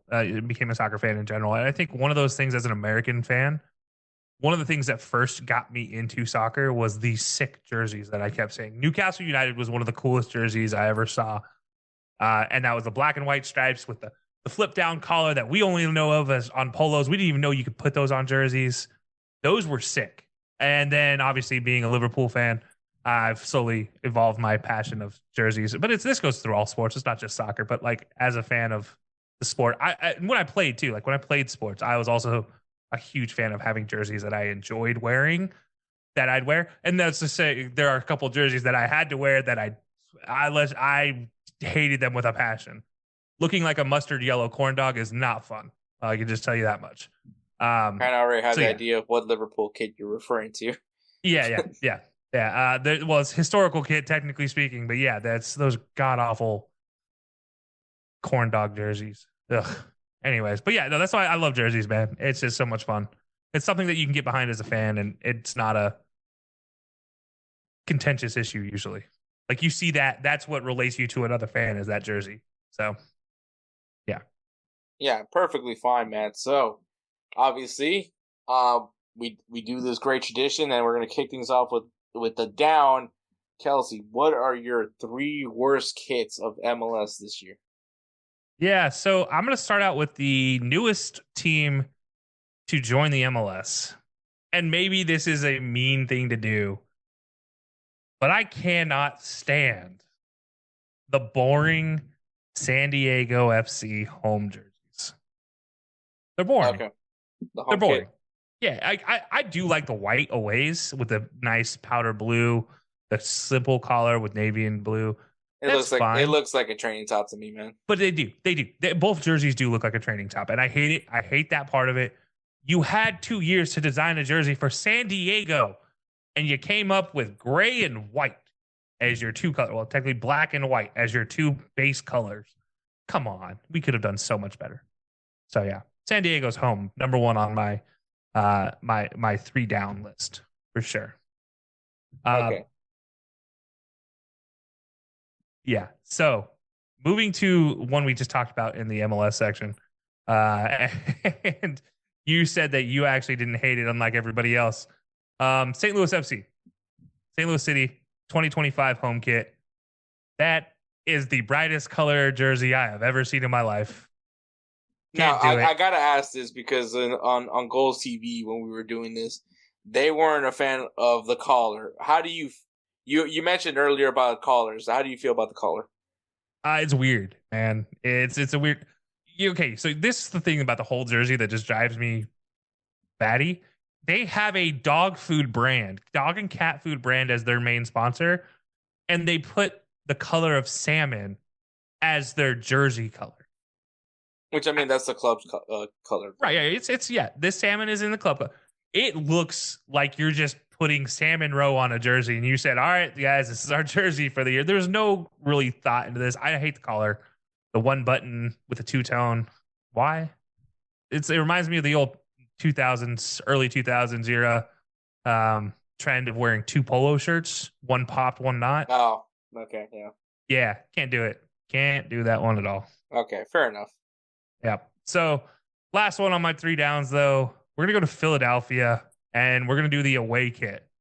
You talked about the San Diego looking like a training top. Philadelphia's away kit also looks like a training top. I like the idea of having the lightning, but you could have done something better. This just looks... I'm going to sound like everybody on fucking... Oh, sorry. Like everybody on Ink Master. Oh, an outline would do wonders on this, and that obviously referring to the lightning bolt. Or just a change in colors somewhere there, like a darker blue mixed in. This is just a lot of light colors on one jersey. So, and also I had a great comment on that Goals TV video, by the way, which was because I mentioned that I don't understand why they moved away from the Bimbo sponsorship, because this one is Thomas, which is also a bread company. I guess owned by Bimbo. That's what I learned.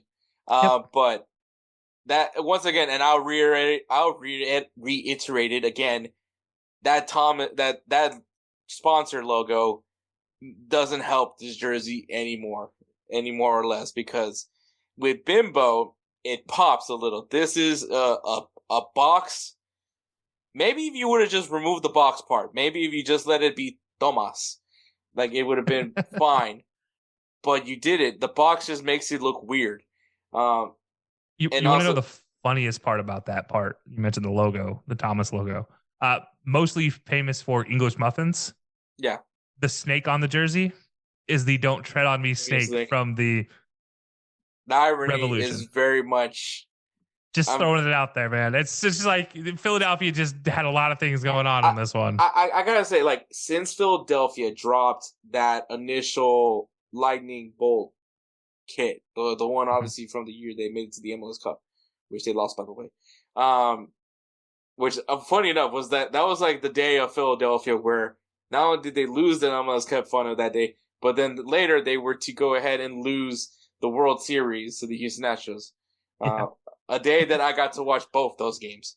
So yeah, one's at noon, one's at 7. Yeah, it was quite the day for me in that aspect. But the what I was trying to say is that kit, and I remember because I praised that kit. I loved it. I believe that was my number one kit that year for when we did 3 Up 3 Down with the MLS kits.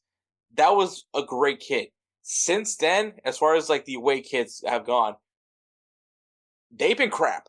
I hate the camouflage kit. I hate this kit.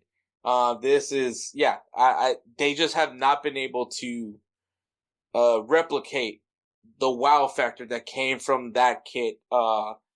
And I think they were hoping that this kid could do it, and I kind of thought that it could have. But you need an outline. Something, man. Like, Something in here to break it up. It just it just either doesn't look complete, and I'm not saying the outline makes it complete, but it just misses. It's a big miss for me. So I think that it's a good start to your list. Did I feature Philadelphia Union on my list? No, I did not. But I am very critical about this kid. Yeah, so that's my 3 down. So yeah, Philly away, St. Louis FC home, and San Diego home. I just can't. With those 3, I'm just like, all right. Maybe this might be one I see it on field. It might change my mind. But I just have the worst sneaking suspicion, especially San Diego. They're going to put that navy blue top with white shorts because that's going to make it work. Like, no. Yeah. All right. Yeah, I can totally see that. All right. My third kit, my third worst kit is FC Cincinnati. I don't like this. I don't like the sash. The sash is freaking massive. The dark blue and the light blue. I don't necessarily know. I don't really understand the origin of the 2 different shades of blue. If it's similar to the Marine Corps, it's a Cincinnati thing. Okay.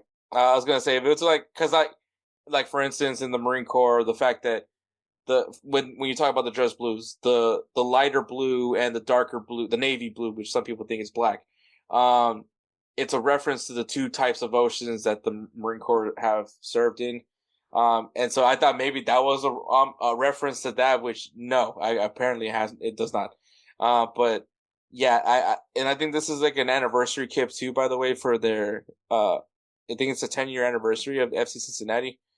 That sounds all right. So, yeah, happy anniversary.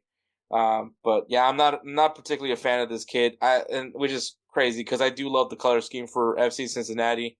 Obviously, as someone that has orange in their on their team's kits. But yeah, I'm just not a fan of it. Yeah, no, I get that. You said 2 blues. I want to throw in the fact there's a third blue, and that's the shoulders. Oh, valid point. And that makes it even worse. I do like the sash has the diamonds in it, but yeah, I'm with you. I don't like the multi blues. Yeah, so there's my gripe. My second kit is DC United. All right, so I've seen multiple images of this kit, and I just don't know. I just can't put a finger on it because the feeling is either they ran out of toner, or okay.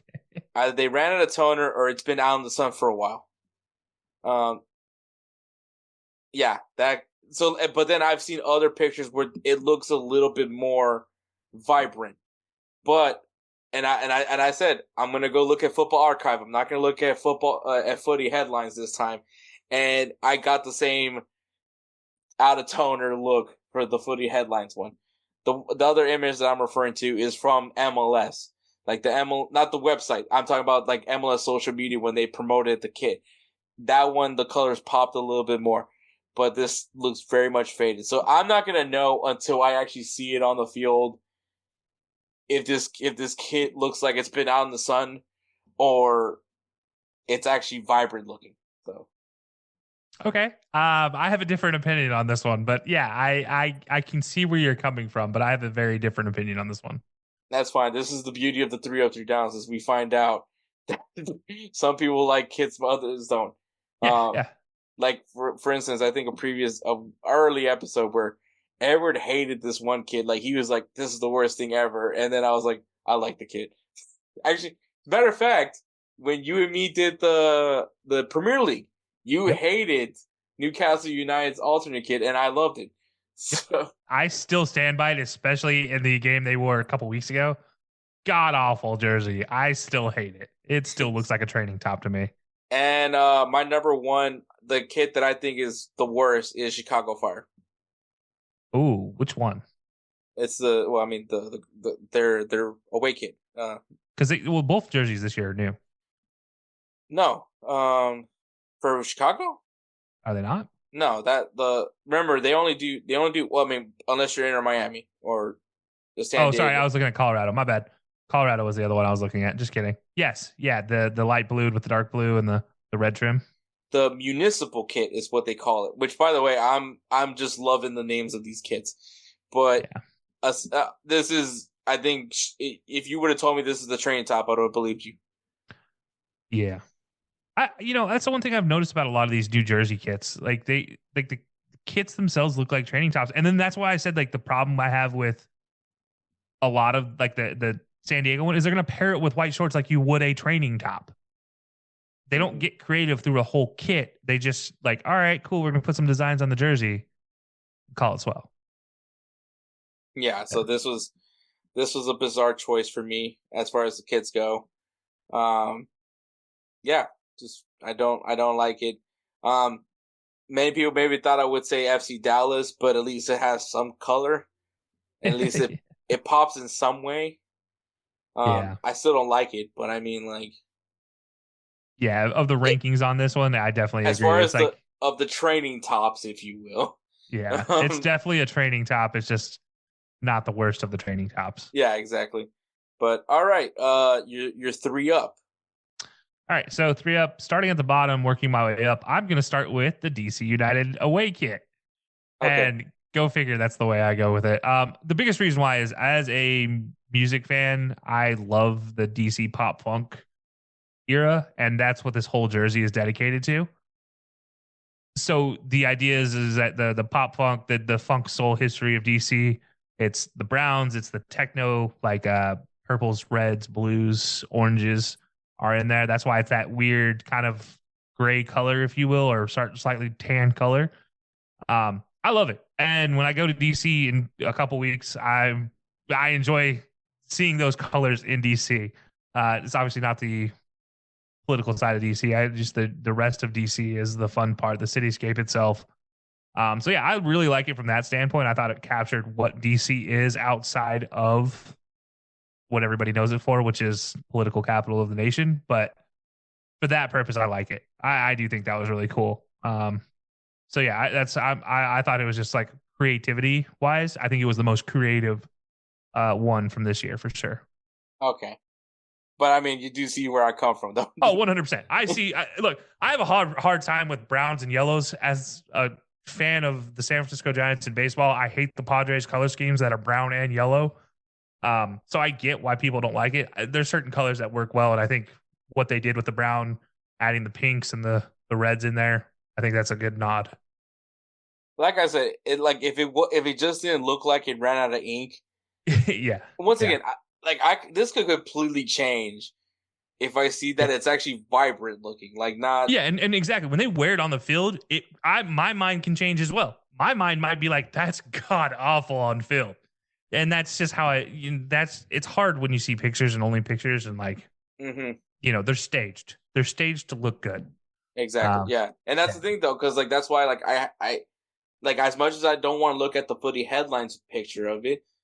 But when I saw the MLS version, I was like, this is an edited photo. Like, I don't know if this is going to pop. Like, it looked, because when I saw on MLS's social media, I was like, okay, this is vibrant looking. I like the colors. But then when I see it on footy headlines, it's like, it looks like it either looks like it's been out of the sun or it ran out of ink. Like, it's just kind of what the vibe I get from it. Once again, this picture could just not be a good picture, which is totally fair. So. But yeah, Kelsey, all right. What's your... So moving to number 2 on the list, I'm making a last second pivot for my number 1 because I definitely forgot about a jersey and I see it and I'm adjusting my list on the fly. I'm going to go with Real Salt Lake's away kit. I do like this blue checkered pattern with the white and the gold and the red trim on the shoulders. I'm a big fan of that. Again, as I said, I grew up with the founding of Real Salt Lake and how boring basic those jerseys were. The one thing that stood tall was the navy, the red, and the gold. Those I think are 3 really good colors together on a kit, and I think this one encapsulates kind of an alternate look for them where it's not red focused, where it's blue focused with red accents. And honestly, one of the coolest things, and this is the nerd coming out in me, is if you actually look closely at the jerseys, each one of the squares has a hexagonal pattern that looks like a Pokeball. And that sold me. I was like, all right, you got me, guys. That was the moment. And also, like, we've talked about this before. When you when you color coordinate the badge with the rest of the kit, I'm sold. So they did that. And so I like that part of it all. I also will say I initially did not like this kit. And once again, it goes back to pictures don't always do justice. And when I first saw it, the thing that kind of was like, if I'm a sponsor, and where the white, whatever the white part is on the name of the sponsor, it's hard to read it, and so that kind of pissed me off a little bit. So that's where I was just kind of like, this kid sucks. But you guys can thank Eli Lesser, because Eli Lesser was, I guess, the prophet for this kid. He was spreading the good word of this kid.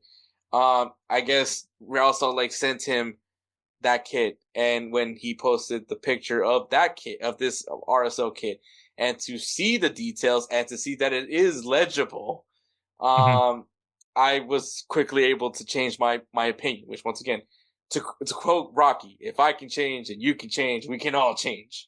Yeah. So it's a good kit. So it's a good kit. I do like it. It's a little more yellow in person. I think that's the difference in it all. Also, they're pairing it with navy blue shorts. So again, I at least like that part of it. Okay. All right. So last on my list, and this one took away a spot from Seattle because I do like Seattle's jerseys, but it's because of I talked about creativity and having a creative kit and being unique with something. I have to give it to Columbus and their Goosebumps collab. I love the UV jersey. I love the idea of it. I love the lime green, the slime, it's going to look really cool in Columbus, especially if they come in after lighting these bad boys up with some UV light, and then turn the lights off in that stadium and walk out with just the jerseys lit up in that UV light. Oh man, sign me up. I'm here for that. That's like this is a tone setting kit, and I think that's what changes it for me. I think with the partnership with R.L. Stine, which I found out R.L. Stine is from Columbus, Ohio. Yep. But with the Goosebumps branding, the fact that it glows in the dark, I said it on Goals TV, and I'll say it again. This kit's going to be a collector's item. Yeah. This is going to be, you're going to see the kit collectors from overseas in Europe trying to do what they can to get this kit, because I once again, I think it's going to be a collector's item. I think the fact that it has this exclusivity with Goosebumps, it is a 90s nostalgia. Yes. For everybody. This is, and once again, it glows in the dark. This is going to be a collector's item. This is something that I think if you buy it and you can keep it in prime condition, this is going to increase in value. This may sound so stupid as I say this, but it is something that happens with kits, especially like those very rare kits. Like we're talking about like the 84, Holland, 84 Holland the kit. gold Arsenal jerseys from the Invincible year. The gold Arsenal kit. The 1994 Mexico kits. Like though those kits are very old and you would think cost with $10, but because they're collector's items, those things increase in value. I believe there's a Japanese kit that the badge is a cartoon character. Yeah. And that one is like, we're talking about like almost worth thousands of dollars if you can find one in good condition. Yeah, it was a special edition against China. They did an anime thing. So yeah. By the way, they're supposed to wear these in Cleveland, and I'm going to the game in Cleveland. So you better believe that I might come back. There might be a new jersey up on this wall behind me. So yeah, with that being said, I'm not saying this kit's gonna be worth $1,000, but I'm saying with the connection to R.L. Stine and Goosebumps, this kit could potentially be a collector's item. And so if Kelsey ends up getting it, he could be sitting behind a kit that could one day be worth $500. Is what I'm saying. wouldn't be the first time I've owned a sports item that turned into something worth money. I do still own the other card that I have. It's a Mickey Mantle card. It will never leave my possession. Yeah, there you go. Which is funny because I do have a signed Corbin Carroll. I think it's like something of 90 card, and yeah, I have it in my possession, just in case something happens. I'm really hoping though that I get my hands on that jersey because it's so sick. So that's my number one. Like I said, that kicked out Seattle out of my list. So yeah, DC United away, Real Salt Lake away, and then Columbus's Goosebumps collab. Yeah, are my top three. Those are good ones. I'll give it to you. All right, my number 3. I'm going with New England. I think it's they're going to be terrible, but man, are they going to look good out there. I think this is an amazing kit. I love that it's called the Pine Tree Kit. This is the Gillette sponsorship just works with it. Yeah, it is solid. I love the color scheme. I love that they did the badge to match the kit. I think this is a really good kit. I think if you're a New England Revolution fan, at least you have that going on this season. so yeah, that's my number 3. Yeah, I like that one. It reminds me honestly of a Gillette packaging. That's what it really does. Yeah, it's perfect for Gillette. It's just perfect. It makes a lot of sense for them. But yeah, solid kid, man. I think something you could look forward to this year if you're a New England Revolution fan, because there's not much to look forward to. Yeah. My number 2 is the Seattle Sounders. I immediately loved this kid when I saw it. I think that this is really cool, paying homage to the indigenous side of Seattle, at least where the tribes that have come from there.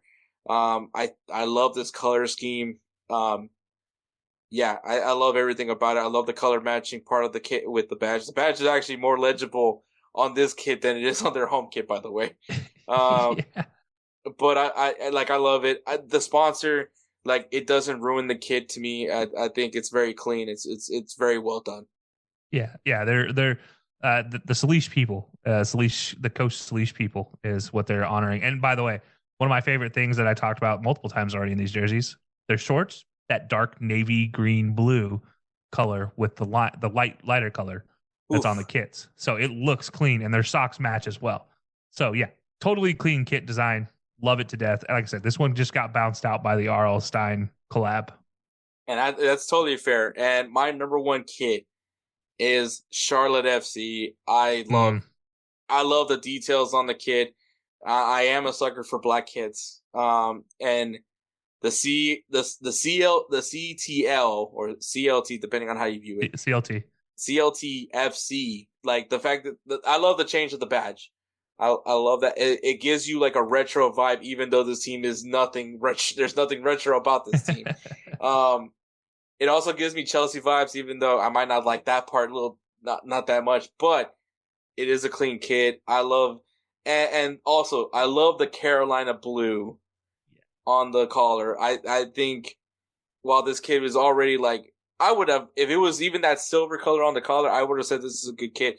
But that Carolina blue just puts it over for me to make this one of my favorite kits this year. It is class, and like I said, I like the design also on the kit. Many of you maybe thought I was going to say Houston Dynamo. As much as I do love this kit, and I think that this is a pure class kit, and it's homage to obviously the early years of the Dynamo, and I love that they brought back the sky blue. It's just not jumping over the top 3. Yeah, no, I love the Charlotte pick, and this one is an outside sitting there looking in type of pick for me. Love the fact that they're the Crown City and they have the armor for the crown as the background, that silver etching on the black jersey. I think that's so sick. The change in the monogram to a more old English style lettering, I think was really cool. And then the fact they call it the Fortress kit and literally put a fortress on the neck tag, that was cool. And a shield on the jock tag. So many cool little pieces to that for talk about jersey nerds. it was such a unique design. I'm also a sucker for black jerseys, and especially black in that like bright blues, bright greens. Yes, 10 out of 10. Yeah, I will say one thing about Carolina. You have that Carolina blue, and you're gonna use the hell out of that Carolina blue. And that's the crazy thing is there's multiple colors of blue in those Carolinas. Like this is the Charlotte Carolina blue, which is that brighter, the same color as the Panthers. It's unique to that aspect. Fun fact: Nike and Adidas didn't have it in their hex code until 3 years ago. So yeah, they can actually use the correct color now compared to what it was on like websites were always different colors than what the jerseys were. So now they can actually use the correct color code. But yeah, so those are our 3 up, 3 downs. Like I said, man, everyone has their own flavor. Everyone has their own tastes. Kelsey literally likes the DC United kid. I don't like it. That's perfectly fine. And so, hey, man, you know what? Tell us what's your favorite kid. What's your worst kid from this year for MLS, man? I'm actually intrigued to hear that. So make sure you go ahead and do that as well. I'm intrigued to see the answers. Yeah. But Kelsey, obviously, always a pleasure. It was always great to have you on and talk MLS. This episode is strictly the MLS episode, minus the fact that we still have to do players of the week and games to watch. But I mean, aside from that, yes, it's very much the MLS episode. I'm excited for the season. I can't wait to see how this season transpires. I think the Western Conference is very much wide open, and anything can happen over there. Eastern Conference, speaking of Charlotte FC, I think that Charlotte could be a very good team this year. They were good last year, but with Zaha in the mix, it makes it even better because they finally have an attacking piece. Yeah, I think this is going to be fun to see. I think excited to see what the season brings. I know it's going to be one to watch, and it's a prove-it season for so many different reasons, and that's what makes things great. Everybody talks about contract years for players. It may not be a contract year for anything specific with the MLS, but they're on contract with us MLS fans, American soccer fans, because like this is a contract year for us. We might have a better product to watch next year. So something to keep in mind as we go forward. So yeah, I'm excited to see what the MLS can do this year. All right, Kelsey. Obviously, last time we featured you on this episode, you talked about Belly Up. Well, Now you get to talk about your show, High Low Sports. Yeah, so if you guys still haven't checked out High Low Sports, we give you everything sports related. That is, Big Four, really, NFL, NBA, MLB, and then I guess we call MMA the other fourth. We don't go into NHL. We don't go into much soccer. So this is really my one outlet to talk soccer, and I love it. But yeah, no, check us out, guys, every Wednesday live on our social media channels. And then Thursday morning, we are live on YouTube, sometimes Wednesday night, over on the Belly Up YouTube page. We are running our Courting Kelsey series right now as I'm looking for a new NFL team. And Hector so kindly gave me a pitch for the Houston Texans. If you guys are interested in sending in a pitch for your team, hit up the High Low Sports social media accounts on X at @high_low_sports or on Instagram at High Low Sports or Facebook at High Low Sports. And send us a short 90-second long video and we'll get it featured on the show because obviously a lot of teams, 32 teams. I'm getting tired of the Dallas Cowboys. I finally have put myself in the transfer window. I've requested my transfer. It's been granted. So now I just got to find a team. So that's where I'm at with that. Can't wait to see how that goes. So be sure to follow that on all of the High Low Sports social media channels at High Low Sports or, like I said, on X at high_low_sports. Yeah, I had a lot of fun making my video. So I enjoyed your video. It was fun. Any chance I get to look at Hannah McNair, I think it's a good day for me. So fair point. Maybe you can experience that. So I don't hate the jerseys. The jerseys were a big selling point for me, especially the plethora of jerseys you showed off. Yeah, man. I do have the white Texans jersey. I didn't showcase it on this one, but on that video. But and I'm still waiting on the I'm still haven't decided who I'm getting for the red jersey, the battle red, and then obviously the H-Town blue one. The H-Town blue is sick. Yeah, and I want to make sure I get somebody special. Someone said, "Why don't I get CJ Stroud?" And I was like, "I already have a CJ Stroud jersey. I don't need to have two." So yeah. Could have two CJ Stroud jerseys if he's that great.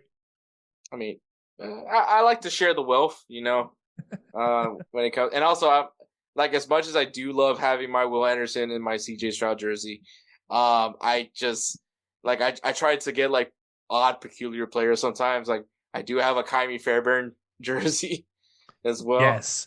Wear all the Kyrie Fairbairn jerseys in the world. Those are good. Actually, I think that's what I'm hoping for. I might get that H-Town blue Kyrie Fairbairn because I have Kyrie Fairbairn with the number 7. I don't have the number 15 Kyrie Fairbairn jersey, so it's worth it. It's worth it. Totally so worth it. I actually wish we still had the punter that we used to have, Johnston, because he looks like Bill Burr. Which, I mean, I'm not hating on the punter that we have right now, Townsend. Tommy Townsend, the Scottish Hammer. Yeah, man, I love him. He when to see him get hyped on that Christmas game, which was the highlight of that game for the Texans, because everything else was awful. That or just watching Cowboy Carter. I think that was the other highlight of that game. Yeah. But anyways, yeah, man, make sure you guys check out High Low Sports, especially if you are a fan of the other American sports here, where we feel like we're Big Brother in.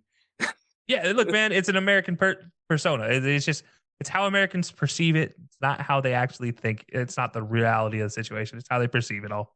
Just be glad I don't have my back-to-back World War Champ shirt anymore. I don't know. I thought, honestly, after seeing that clip so many times, I've honestly thought about buying one and just putting it up behind me for the next time we do that.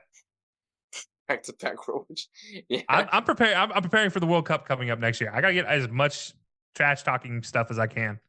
Yeah, man. I mean, do what you need to do, but yeah, always a pleasure, Kelsey. We'll go ahead and segue right into wrapping this show up in a pretty little bow. And if you stay tuned throughout this, I love you. By the way, so me too. I love you guys too.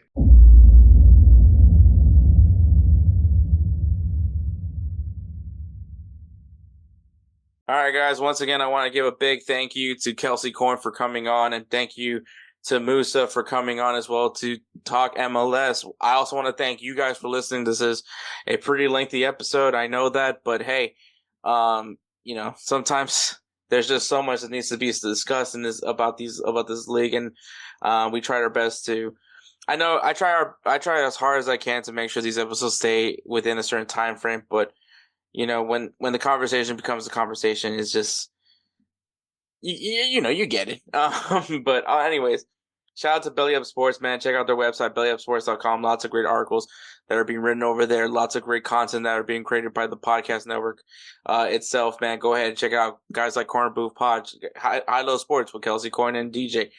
Some of the original programs, they just dropped their NASCAR Super Show to preview the NASCAR season. Baseball's right around the corner, so be on the lookout of what's going on over there at Belly Up Sports. Your premier, not your average website. Also follow them on Instagram and the X at Belly Up Sports, Belly Up Sports. And shout out to Goals TV. Like I said, that's one of another ways you can watch the video versions of this podcast.